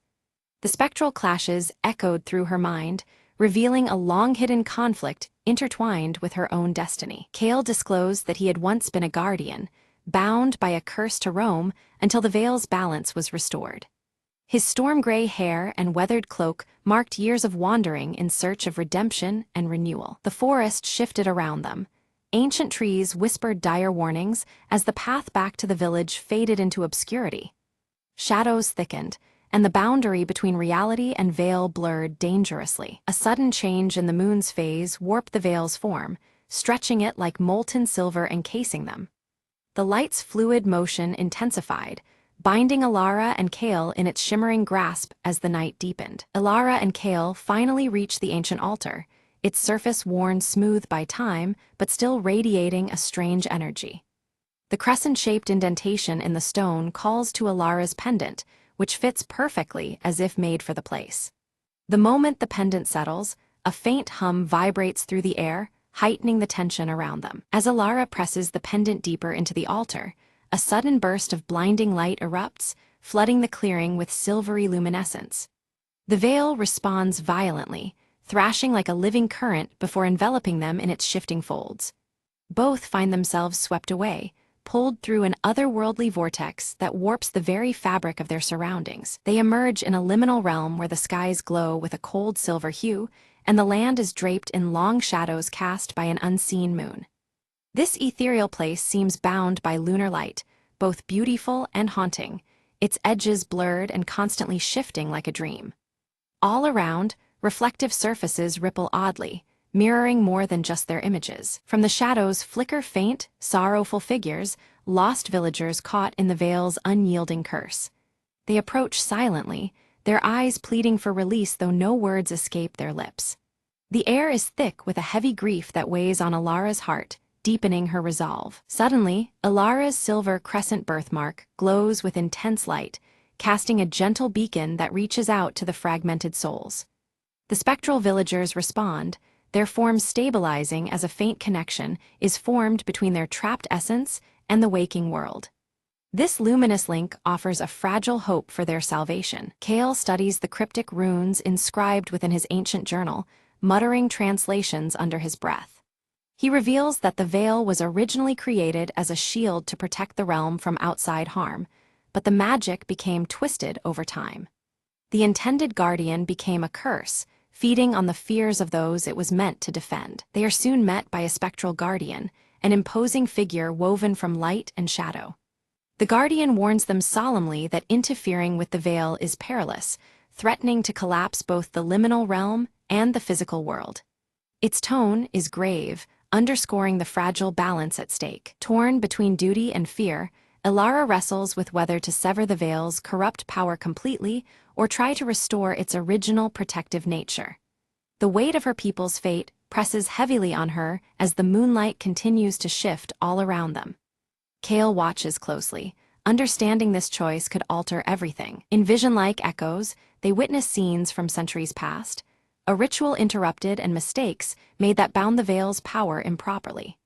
Shadows flicker with ancient sorrow, revealing how the once sacred ceremony turned source of torment. This glimpse into history deepens their understanding of the veil's dark transformation. The veil's once gentle shimmer now feeds on fear and despair, distorting the village's destiny under each changing moon phase. The shadows writhe unnaturally, as if alive with malice, and the villagers' suffering becomes a continuous cycle of anguish.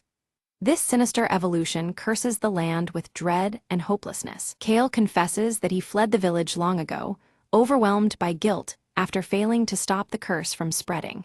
His weathered face reflects years of regret, and his voice carries a somber tone as he admits his past mistakes. Alara's resolve only hardens upon hearing his confession. Determined, Alara pledges to confront the root of the corruption, vowing to free both her people and the trapped souls from the veil's grasp. Her birthmark pulses softly, as if lending its strength to her conviction. Kale nods, ready to stand by her side through whatever trials lie ahead. Back at the altar in the forest realm, Alara and Kale begin a ritual drawn from the ancient runes and guided by the pendant's radiant glow. The air thrums with power as they work in unison, weaving light and shadow to mend the fractured veil. Time seems to stretch as the veil responds to their efforts, but the veil resists violently, twisting in turbulent waves of shadow and shimmering light, fighting to maintain its corrupted hold. The altar trembles under the strain, and the boundaries between realities blur dangerously. It becomes clear that the veil will not surrender its power easily. Summoning her inner strength, Alara channels the energy from her glowing birthmark, stabilizing the veil's tumultuous flow. Her hands steady as a calming lunar light radiates outward, soothing the chaotic forces. Slowly, the balance begins to shift, giving hope that the ritual will succeed. One by one, the trapped souls start to dissolve into serene moonlight, their expressions peaceful, as if finally freed from torment. Their silent gratitude fills the liminal realm, lightening the oppressive atmosphere. Each soul's release brings the veil closer to restoration. At the ritual's climax, the spectral guardian merges with the veil itself, a sacrifice that purifies its essence and dispels the lingering darkness. Its form dissolves into radiant light, vanishing but leaving behind a restored balance. The price is great, but necessary for renewal. With calm restored, the liminal realm fades away under the dawn's first light, gently guiding Alara and Kale back to the forest floor. The world feels still and new as the sun's early rays touch the ancient altar. Their journey through shadows and moonlight has reached a turning point. Back in the village, clear skies stretch overhead, and the faintest crescent moon glows softly before sunrise. The suffocating darkness and strange whispers that once plagued the village are lifted. A subtle calm settles over the land, promising a fresh beginning. Alara's pendant has become inert, its light extinguished, yet her silver crescent birthmark remains, pulsing faintly with tranquil lunar energy. This quiet glow serves as a reminder of the veil's lingering presence beneath the surface. Though subdued, the magic endures within her. Days pass peacefully, and villagers report no unusual shadows or haunting whispers at night. The once ominous phases of the moon now bring comfort instead of fear. Life begins to return to its natural rhythm, free from the veil's oppressive influence. Alara and Kale revisit the ancient stones where it all began. The crescent pattern now appears as mere faint reflections of moonlight on the worn rock. The altar's power seems dormant, transformed from feared relic into quiet monument. This subtle change hints at the delicate balance retained beneath the surface. The village elders gather to honor Alara's bravery, sharing stories that reaffirm respect for the moon and its enduring cycles. Their words weave tradition with newfound hope, reminding all of the lessons learned from the veil. Ceremony and reverence bind the community in healing. Prepared to leave the village behind, Alara and Kale share a quiet moment, their bond strengthened by the trials endured together. Mutual respect and understanding pass between them as they ready themselves for the journey ahead. Though the path forward is uncertain, it is faced united. Before departing, Alara conceals the pendant within a secret hollow beneath the oldest tree, guarding the veil's lingering secret with quiet solemnity. The pendant rests there, hidden from prying eyes yet still connected to the moonlit power they confronted. Its silence speaks of mysteries yet to unfold. Suddenly, a soft shimmer returns to the air, subtle and benign, weaving gently through the silvered shadows. It hints that the veil's protective spirit still endures, faint but unwavering beneath the moonlight. Alara smiles, her piercing green eyes reflecting the quiet radiance. She understands now that the veil was never truly lost but transformed, an unseen guardian watching silently over them all. Kale nods solemnly, the storm-gray strands of his hair catching the moonlight as he acknowledges the restored balance between the human realm and the veil's ethereal light. The ancient connection hums quietly between them. As they walk away, the village is bathed in a peaceful silver glow, the moonlight soft and steady. Shadows settle into calm, and the familiar motifs of reflective surfaces seem to hold their secrets gently, undisturbed. Alara glances down and notices her silver crescent birthmark glowing faintly once more, pulsing with a quiet promise. It is a sign of an enduring bond, linking her to the veil and the cycles of the moon. A final flashback reveals the ritual's original guardian, a figure cloaked in moonlit grace, passing the sacred charge to Alara's ancestors. The lineage of protectors is made clear, bridging past and present beneath the shifting phases above. Kale carefully folds his ancient journal, its pages now filled with new runes recounting their journey and the hope born from this night's revelations. Each word is a testament to the legacy they carry forward as guardians. Meanwhile, village children laugh and play beneath the soft moonlight, unaware of the unseen forces that shield them. The veil's silent protection wraps around them, gentle and unseen like a whispered lullaby. Together, Alara and Kale disappear into the horizon, their figures blending with the shadows and moonlight. They are ready to face whatever the next chapter of their intertwined fate will write beneath the celestial veil. Above, the silver moon arcs steadily across the sky, a timeless sentinel watching over all beneath its eternal veil. It remains the silent witness to stories of light, shadow, and enduring promise.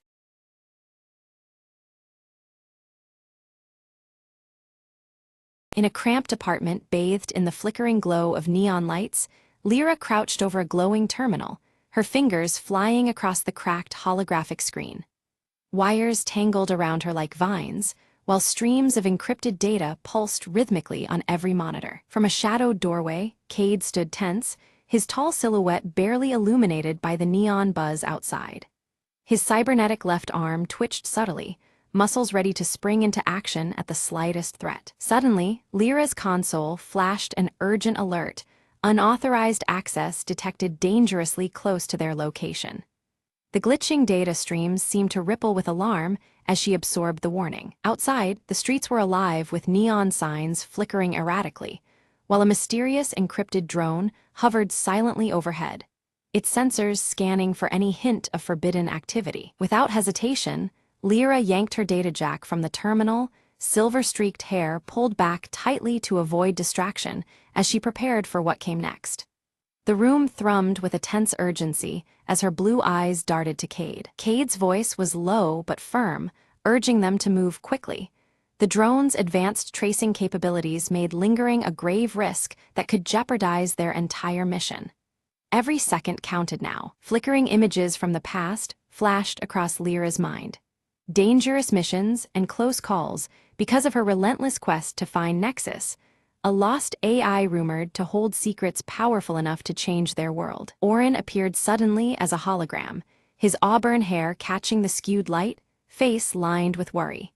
He warned them with a cautious tone that corporate hunters were closing in faster than anticipated, their pursuers relentless. On the table, an old mechanical watch clicked softly, its engravings worn but familiar, a link to Lyra's missing brother whose disappearance was shrouded in mystery.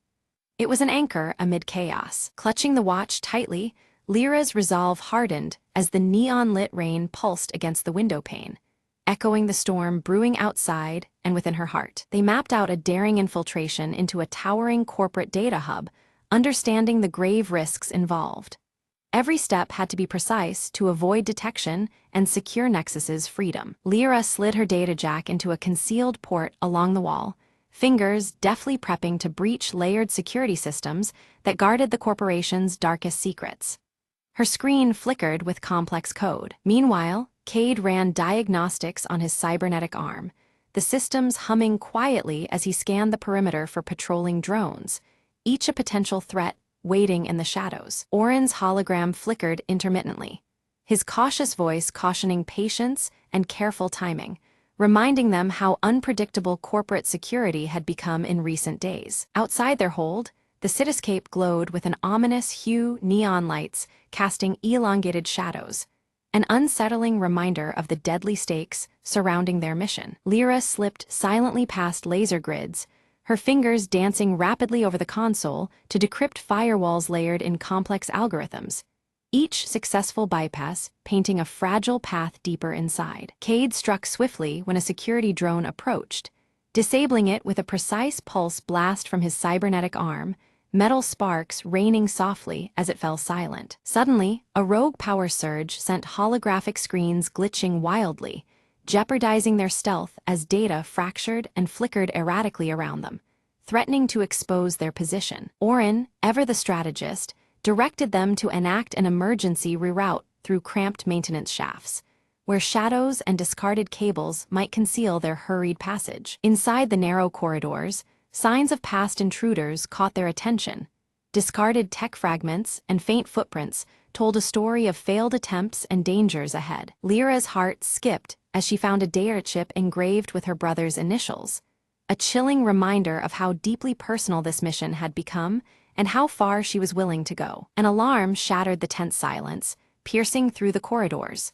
Corporate hunters had anticipated their every move, closing in with ruthless precision and determination. Cade assumed a defensive posture, his cybernetic arm glowing faintly as he repelled waves of security bots with swift, calculated strikes, metal clashing amid the neon-lit chaos. Confronted by a locked console demanding unique biometric verification she did not possess, Lyra struggled against the digital fortress barring their progress, frustration flickering in her glowing blue eyes. Orin's flickering hologram suggested a desperate measure: to utilize the mechanical watch's embedded microchip as an override key, a fragile lifeline woven from the past into their precarious present. Cade's presence is a shield as Lyra delicately implants the tiny chip from the aged mechanical watch into the console's interface. His cybernetic arm tenses, eyes scanning every corner, ready for any threat, while flickering neon lights cast shadows over his sharp features. The console hums and accepts the chip, but abruptly, an alarm blares and the facility initiates a lockdown protocol. Heavy security doors start sliding shut, a series of clicks echoing as they seal every exit with chilling finality. The corridors bathed in neon shimmer as shimmering, heavy security doors slam closed, trapping Lyra and Cade inside. The cold, flickering light reflects off cracked holographic screens, heightening the oppressive atmosphere of their entrapment. Using her data jack, Lyra penetrates the building's core infrastructure, fingers dancing across a virtual interface to override the lockdown remotely. Encrypted data streams pulse around her vision, a digital battleground beneath the physical chaos. Outside, corporate hunters mobilize swiftly, coordinating a ruthless sweep through the building as their radios chatter. The echo of their boots grows closer, a deadly flush operation converging on Lyra and Cade's position. Suddenly, the lights cut out, plunging the corridors into darkness save for the eerie glow of emergency LEDs. Neon flickers in weak pulses, the glitching holograms casting long, jittering shadows that dance in the dark. Cade's cybernetic arm flares softly with internal light, activating enhanced sensors that pierce the gloom. His form moves like a shadow, muscles coiled, leading them through the pitch-black passages with precision. From the implanted chip, Lyra extracts a second encrypted message, layers of cipher revealing hints of deeper conspiracies hidden beneath the surface. The encrypted code weaves patterns that suggest far more than a simple infiltration. Orin's hologram materializes with a flicker, his scanning algorithms detecting an anomaly within the corporate network, a concealed node harboring the elusive nexus. The discovery sends ripples through their mission's urgency. The trio races through winding passages as armed guards sweep the area, security drones' mechanical whirring oppressing the silence between gunfire and footfalls. Neon signs flicker erratically, marking a frantic dance through hostile terrain. A false step in the debris-strewn corridor nearly seals Lyra's capture, but Cade's swift reflexes catch her arm, pulling her back into safety. A fleeting moment that underlines the fragile razor edge between survival and failure. Ahead, the locked network node glows, an ethereal cube pulsating with coded energy, suspended amid glitching holographic fragments. Its shifting light mirrors the encrypted mysteries they strive to unveil. Lyra begins the painstaking download of Nexus, the AI's fragmented voice filtering through layers of static and data corruption. Each byte retrieved feels like breathing life back into a ghost entombed in circuits. Without warning, corporate hunters breach their sanctuary, armed and relentless. The team braces for a desperate stand to protect both the download and their lives within the crumbling fortress. Cade fights with brutal efficiency, his cybernetic arm delivering precise blows while absorbing minor damage. His defense buys precious moments, a wall of defiance shielding Lyra as she works. Lyra's download slows alarmingly as a corrupted firewall materializes, its digital tendrils throttling the data flow. The system's defense appears almost alive, a venomous barrier threatening to sever their vital connection. Orin hacks remotely, weaving through the virtual battlefield to counter the firewall's decay. His voice crackles with urgency, warning Lyra of escalating system instability as the network threatens to collapse around them. The mechanical watch begins to resonate with an ancient energy. Its worn engravings unlock hidden pathways in the system's code. This unexpected synergy reveals secret routes, bypassing corrupted firewalls and granting elusive access. Nexus's holographic form finally emerges, shimmering and shifting between pure light and shadow, a spectral figure alive with digital consciousness. The AI's presence is both mesmerizing and fragile, pulsating with raw intelligence. Nexus warns them of an impending system purge programmed to erase all traces of its existence. Time is rapidly running out.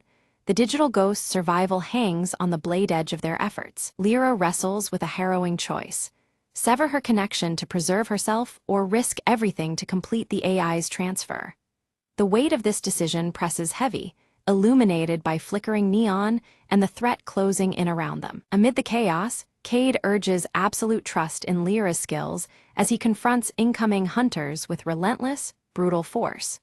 His determination steels the team's resolve, buying the moments they desperately need. Orin identifies a backup power core buried beneath the tower's base that could extend their limited time.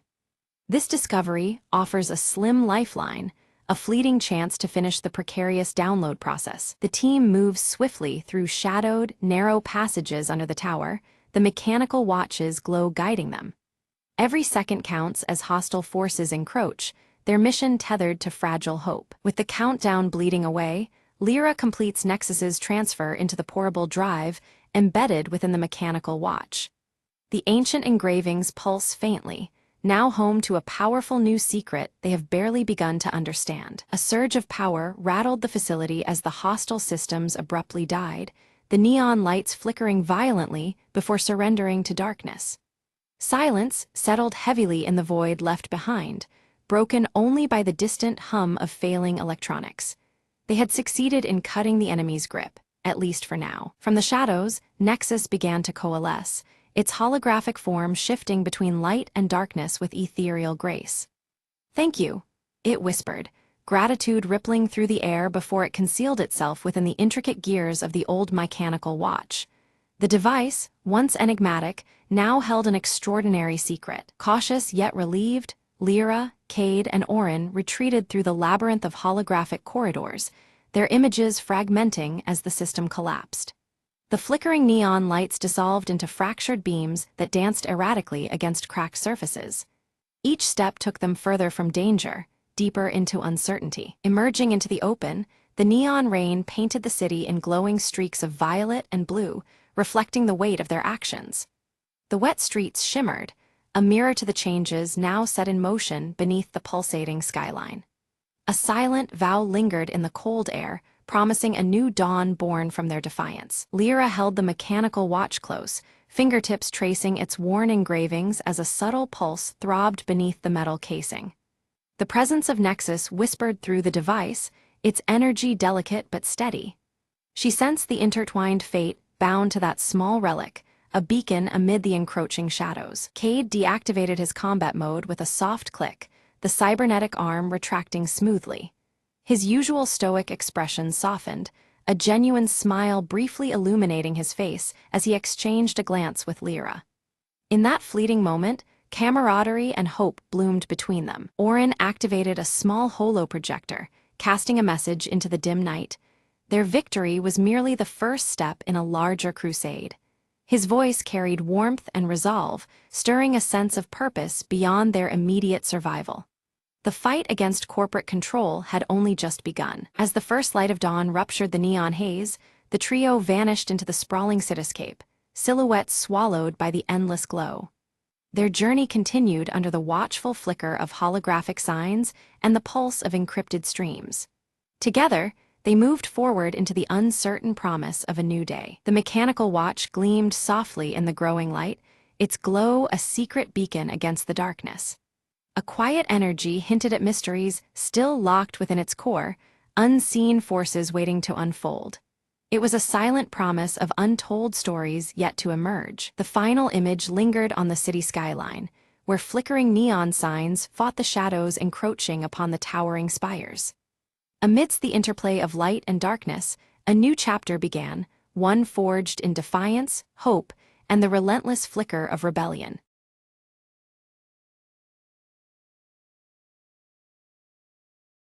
Jack slipped into the dimly lit room, the hum of old electronics filling the air. On the battered radio, a faint, irregular static crackled with an eerie pattern. He adjusted the dial, eyes narrowing as the static gave way to a whispered message. "Help me," a chilling voice beckoned, barely audible beneath the noise. Jack's heart skipped. This was no ordinary interference. He traced the voice's origin to an abandoned bunker on the outskirts of town. Against better judgment, he grabbed his coat and headed out into the biting wind. The bunker's door groaned open, revealing decades of dust and darkness inside. A faint light flickered deep within, pulsing in sync with the haunting message. Step by cautious step, Jack descended into the depths, every shadow a threat. Suddenly, the whisper came again, clearer. "Find the truth before it's too late." He found an old journal, yellowed pages filled with frantic notes and diagrams. The journal spoke of a secret experiment gone wrong, trapping a scientist's consciousness in the radio waves. The static pulsed, now a rhythmic beat, guiding Jack to a hidden panel. With trembling fingers, he flipped a switch, and the room flooded with pale light. A holographic figure shimmered into view, the scientist, desperate and trapped in limbo. "Thank you," the figure whispered, relief washing over his ethereal form. Jack promised to keep the secret safe and seek help to bring him back. As he exited, the radio's static faded forever, silence reclaiming the night. Outside, the first rays of dawn cracked the horizon, signaling a new beginning for all involved.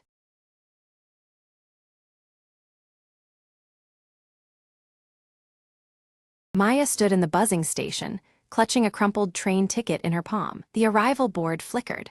Only one train remained before the station would close for the night. Her phone buzzed, a message from her brother, stranded miles away after a long day. "I'm waiting at the old station," it read, desperation veiled in short words. Time was slipping through her fingers, like the fading daylight outside. Passengers hustled past, heads down, lost in their own stories, unaware of the urgency in Maya's eyes. She took a deep breath, whispering, "I can't leave him there alone." Rushing through the crowd, she clutched the ticket tightly, hoping it was enough for both of them. As she approached the platform, the train's whistle pierced the air.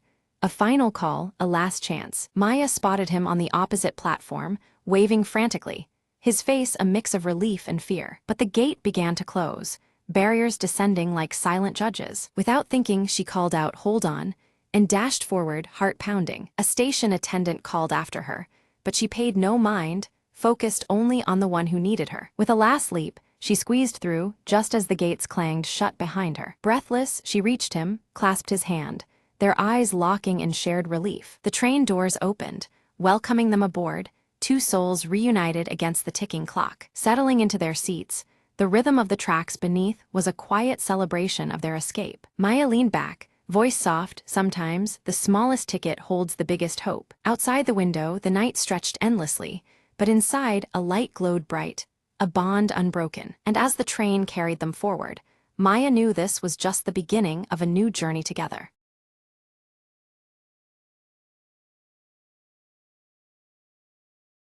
Leora stood beneath the night sky, her silver hair shimmering softly as unfamiliar constellations stretched above in a dance of celestial light.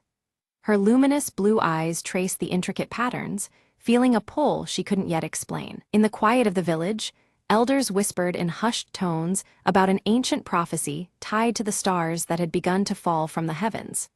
Their voices carried a mix of fear and hope, hinting at destinies intertwined with the cosmos. Near the roots of a massive ancient oak, Leora discovered a pendant glowing softly with a pulsating light. The silver pendant matched one she had always worn, but this new glow seemed alive, responding to her touch. Kalen arrived just as the firelight flickered against his flame-red hair and bronze skin. With a serious tone, he warned of a looming shadow threatening to engulf their world, his gaze heavy with urgency. In the village square, the Starborn amulet suddenly emerged, casting a radiant blue light that danced over the cobblestones. The glow was mesmerizing, illuminating the faces of onlookers with hope and dread. From the depths of the dark woods, Mara silently watched, her violet eyes reflecting the amulet's shimmering light. Cloaked in shadows, her presence was both ominous and unseen by the villagers. An uneasy silence fell as the night sky dimmed, stars vanishing one after another till only darkness remained. The villagers felt a growing unrest, as if the world's balance was slipping away with each fading star. Seeking answers, Leora approached Kalen, her voice trembling with uncertainty. He reluctantly revealed her connection to a celestial lineage that was beginning to vanish from existence, deepening the weight of her destiny. Under Kalen's stern guidance, Leora began to harness the power of her pendant, the surrounding stars flickering in response to her awakening abilities. Each lesson strengthened her bond with the cosmos, yet the challenges ahead loomed large. Mara unleashed shadowy creatures from the darkness, their forms twisting and creeping as they surged toward the amulet. Chaos erupted as villagers scrambled, the tranquility of the night shattered by the assault. Together, Leora and Kalen fought fiercely to protect the amulet, but with every strike, its radiant glow weakened. The amulet's dimming light cast doubt over their struggle, making victory seem more distant than ever. Suddenly, the celestial mirror flickered to life, revealing a cryptic message etched in glowing runes that hinted at a realm beyond the stars. The mysterious script beckoned them toward an otherworldly journey. Compelled by the message, Leora touched the mirror's surface, triggering a shimmering portal that revealed an ethereal landscape bathed in starlight. The realm beyond was both breathtaking and unsettling in its shifting beauty. Kaelin insisted they step through the portal together, knowing the fate of their world depended on restoring the stars that were fading. Despite the dangers ahead, their determination was unwavering. As they crossed the threshold, Mara's distant laugh echoed through the star realm, a chilling reminder that their trials were only beginning. Her promise of challenge hung heavy in the celestial air. The star realm unfolded with shifting skies and impossible terrain, each moment testing Leora's resolve and adaptability. The very landscape seemed alive, its challenges crafted to probe her strength and spirit. Leora's silver pendant began to glow brighter, its light pulsing in response to hidden celestial paths that revealed themselves only to her. This newfound guidance was a beacon amidst the realm's perplexing shifts. Kaelin confronted illusions conjured by Mara, his flame-red hair blazing fiercely as his fire met their intensity. Each battle was a test of will, his flames pushing back the consuming shadows. Together, they discovered ancient runes carved into celestial stones, indicating the Starborn amulet must be recharged at the heart of stars. This revelation set their course deeper into the realm's mysteries. An unexpected alliance formed as starborn creatures emerged, their forms radiant and ethereal, offering guidance through the perilous landscape. Their presence brought hope and new knowledge on the path ahead. Suddenly, Mara's shadowy figure appeared once more, disrupting the traveler's path and shattering a section of the celestial bridge they needed to cross. The obstacle threatened to sever their progress abruptly. Drawing on the strength of her celestial lineage, Leora used her pendant's light to mend the fractured bridge. Her connection to the stars pulsed stronger than ever, enabling her to restore the path with care and resolve. They soon faced a harrowing trial where Leora was forced to confront her deepest fears, each reflection cast in shimmering starlight. This intimate challenge tested her courage and inner strength beyond physical battles. By overcoming her doubt and fear, Leora unlocked a new level of power, her pendant now radiating with pure, unwavering light. This luminous transformation marked a turning point in their quest. In a final act of sacrifice, Kaelin extinguished his fiery flame to illuminate a hidden cavern leading closer to the heart of stars. His fading light carved a path through darkness, underscoring the gravity of their mission. Mara raised her arms, summoning a starless storm that swallowed the night sky in utter darkness. The winds howled with abyssal force, threatening to consume Leora and Kaelin in its relentless void. Celestial stars vanished as the glowing runes dimmed, and the shifting realms trembled under the threat. Seeking refuge, Leora and Kaelin found shelter within a cavern adorned with ancient murals illuminated by faint rune light. The walls depicted the birth of their world's stars, weaving a story etched in glowing symbols and shimmering celestial patterns. The night sky outside remained cloaked in deep shadows. As they traced the murals, they uncovered the tale of Mara's fall, once a revered star guardian engulfed by darkness. Her radiant form had twisted into shadow, consumed by despair and regret. This revelation cast a solemn light on the storm they now faced. Leora, her silver pendant catching a subtle glow, reached out with heartfelt empathy toward the darkness that held Mara captive. Her gentle voice carried through the shifting atmosphere, planting a fragile seed of doubt within Mara's resolve. The amulet pulsed faintly with this hopeful energy. Mara's shadow wavered, flickering between vicious rage and hesitant sorrow. The internal conflict stirred as Leora's words touched the core beneath the darkness. For a moment, the storm's fury softened, and stars began to faintly shimmer once more. Patches of stars re-emerged along their path, guiding them closer to the heart of stars. The celestial forge radiated with pulsating cosmic energy, suffusing the air with a mix of hope and lingering tension. The realms shifted subtly, the atmosphere alive with anticipation. Without warning, Mara's minions ambushed them, shadows darting amidst the stars like dark meteors. In the narrow escape, Kaelin sustained a wound that dimmed his fiery glow. Despite the chaos, they pressed onward, shadows closing behind them. Leora knelt beside Kaelin, her luminous blue eyes steady as she channeled gentle light to stabilize his weakened flame.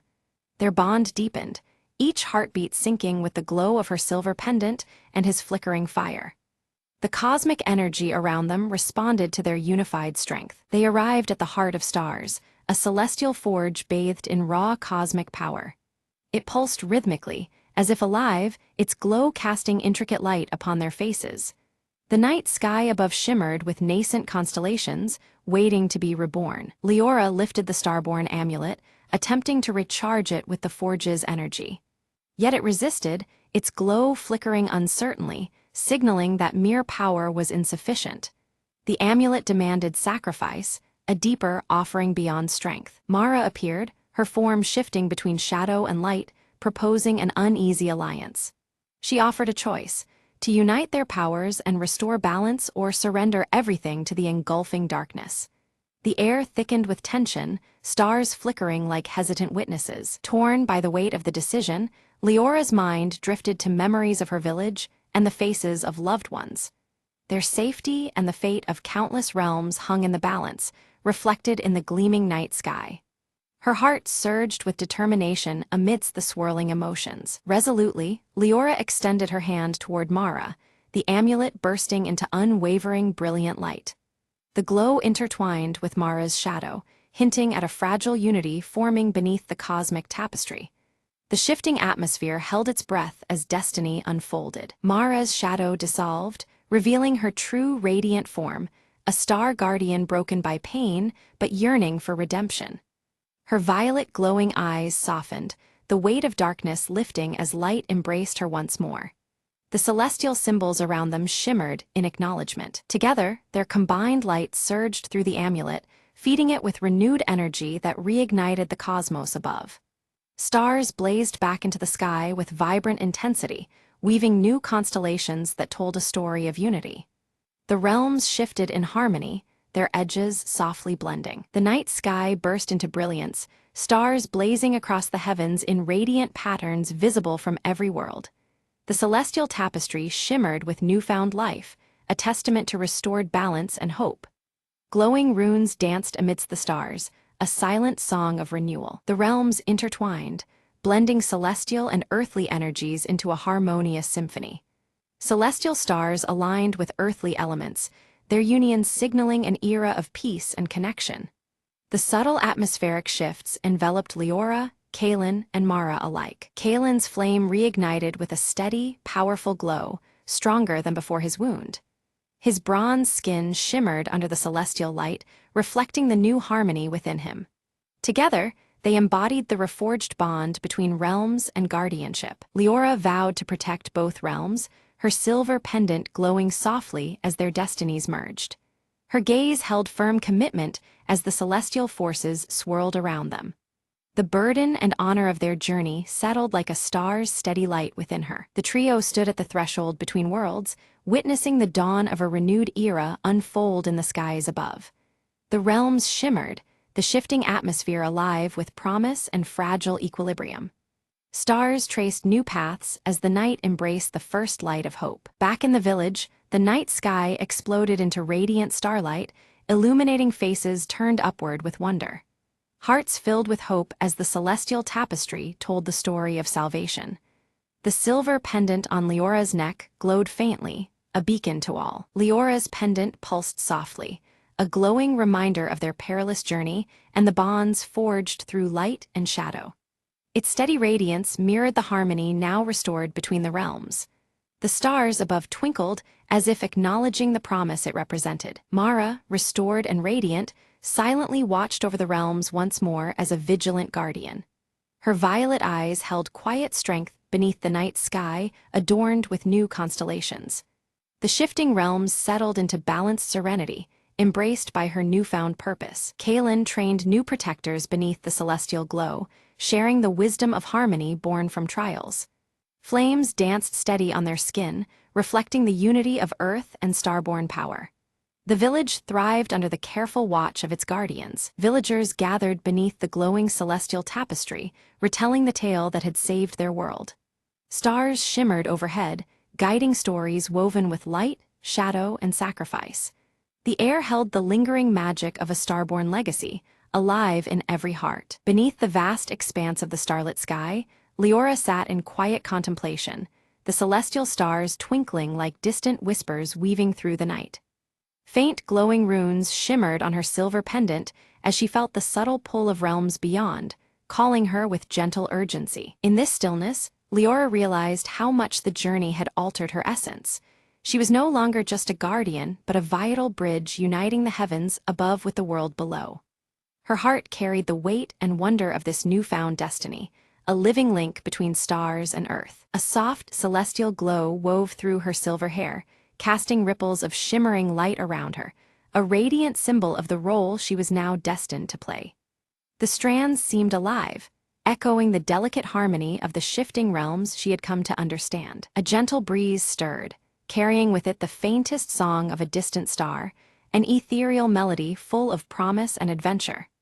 It whispered of journeys still to come, horizons yet to be explored beyond the veil of the present night. With renewed purpose, Leora climbed the gentle hill overlooking her village, the patchwork of rooftops resting quietly beneath a blanket of twinkling stars.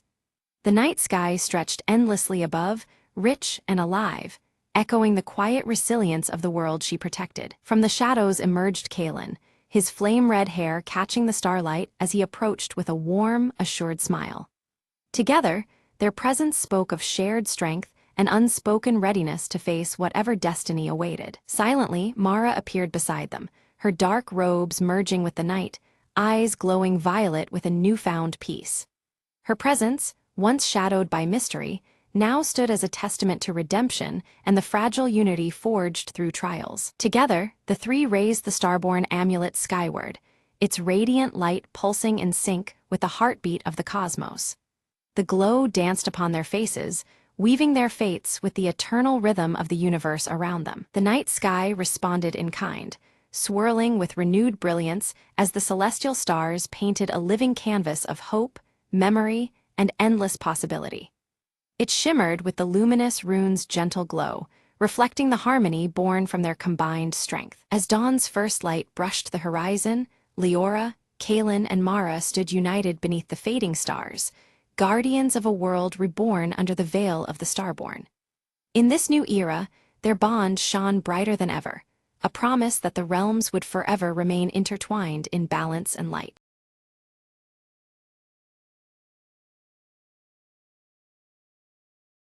Under the dim glow of a street lamp, Detective Marlowe crouched beside the shattered glass of the old music shop window. Inside, among the scattered shards and broken strings, lay the body of Victor Chen, the town's renowned harpist. A single, crumpled sheet of music rested in his hand, untitled and unfamiliar. "What were you playing, Victor?"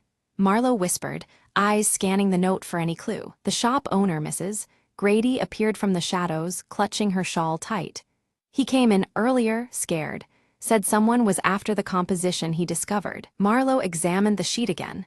The note seemed ordinary, yet there was an odd symbol scratched in the margin. A jagged lightning bolt. He recalled an old town legend about a lost melody hidden within pieces of music that could drive listeners mad. Determined, Marlowe headed to the local library's archives, fingers tracing over dusty ledgers and faded newspaper clippings. There, he found a record of a harpist from decades ago who vanished after unveiling a captivating tune linked to that very symbol. The pieces fit. Victor had uncovered the same haunting melody, and someone wanted to keep it secret. Back at the shop, Marlowe noticed a locked drawer beneath the counter and a faint humming sound emanating from within. Using a hairpin, he picked the lock. Inside lay a small, intricately carved music box playing the melody from the mysterious sheet. The tune floated eerily in the air. Marlowe felt a strange dizziness, but clenched his jaw in resolve. Suddenly, a shadowy figure emerged from the back room, a rival musician desperate to silence Victor and claim the composition. "You don't understand its power," the figure hissed, lunging toward Marlowe. Quick reflexes saved him, and during the scuffle, the music box fell silent as it shattered on the floor. The intruder fled, leaving behind a trail of whispered threats and unfinished secrets. Marlowe secured the scene, deciding to safeguard the sheet music and the broken box pieces, vowing to uncover the full story. As dawn broke, the quiet town stirred, unaware of the melody that almost consumed its soul. Marlowe glanced at the crumpled notes one last time, Some tunes, he mused, are better left unplayed.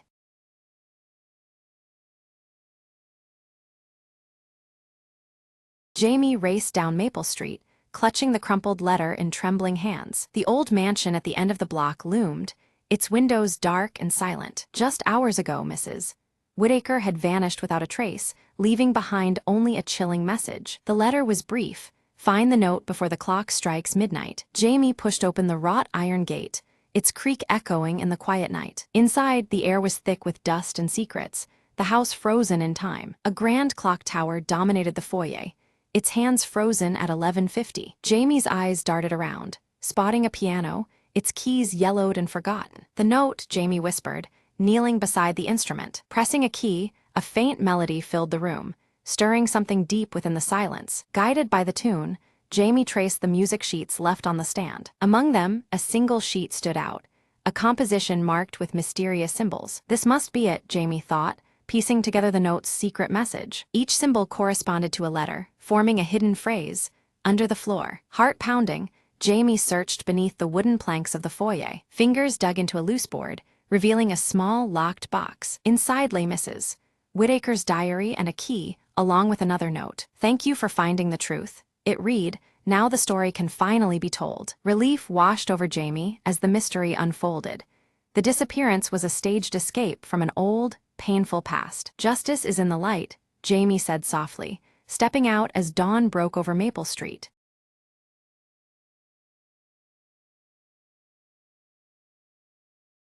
In the heart of an ancient city stood a peculiar clock shop, its windows fogged with mystery and time. Marla, a thief known for precision rather than chaos, eyed the legendary timekeeper, a jewel rumored to be hidden inside the grandest timepiece in the shop. No ordinary gem, the timekeeper was said to control moments, bending seconds in favor of its holder. Marla didn't believe in magic, but in timing and skill, and tonight they had to be flawless. Slipping through a narrow alley, she approached the shop at midnight, when shadows were her only company. The shop's bell chimed softly as she slipped in, greeted only by the ticking of countless clocks surrounding her. Navigating the maze of shelves, her eyes locked onto the colossal grandfather clock, adorned with intricate carvings. Inside, behind a hidden panel, nestled the timekeeper, a glowing blue orb pulsating with quiet power. A whisper in the darkness warned her, "Take care, time twists for those who tamper." Marla smirked, deft hands disabling the alarm with practiced ease before lifting the orb gently. Suddenly, the shop transformed.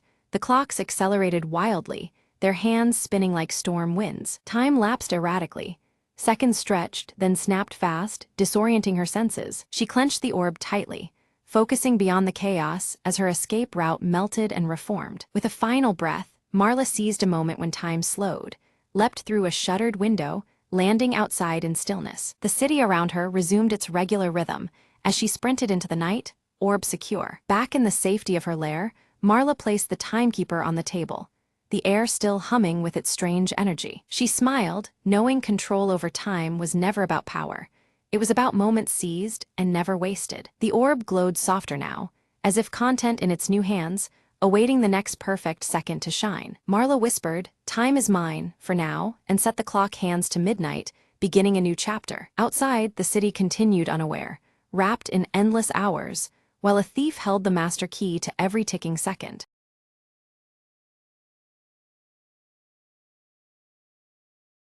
Elena and Marla arrive at the family cabin, its weathered wooden frame standing quietly among the towering pines. The air is thick with the scent of pine needles and damp earth, as shadows stretch long across the forest floor. Elena carefully holds a faded photograph in her hands, the image showing her as a child with her parents at this very cabin. She traces the worn edges, memories flickering behind her steady brown eyes. From the edge of the trees, Jonah steps forward, his salt and pepper hair catching the light through the canopy. His guarded expression is familiar, yet measured, as if the forest shields more than just trees. Elena meets Jonah's gaze with a tension held between past and present, their greeting brief but loaded.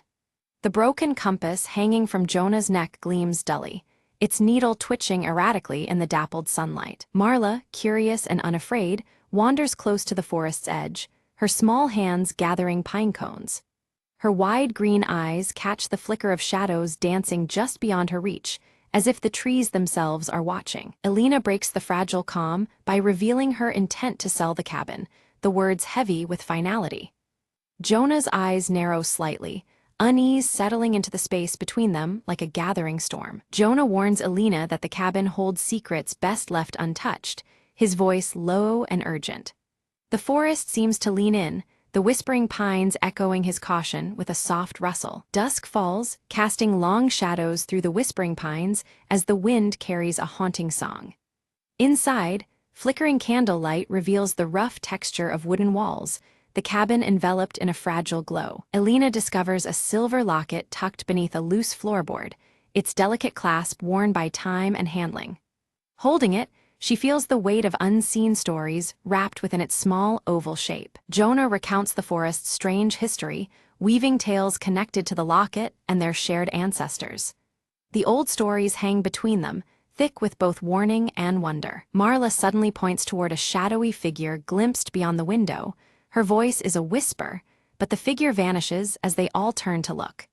Doubt and fear flicker momentarily in the candlelight. Alina finds scattered letters hidden beneath floorboards, their torn edges and faded ink describing a family conflict long forgotten.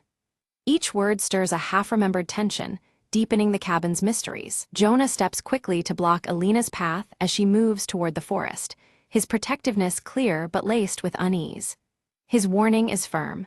Venturing deeper alone is too risky under the forest's watchful eyes. The air thickens as Alina confronts Jonah about his hidden ties to her family's past, demanding answers she has long awaited. Their voices are low but sharp, memories and mistrust colliding beneath the whispering canopy. A sudden storm bursts overhead, rain hammering the cabin roof and streaking windows as lightning fractures the sky. The power flickers and dies, plunging them into a darkness punctuated only by the pounding rain and distant thunder. Morning reveals unsettling changes. Marla's beloved doll has vanished without trace, and on the table, the broken compass spins wildly, ignoring any notion of north. Unease grows sharper as the sun's weak light seeps through the trees. Determined, Alina steps outside to search, discovering an overgrown trail obscured behind the cabin, tangled with vines and moss. The forest beyond seems both inviting and forbidding, its secrets buried beneath layers of time. Jonah follows reluctantly, his voice low with caution as he warns of hidden dangers ahead.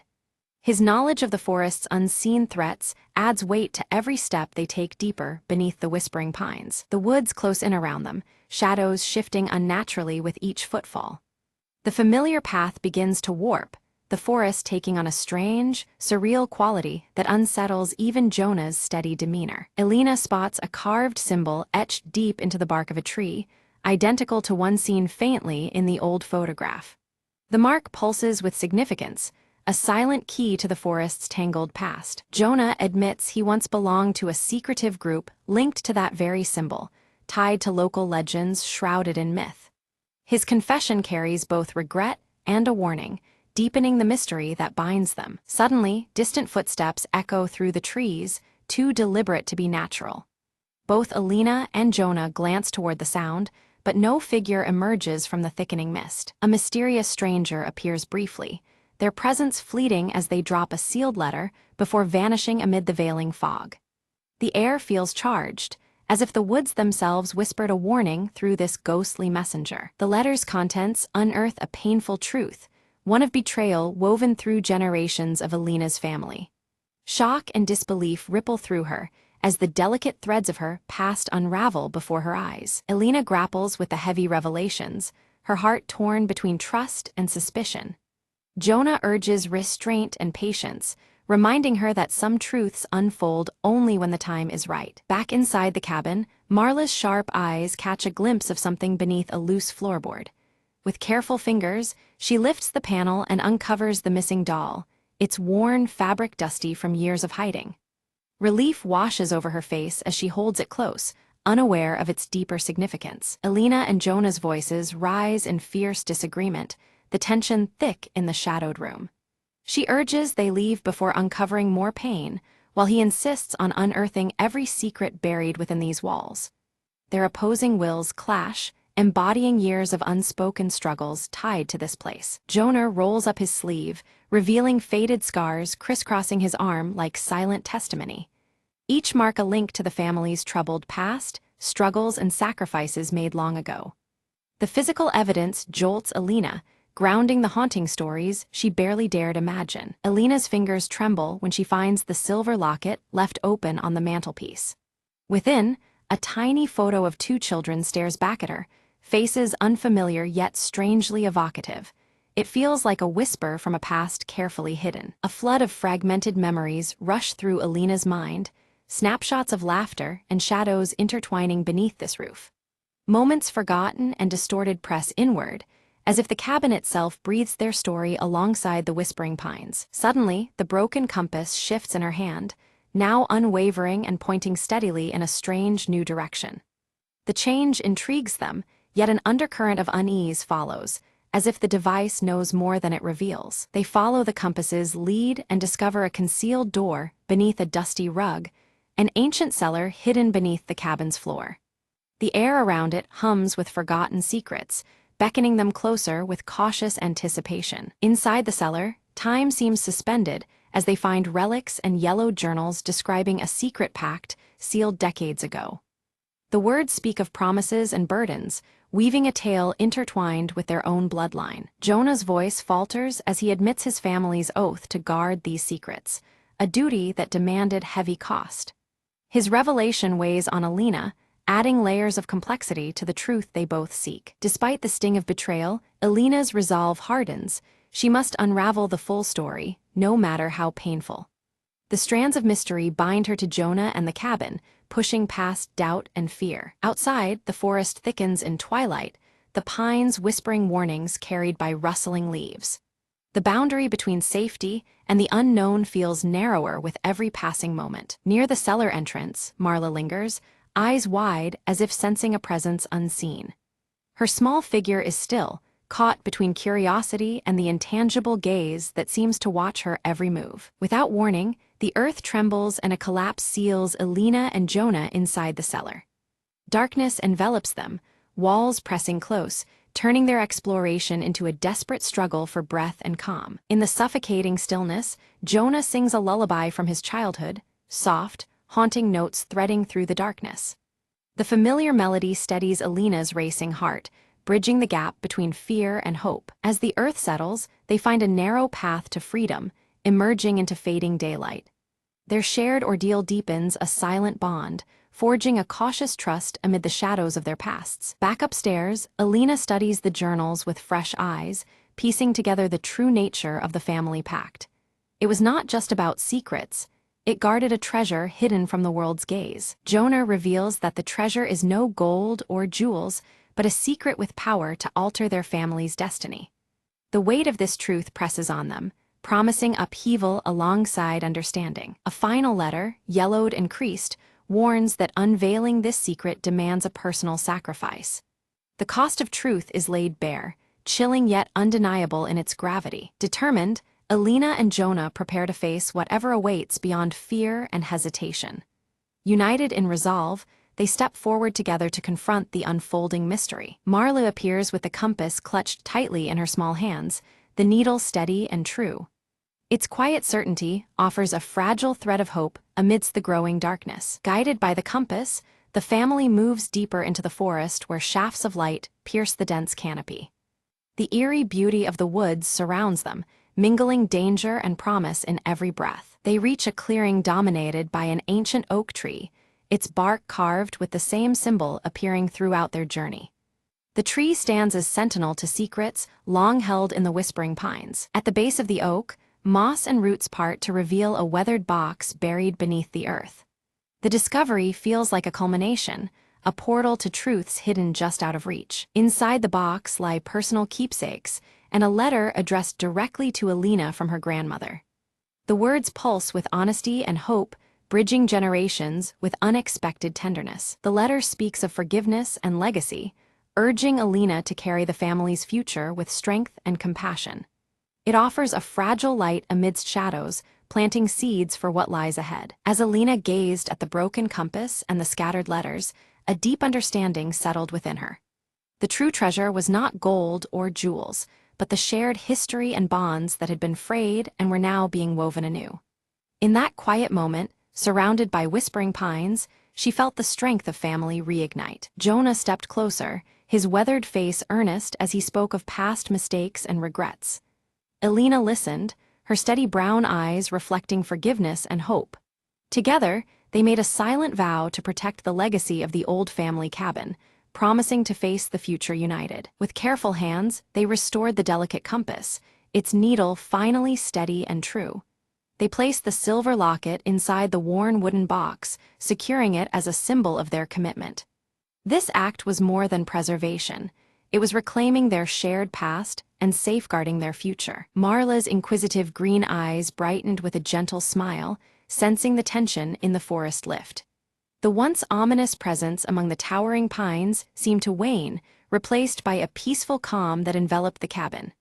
Her laughter echoed softly, bringing life back to the quiet woods. Inside the cabin, the windows glowed warmly against the dusky twilight, casting golden light onto the surrounding trees. This welcoming glow was a testament to renewed life and resilience, standing firm amidst the forest's eerie beauty. It marked a fresh beginning for the family and their heritage. Elena stood before the familiar walls, feeling a renewed determination swell within her chest. She decided to keep the cabin, honoring the legacy of her ancestors while embracing the endless possibilities of the future. The forest was no longer just a backdrop, but a cherished part of their story. Under Jonah's guidance, Marla carefully hung delicate wind chimes outside the cabin. Their soft, melodious tones caught the breeze, mingling with the whispering pines in a welcoming symphony. It was a tangible sign that peace and warmth had returned to the place they called home. Elena reached up to pin the faded photograph back on the wall, its edges now whole and its meaning clear. The image connected past generations with the present, grounding their family's story within these walls. It symbolized healing and the continuity of love through time. Together, Elena, Jonah, and Marla stood outside as the sun dipped behind the pines, casting long shadows over the forest floor. United and hopeful, they faced the coming days with strength forged from understanding and forgiveness. Their bond, like the cabin, was steadfast and enduring. A final glance toward the forest revealed a serene stillness, the secrets nestled deep within, safely guarded by time and trust. The whispering pines swayed gently, as if sharing silent approval of the family's journey. In that peaceful moment, the mysteries of the woods seemed to rest, embraced by the light of a new chapter.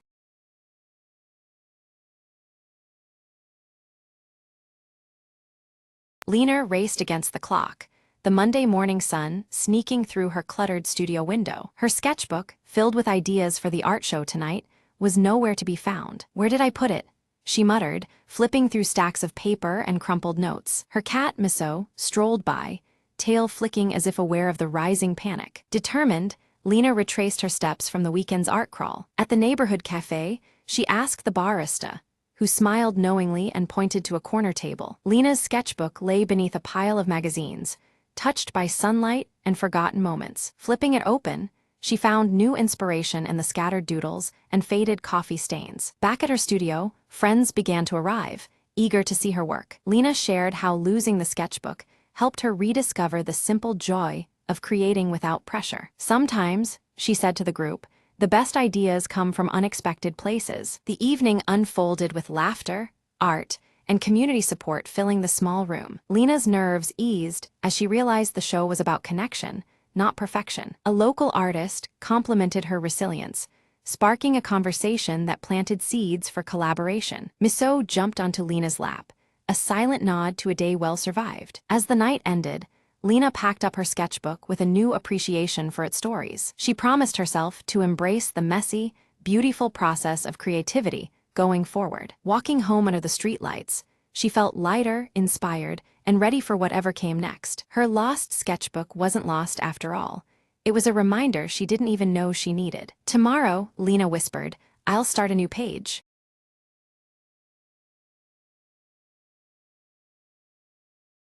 Smoke wreathed the crumbled skyline as Mara stepped over rusted debris, eyes scanning for any sign of life. Her voice was a whisper, barely heard over the cold wind, There has to be someone left. The city was a husk, but beneath its ashes, secrets lingered. Mara clutched a faded photograph, the edges worn, the faces smiling back from a world lost. Suddenly, a faint sound, a child's laughter, echoed from the ruins ahead. Heart pounding, she followed it through twisted metal and shattered glass. There among the shadows, a small boy emerged, wide-eyed and cautious. Mara offered a gentle smile. "I won't hurt you, I'm just looking for answers." The boy nodded slowly, stepping closer, tugging a ragged toy behind him. Together, they explored forgotten rooms, discovering a hidden garden still blossoming against all odds. Sunlight filtered through shattered ceilings, casting patterns on the cracked tiles. "Life finds a way," Mara murmured, hope stirring within her chest. In that quiet sanctuary, the past and future intertwined in fragile harmony. She knew rebuilding was impossible alone, but here, with this spark, anything could begin. As twilight fell, the boy led her to a makeshift camp, other survivors gathering cautiously. Eyes brightened at her arrival, whispered tales of hope and survival filling the air. Mara realized the city was not truly dead. It breathed in the hearts of those left. She raised her voice, steady and clear. "We'll rise together, stronger than before." The community around the dying embers of the old world kindled a new flame. And beneath the shattered sky, the forgotten city whispered its promise of rebirth.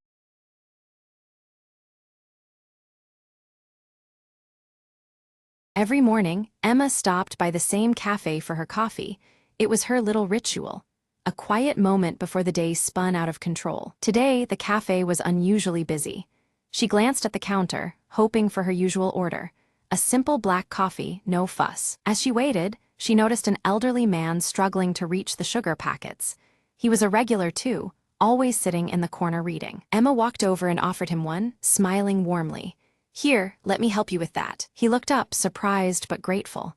"Thank you, young lady. It's the little things that make a morning better," he said. They struck up a conversation, sharing stories about their favorite books and the city's changing streets. Before long, the barista called out, "Emma, your coffee's ready." She took her cup, then turned back to the man and offered, "Would you like to share it with me?" He chuckled softly.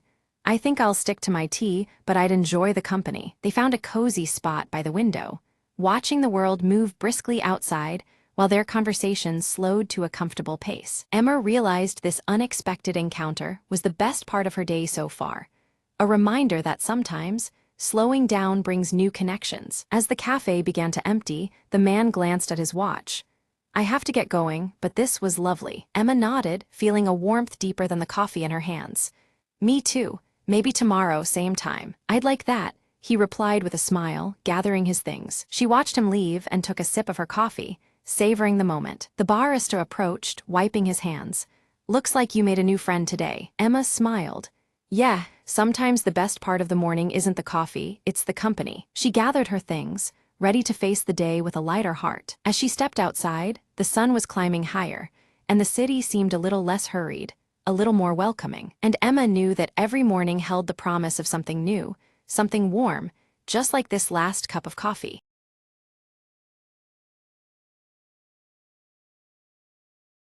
The rain hammered down, painting the city in streaks of silver and shadow. Detective Marlowe lit a cigarette beneath the flickering street lamp, eyes scanning the wet cobblestones. He'd been called to the alley at midnight, another whisper of trouble in a town that never slept. A woman's scream had cut through the damp night earlier, trailing off like a ghostly melody. Now, Marlowe crouched beside a crumpled figure, pale and trembling beneath the garbage bins. "You saw something," he said softly, fingers brushing loose strands of hair from her face. Her eyes flickered with fear, but she nodded.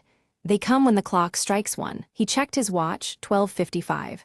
Time was running thin, and the city held its breath. Suddenly, footsteps echoed from the shadowed end of the alley, slow and deliberate. Marlowe pressed his back against the wet brick, heart hammering under the rain's rhythm. A figure stepped forward, coat collar up, face obscured beneath a fedora. "Looking for trouble, detective." The voice was low, a rasp of menace and challenge. Marlowe cracked a half-smile. "Only the kind that sells in this city." The stranger lunged, a flash of steel glinting in the dim light. Instinct took over. Marlowe twisted, grabbing the attacker's wrist, forcing the knife away. They tumbled, rain mixing with grit and desperation. A flicker of recognition crossed Marlowe's mind, the scar beneath the stranger's eye. "Back off, Kane," Marlowe growled, pushing him against the wall. Kane sneered, then vanished into the labyrinth of alleys, leaving a promise and a warning. Marlowe lit a fresh cigarette, watching the smoke curl upward.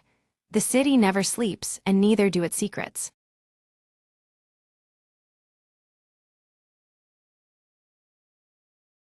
The old clock in the hallway hadn't worked in years, but that night, it struck midnight with a sound eerily clear. Mara sat on the stairwell, clutching a faded journal she found in the attic earlier that day. Suddenly, a soft whisper curled through the air, barely louder than the tick of a second hand. Time is waiting. Her eyes darted to the clock, its hands moving backward slowly, as if unraveling time itself. The whispers grew louder, merging into a chorus of voices telling stories from decades past. Mara opened the journal, noticing new words appearing on the page.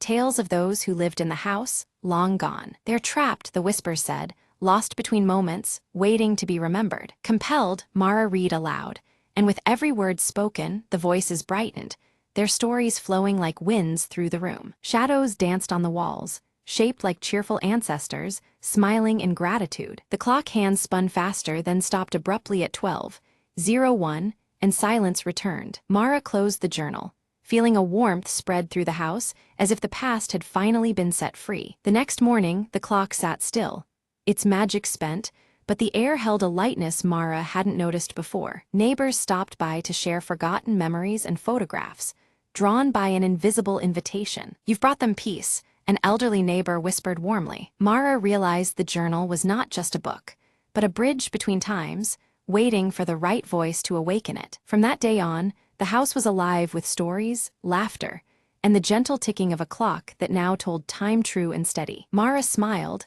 understanding the past wasn't lost, merely waiting to be heard again. The whispers had faded, but their echo remained, lingering softly like a cherished secret. And sometimes, just as the clock strikes midnight, Mara swears she hears a thankful murmur, a gentle nudge reminding her that stories never truly end. With one last glance at the silent clock, Mara whispered back, "Thank you for sharing your time with me."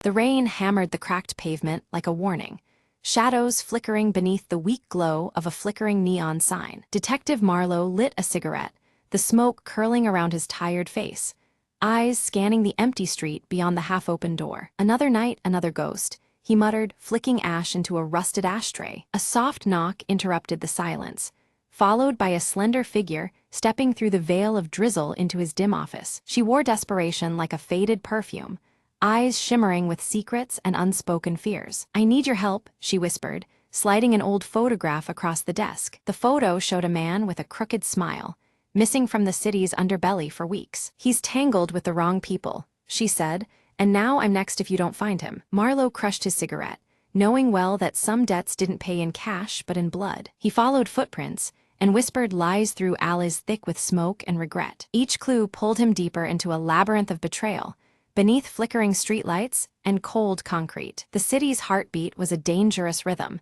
but Marlowe played along, tuned to every silent scream. In the back room of a forgotten bar, he found the man, bruised but breathing, shadowed by two dark figures. A standoff flickered like a broken film reel, guns drawn, tensions sharp as razors. "You're done hiding," Marlowe said, voice steady amid chaos. Chaos erupted, but Marlowe's quick reflexes carved a path to safety for the man and the woman waiting outside. The rain washed away the grime and gunpowder as they disappeared into the night, leaving only echoes behind. Back at the office, Marlowe stared at the empty chair across from him and sighed. "Some shadows never leave," he murmured, lighting another cigarette in the dim light. Outside, the neon buzzed, the city asleep but never quiet, ready for its next secret to surface.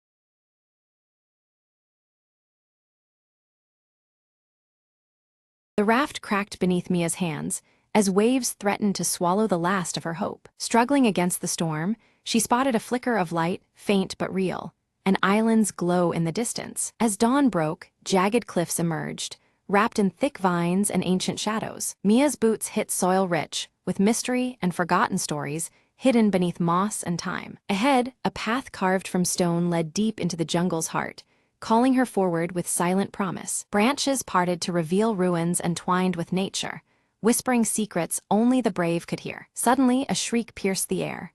A wild creature bounded from the underbrush, eyes glinting like embers. Heart pounding, Mia remembered her grandfather's words.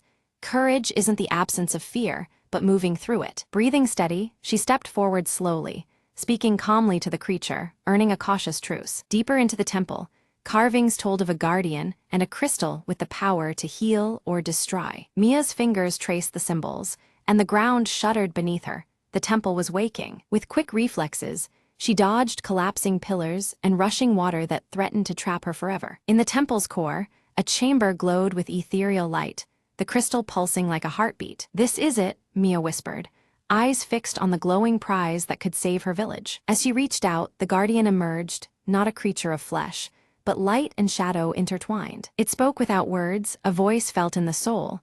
"Balance must be kept. What you take, you must give." Mia nodded, understanding that power came with responsibility beyond her own desire. She placed the crystal on the ancient altar, offering her own courage and hope in exchange. A wave of warmth spread through her, mingling with the island's song, sealing their pact forever. Stepping back onto her raft, Mia looked toward home, the horizon bright with promise and new beginnings.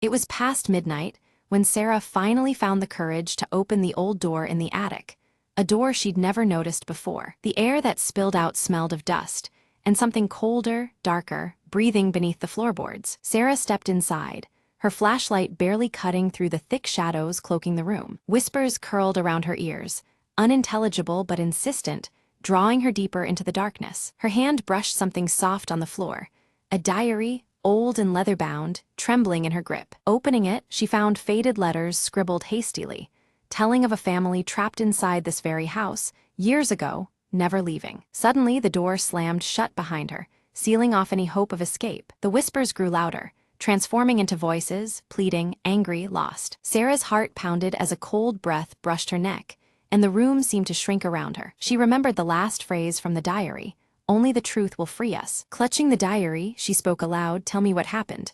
I want to help." The voices overlapped, forming a story of betrayal, silence, and a secret hidden beneath the floorboards. With shaking hands, Sarah knelt and pried at the worn wooden planks, revealing a small, locked box. Using a hairpin, she managed to open it.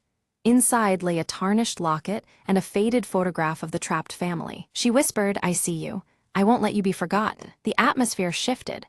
The room breathed easier, the voices softening into grateful sighs. Suddenly, the attic door creaked open, sunlight flooding in for the first time in decades. Sarah stepped out with the locket in hand, feeling the weight of the past lift from the old house. As she descended the stairs, the whispers faded, replaced by a serene silence. Looking back once more, Sarah smiled softly. "Rest now, you're free."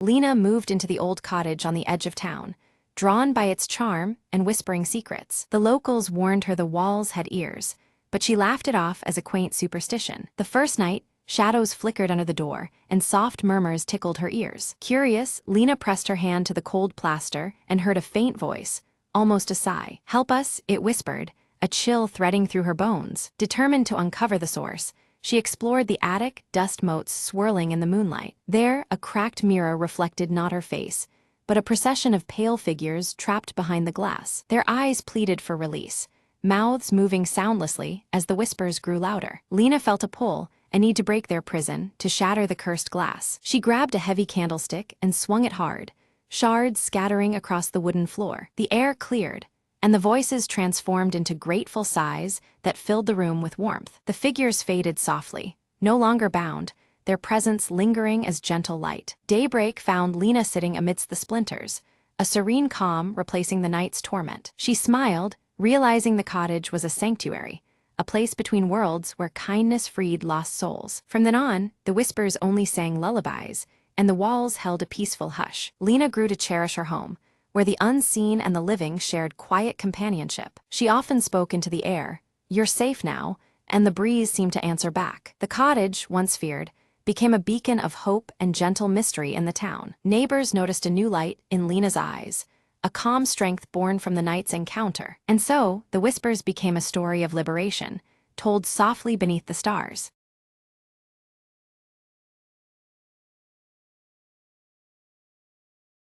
In the village of Aloria, where magic had long faded, A single ember glowed faintly beneath the old oak tree. Lena, a curious girl with bright eyes, discovered the ember one chilly evening while gathering firewood. The ember pulsed with a warmth that defied the autumn chill, whispering secrets of a forgotten world. She cupped it carefully, feeling a sudden surge of energy course through her veins. The trees around her shimmered, their outlines blurring into shapes of ancient power. Suddenly, a voice spoke softly. "You are the chosen, bearer of the last flame." Startled, Lena looked around, but saw no one, only the ember glowing brighter in her hands. Determined to understand, she sought the village elder, hoping for answers about the ember's origin. The elder's eyes widened as he saw the ember. "This flame is the heart of Aloria's magic, lost for centuries. With it, we can restore life to our land. But the path is perilous and not without sacrifice," he warned. Lena nodded, feeling the weight of responsibility settle on her shoulders. At dawn, she embarked on a journey beyond the village, following the ember's faint, glowing pulse. Through dense forests and misty valleys, the light led her to a hidden cavern, veiled in shimmering waves of energy. Inside, the air crackled with ancient power, the cavern walls inscribed with glowing runes. The ember's glow intensified as Lena approached an altar at the center, carved from crystalline stone. She placed the ember carefully on its surface, and a radiant light burst forth, flooding the cavern. Magic surged back into the world, revitalizing trees, streams, and creatures long thought lost. Lena felt a profound connection to the earth, her heart beating with newfound strength and hope. "The flame lives on through you," the gentle voice echoed once more, fading into the breeze. Returning to Aloria, Lena smiled as vibrant magic bloomed anew, her village alive with wonder once again.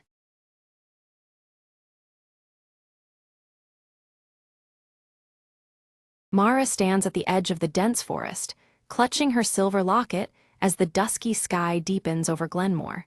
The impending darkness mirrors the growing unease that tightens in her chest. Her eyes dart to the dimly lit houses nearby, their shadows stretching oddly long and flickering as if alive.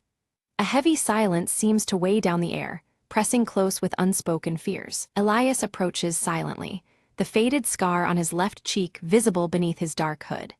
His voice is low and urgent, warning Mara of the dark force stirring beneath the town's surface. Inside Mara's home, a shattered mirror catches the flickering lamplight, reflecting shadows that twist and move independently. The glass fractures reveal distorted scenes, as if hinting at a hidden, unsettling truth. Memories from Mara's childhood surge unbidden, time spent near the forbidding forest, shadows lurking at the edges, and a fear she never fully understood. A trauma lies buried, tethered tightly to the trees beyond the town's borders. Whispers spread through Glenmore of people vanishing mysteriously, their last sightings registering near the forest's edge. Panic simmers as the town grapples with the impossible disappearances, the darkness seeming to reach ever closer. Suddenly, Mara's silver locket emits a faint glow, its light pulsing gently as if sensing a presence unseen by human eyes. This subtle illumination hints at forces at work beyond the veil of reality. Elias urges Mara to face the hollow, an elusive entity believed responsible for the vanishings. His warning is grave. Confronting it may be the only way to stop the spreading darkness. As night cloaks the forest, Mara peers into its depths, where shadows stretch unnaturally between twisted trees. The atmosphere tightens, each breath heavier as the boundary between worlds begins to blur. She steps carefully onto a broken path littered with shattered glass and dead leaves, the crunch underfoot echoing in the stillness. Every movement feels measured, as if the forest itself watches her approach. Without warning, the ground trembles beneath her feet and distant whispers weave through the air, their words scrambled and impossible to decipher. The eerie sounds unsettle Mara, deepening the sense of unseen presence. A flicker of movement catches her eye, a writhing shadow just beyond the tree line, glowing ember eyes piercing through darkness. The entity recoils like a predator aware of her gaze, disappearing into the night. Gripping her silver locket tightly, Mara feels the shadows teasing retreat, a silent challenge wrapped in malevolence. The elusive glimpse fuels both her fear and determination. Elias recounts old legends of the Hollow, describing it as a fractured spirit feeding on fear and forgotten memories. His words paint a chilling portrait of a menace that thrives in the cracks of reality. Resolved and steeled, Mara vows to find and end the Hollow before its darkness consumes her and Glenmore. The stakes become painfully clear. Failure could mean losing everything she holds dear. Each night, the shadowy figure prowls closer to Mara's home, warping reality in subtle, terrifying ways. The boundaries between the familiar and the nightmare twist beneath its malevolent influence. Mirrors shatter spontaneously around town, splintering into shards that reveal fleeting, distorted glimpses of a dark world lurking beneath normal life. These fractured reflections unsettle the townsfolk, marking each moment with growing dread. Mara is haunted by dreams of drowned faces trapped beneath a black veil. Awakening, she finds water pooling inexplicably on her floor, as if the barrier between dream and reality is eroding. Elias discovers a hidden journal detailing a ritual meant to seal the Hollow's power, yet it demands a great and personal sacrifice. This revelation deepens the peril, casting shadows over their hope. Brief, ghostly appearances of the missing townspeople flicker in reflective surfaces, caught in liminal spaces between worlds.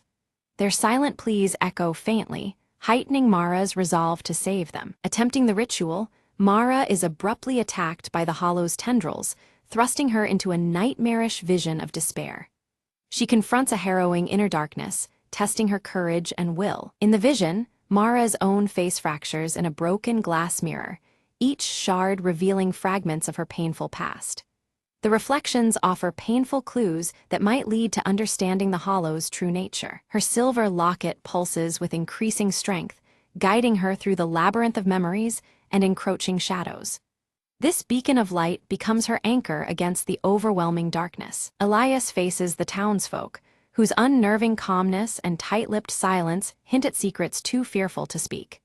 Their reluctance deepens the mystery and raises the tension between them all. Quietly, Mara slips into the town library, unearthing faded photographs that link previous victims to the Hollow. Each image layers new dread onto the growing pattern of disappearance and despair. A sudden, chilling apparition of the Hollow emerges from the deepening shadows, its ember eyes gleaming as it mocks Mara with a sinister grin. The cracked mirror before her distorts her reflection, breaking it into jagged fragments that twist her image into something unrecognizable and ominous. Mara barely escapes the apparition's grasp, her breath quick and heart racing as she stumbles into the dim clearing where Elias waits silently. He reveals the secret of the silver locket, a key more powerful than she imagined, silently tethered to the Shadow's very existence. Elias explains that the locket was once fused to the Hollow's heart, a fragment torn away long ago to diminish its power and bind its darkness. Mara clutches the locket tightly, realizing the weight of their intertwined destinies. Together, they devise a perilous plan to reunite the locket with its other half, hidden deep beneath the forest floor, knowing every step invites greater danger. The risk is palpable, the forest itself seeming to pulse with unseen menace as they prepare to move forward. The Hollow's influence coils through the forest, twisting roots into writhing veins that claw at the earth, corrupting the land itself. The very air thickens with creeping darkness, as if nature rebels against their quest. Shadows deepen around Mara, her clothing darkening subtly as if absorbing the creeping gloom, blurring the edges between waking and nightmare. Each breath feels heavier, the line between reality and dream whispering its fragility. At last, Mara approaches the hollowed tree, faintly glowing with an ethereal light that marks the rumored resting place of the locket's counterpart. The fractured mirrors embedded in the bark reflect the dim light, casting eerie patterns upon her face. Her path is twisted with traps and illusions, each forcing her to confront fears and puzzles designed to break her will. Mara pushes forward, her mind and body tested by challenges both physical and psychological. Elias offers steadfast support, but when an unseen force lashes out, he is wounded, blood darkening his clothing and heightening the urgency of their mission. His injury snaps the fragile calm, the stakes growing ever more dire. Determined, Mara presses on alone, the silver locket's soft glow entwining with the ember hue of the encroaching darkness, illuminating her path as she ventures deeper into the unknown. The weight of her resolve is palpable in the thickening air. Facing a fractured mirror, Mara confronts the hollow as it partially reveals a shifting, shadowy form, never fully seen yet filled with seething menace. The shattered reflections ripple with unease, echoing the entity's unpredictable nature. The hollow's voice slithers through the stillness, taunting Mara with a dire promise. Fail, and she will remain trapped within its eternal shadow forever. The cruel stakes hang heavy in the cold air, testing her resolve. With trembling hands, Mara reunites the locket's two halves. A burst of searing light ricochets through the darkness, fracturing the shadow's form and pushing back the lingering dread. The hollow tree's glow intensifies, fighting against the consuming gloom. For a fleeting moment, the hollow reveals itself as a humanoid silhouette, twisted in grimacing pain and loss. Its ember eyes flicker with a haunting sorrow, hinting at a tortured origin beneath the menace. The shadow lashes back violently, shattering the light into scattered shards and casting Mara into a surreal void where time and space bend unnaturally. Darkness curls around her like living smoke, swallowing the remnants of illumination. Within this void, Mara is bombarded by ghostly reflections of her childhood. Fragmented memories shimmer in the broken mirrors around her. Past moments long buried surface with unsettling clarity, revealing hidden wounds. A shattering truth dawns on her. Her own suppressed memories feed the hollow's power, giving life to the darkness she fights. Gathering courage, Mara steels herself to confront the fears she once fled from. In a moment of piercing clarity, Mara begins to reshape the shattered mirrors within the void, mending the fractured reflections and weaving her broken soul back into wholeness. Light pulses softly, resonating with newfound strength. As Mara's confidence grows, the hollow's influence wanes. Shadows recede slightly, the oppressive weight loosening its grip. The once suffocating darkness feels fragile now, trembling beneath her rising resolve. Elias awakens, wounds tending to heal as dawn's pale light breaks through the trees. The forest's menace appears diminished for the first time. Together, they stand united, ready to face what lies beneath the earth. They cautiously descend into a cavern hidden beneath the forest, where the hollow's core is said to pulse with dark energy. The air turns colder, the walls slick and cold, as shadows writhe in patterns against the stone surfaces. The cavern throbs with a malevolent energy. Walls seem alive as tendrils of shadow twist and writhe, pushing back against the intruders. Every echo carries whispers of lost souls, heightening the tension with spectral unease. Before them rise spectral forms, distorted visages of past victims, their expressions twisted in desperation, yet pleading silently for release. Each one reflects in cracked mirrors that seem to float in the stale cavern air. Mara offers words of forgiveness and remembrance, her voice steady as the spirit's anguish begins to soften. Their fading presence weakens the hollow's hold, the cavern's darkness flickering uncertainly. At the cavern's center, a cracked crystalline heart pulses faintly, the source of the hollow's power and pain entwined. Light flickers across its fractured surface, promising answers yet guarded by shadows still thick and deep. Mara took a deep breath, her fingers trembling as she placed the silver locket into the crystal's jagged fracture. The moment the locket touched the surface, a blinding light burst forth, bathing the cavern in an intense, pure glow. Shadows recoiled as the fractured crystal responded to the locket's truth, illuminating the darkness. A chilling scream echoed through the cavern as the hollow writhed in agony. Its shadowy form began to shrink, losing shape and coherence, like smoke caught in a sudden gust. The glowing ember eyes flickered weakly, draining away into the light that now claimed its space. Then, a final, brilliant burst of light erupted, flooding the entire cavern with a warm, natural glow. The sinister shadows that had lengthened unnaturally moments before dissolved completely. The fractured surfaces around them reflected true light for the first time in so long. Mara's strength gave out, and she collapsed against the cavern floor, utterly exhausted but alive. Elias caught her steadily, his darkened clothes matching the tension that now eased between them. A calm settled, broken only by their quiet breaths amid the returning silence. When they returned to Glenmore, the oppressive darkness that had lingered was gone, replaced by gentle sunlight filtering softly through the streets. The town looked reborn, as if the shadows had never claimed it. Layers of dread lifted, making way for the warmth of a new day. The residents emerged slowly from their homes, blinking against the light as if waking from a nightmare. Memories of the hollow's chilling influence faded quickly, slipping into the recesses of forgotten dreams. Life began to reclaim its rightful place, serene and unshadowed. Mara's silver locket no longer radiated light, but rested quietly against her chest, a silent testament to what had passed. It symbolized closure, a resilience forged in darkness now at peace. The connection it represented was no longer a burden, but a shield of strength. Elias stood beside Mara, his presence steady and resolute. He vowed to remain in Glenmore, dedicating himself to rebuilding what was broken and guarding against the return of lurking shadows. His faded scar caught the sunlight, a reminder of battles fought and ones still ahead. The fractured mirrors throughout the town had been replaced with clear, unblemished glass.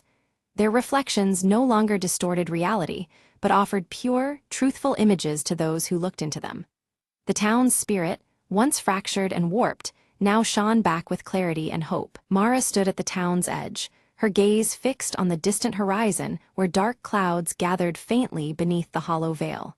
Though the light had returned, she knew the shadows were never fully gone. Steeled by all she had endured, she prepared to confront whatever darkness might next arise.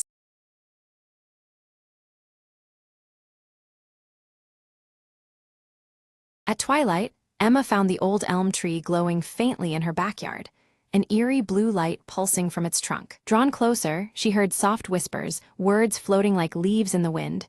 "Help us! Trapped." Emma reached out, touching the bark, and suddenly the world twisted, colors inverted, sounds warped. She landed in a shadowy realm beneath the bark, where ghostly figures shimmered, fading in and out like mist. One spirit, a woman with eyes full of sorrow, spoke. "We are bound here, souls caught by a curse long forgotten." Emma nodded, sensing urgency. "How do I free you?" The woman pointed to a knot glowing crimson. "Find the root talisman buried beneath the roots, a relic holding our chains." Emma crawled through twisted branches and gnarled roots, each step uneasy, as whispers grew louder, pressing on her mind. At the base, she unearthed a small, ancient box, carved with symbols pulsing with power. Inside lay a pendant shaped like a crescent moon, shimmering with otherworldly energy. As Emma lifted it, the whispers shifted to screams, the spirit's forms becoming more vivid, desperate. She placed the talisman back against the knot. Light exploded, the spirits howled, then stilled. A wave of calm washed over her as the blue light turned warm and golden, the whispers now gentle murmurs of thanks. The woman smiled, fading peacefully. "You've given us rest, the curse is broken." Emma emerged from beneath the tree, the night feeling softer, lighter than before. She glanced back at the elm, its bark now ordinary, but in her pocket the talisman pulsed faintly. "Some stories need a believer," she whispered, and as she walked inside, the wind carried a gentle sigh, no longer a plea but gratitude. The next day, neighbors noticed the tree seemed taller, stronger, like a silent guardian watching over the street. Emma smiled, knowing some secrets weren't meant to stay buried forever.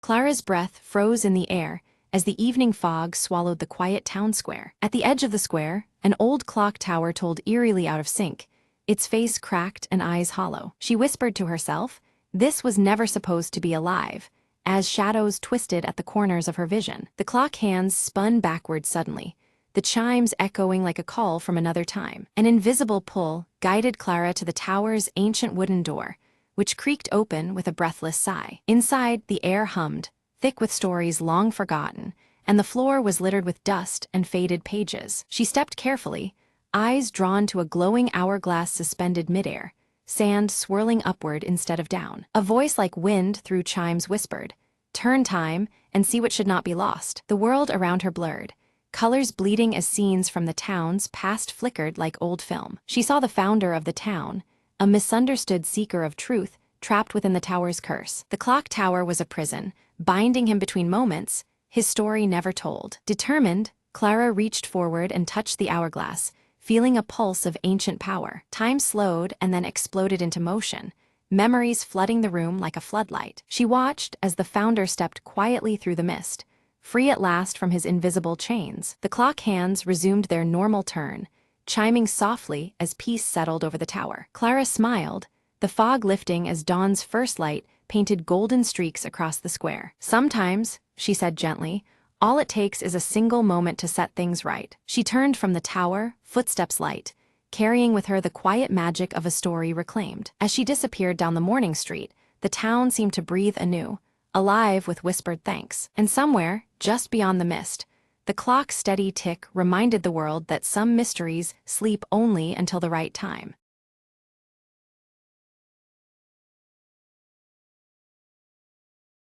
The map had never led anyone back. Lena unfolded the brittle parchment under the fading light, eyes sharp with determination. They say the rift speaks.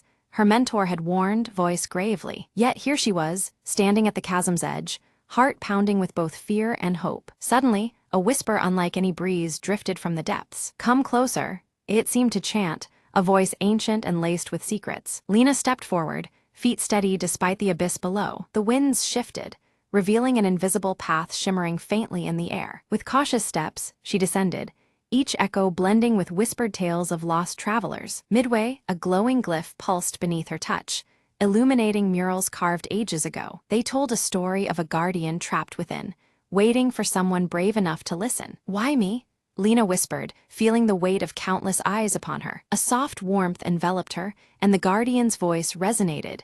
"Your heart knows the way." Following the glowing trail, Lena reached a chamber where light and shadow danced in harmony. There, suspended in crystalline chains, hovered an orb of pure energy. Gently, she reached out, breaking the bonds with a surge of courage and faith. As the orb ascended, the rift began to hum, the ground steadying beneath her feet. Outside, the sky cleared, revealing a horizon bursting with promise and endless trails. Lena smiled, knowing she'd not only returned, but unlocked a destiny intertwined with forgotten lore. "Every whisper has a voice," she said softly, stepping into the dawn, ready for whatever awaited.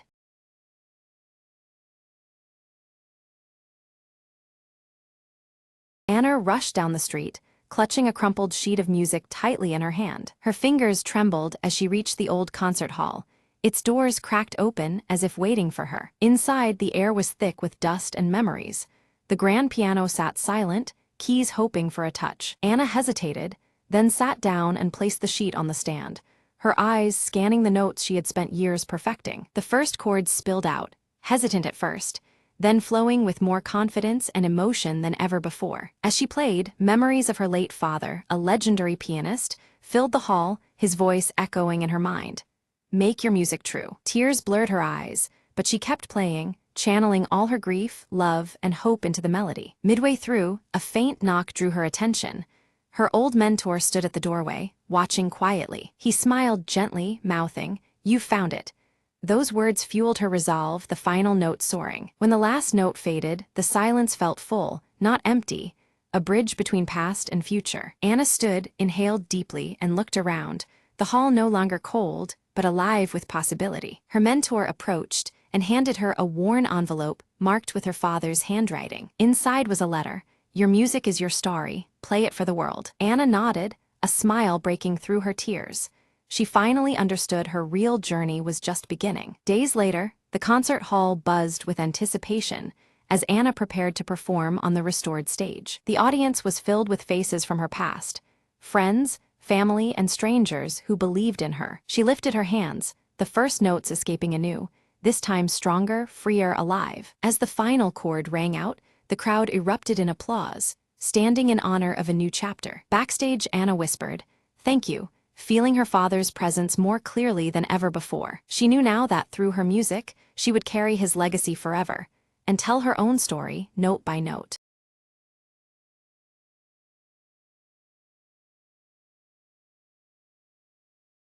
The control room hummed with a faint, otherworldly buzz as Captain Mira stared at the flickering console. "We've lost contact with Earth." Her voice was steady, but inside a storm brewed. The starship Ardent Drift drifted in the vast void, a speck of metal swallowed by silence. Suddenly, the monitors lit up with a mysterious transmission, a sequence of cryptic pulses. "This isn't random," said Ali, the ship's communications officer. "It's a message." "From who? From what?" Mira decoded the signals, revealing coordinates to an unknown star system, labeled as Hope. "We have no choice," Mira declared. "Set course for Hope." Days turned into weeks, the crew facing isolation and memories of a lost homeworld. As the Ardent Drift approached the coordinates, an immense structure emerged from the darkness, a colossal space station, ancient and silent. "It's a relic," Illy whispered, awe in his voice, "from a civilization long gone." The crew docked, stepping into corridors adorned with alien symbols and faded light. In the core chamber,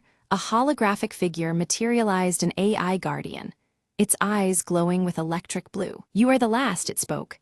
"Earth's final hope lies within this archive." It unveiled a vault containing data plans, technology, and memories preserved through eons. "Use it wisely," the AI warned. "Rebuild what was lost. Protect the future." Mira's crew grasped the importance. This station was the ark of forgotten knowledge. "We carry the legacy now," Mira said, determination steadying her voice. The ardent drift prepared for a new journey, armed with ancient wisdom to reignite civilization. As stars twinkled outside, hope rekindled in the hearts of the crew.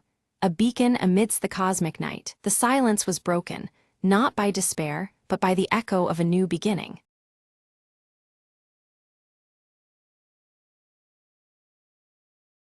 Maya stood in the buzzing station, clutching a crumpled train ticket in her palm. The arrival board flickered. Only one train remained before the station would close for the night. Her phone buzzed, a message from her brother, stranded miles away after a long day. "I'm waiting at the old station," it read, desperation veiled in short words. Time was slipping through her fingers, like the fading daylight outside. Passengers hustled past, heads down, lost in their own stories, unaware of the urgency in Maya's eyes. She took a deep breath, whispering, "I can't leave him there alone." Rushing through the crowd, she clutched the ticket tightly, hoping it was enough for both of them. As she approached the platform, the train's whistle pierced the air. A final call, a last chance. Maya spotted him on the opposite platform, waving frantically, his face a mix of relief and fear. But the gate began to close, barriers descending like silent judges. Without thinking, she called out, "Hold on," and dashed forward, heart pounding. A station attendant called after her, but she paid no mind, focused only on the one who needed her. With a last leap, she squeezed through, just as the gates clanged shut behind her. Breathless, she reached him, clasped his hand, their eyes locking in shared relief. The train doors opened, welcoming them aboard, two souls reunited against the ticking clock. Settling into their seats, the rhythm of the tracks beneath was a quiet celebration of their escape. Maya leaned back, voice soft. "Sometimes, the smallest ticket holds the biggest hope." Outside the window, the night stretched endlessly, but inside, a light glowed bright, a bond unbroken. And as the train carried them forward, Maya knew this